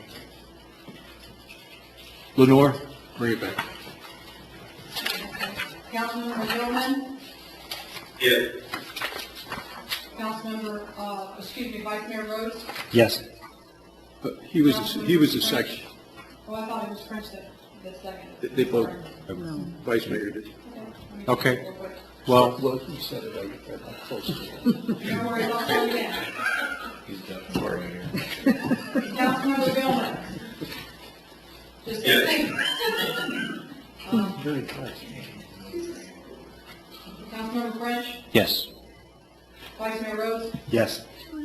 Councilmember Dean, Yes. Mayor Fontaine. Yes, and it passes unanimously. Thanks, Lenore, for that homework that you did for us to get there.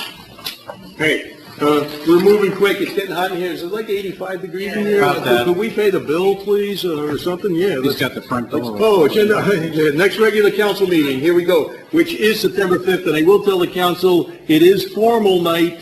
We go back to shirts and ties in September.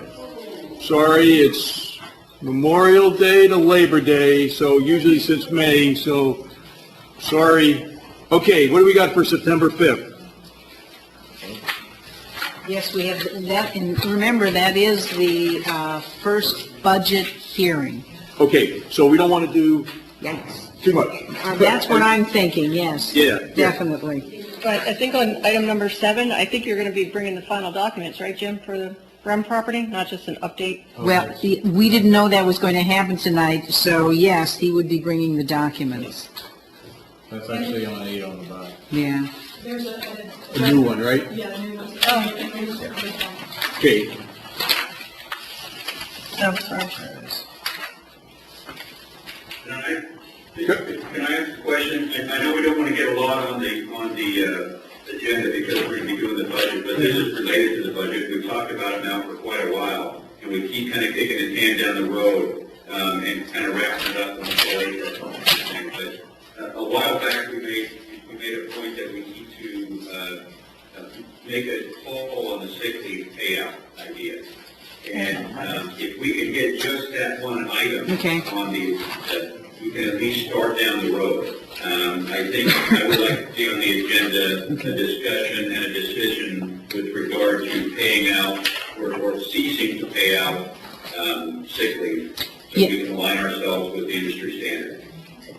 And I do have some comparisons too with different cities and so on, so that'll fit right in.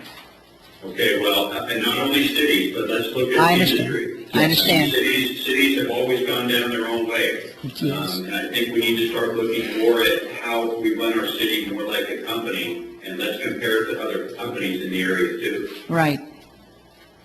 okay, so with that item, we'll go with that. That's, Wait, I have okay. one, I have one important, I have that on my list also, Greg, but I think the JLAC letter, the cover letter needs to be drafted per the direction that we gave.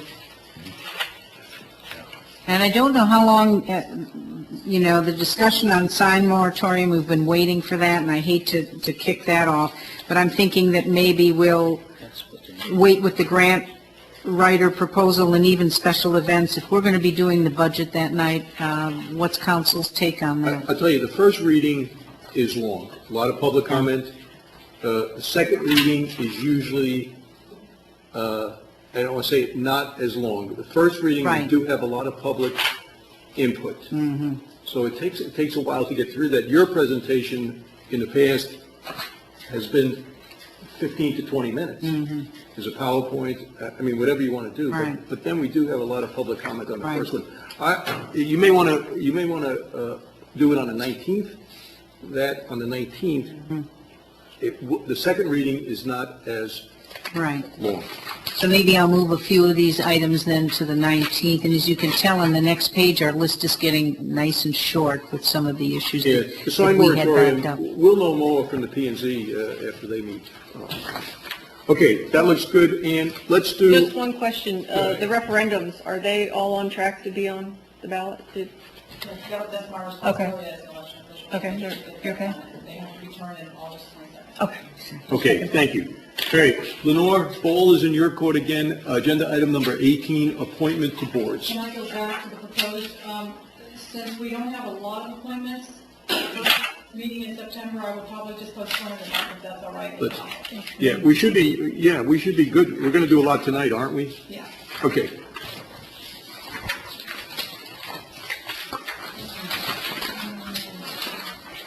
As you see on the board appointments, You had Pat Patton show up for the board interview, Carol Robichek, Dwayne Swanson, and Nancy Wilbur. So keep those in mind as you're progressing and looking. I did receive an okay from Scotty Cole that she would like to be appointed on the beautification board, so I was to say that that would be the first one to consider.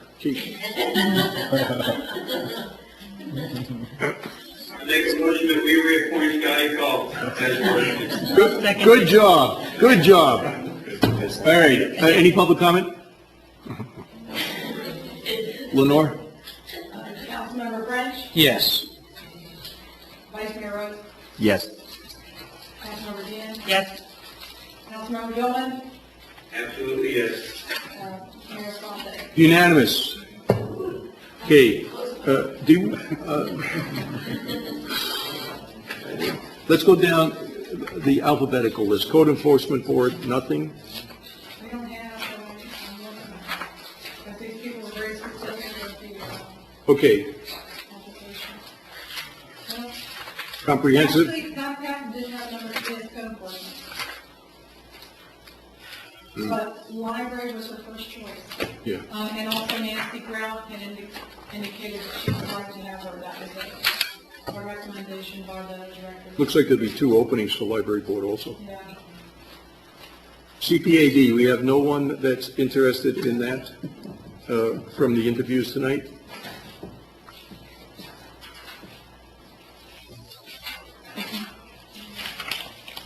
I don't see anything. Library board. And Lenore, library board, do we have, okay, if we move Hope up, then we'll have 2 alternate positions available, is that correct? Now, didn't we make a policy that we're going to re-interview these people? That's where you consider you call it applicant, and you don't have to reappoint right at this time. It depends on what you'd like to do. That's why I say consider, not necessarily reappoint. Okay. I am on the library board. I know Hope very well. Public school system, 30 years, really top notch. She does not live in Satellite Beach. She lives in Indian Harbor Beach. But the library board does allow for 1 or 2 non-residents. Mm-hmm.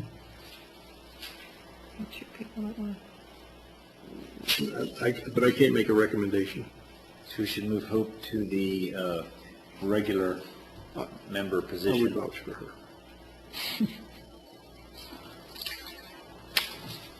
I'll make a motion to move Hope Asher from the alternate position to the regular member position on the library board for a 2-year term. Second. Okay, I have a motion by Vice Mayor Rhodes, second by Councilman French. Any public comment? Lenore? Councilman Billman?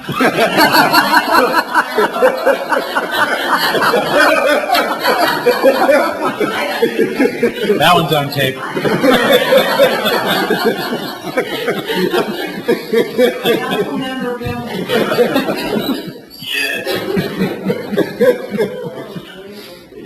Councilmember Dean? Yes. Is that guy Freud? What's his name? Freud? Yes. Vice Mayor Rhodes? Yes.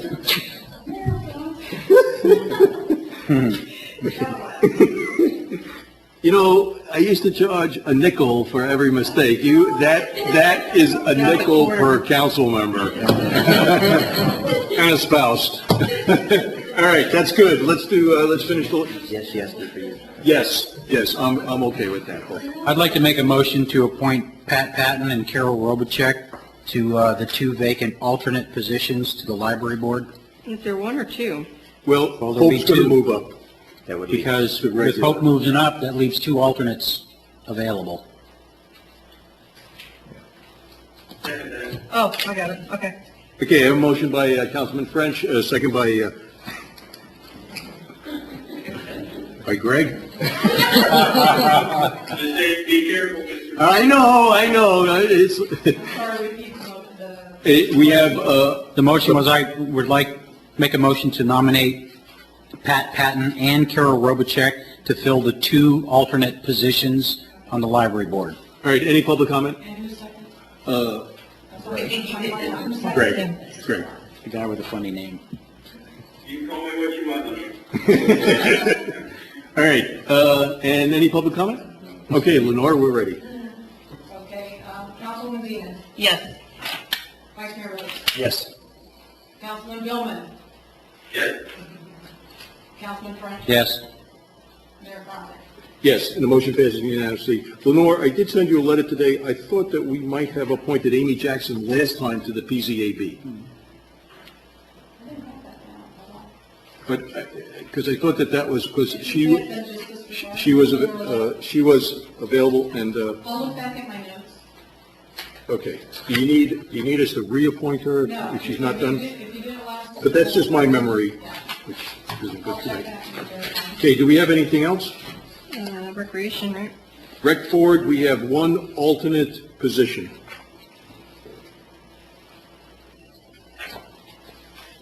Two.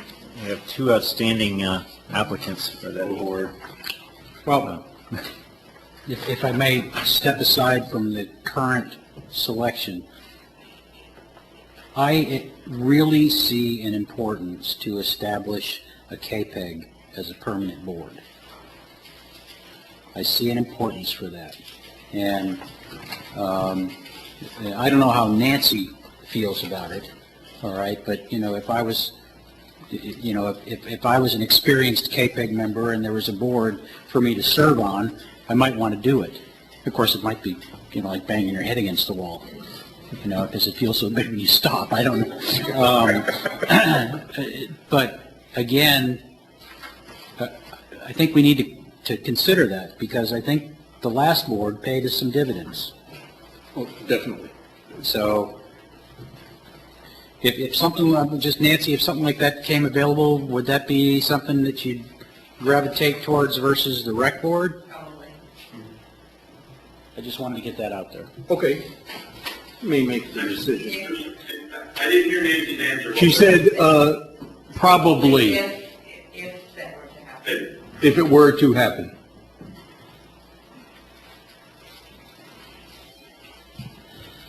All right, so let's make an appointment to the rec board.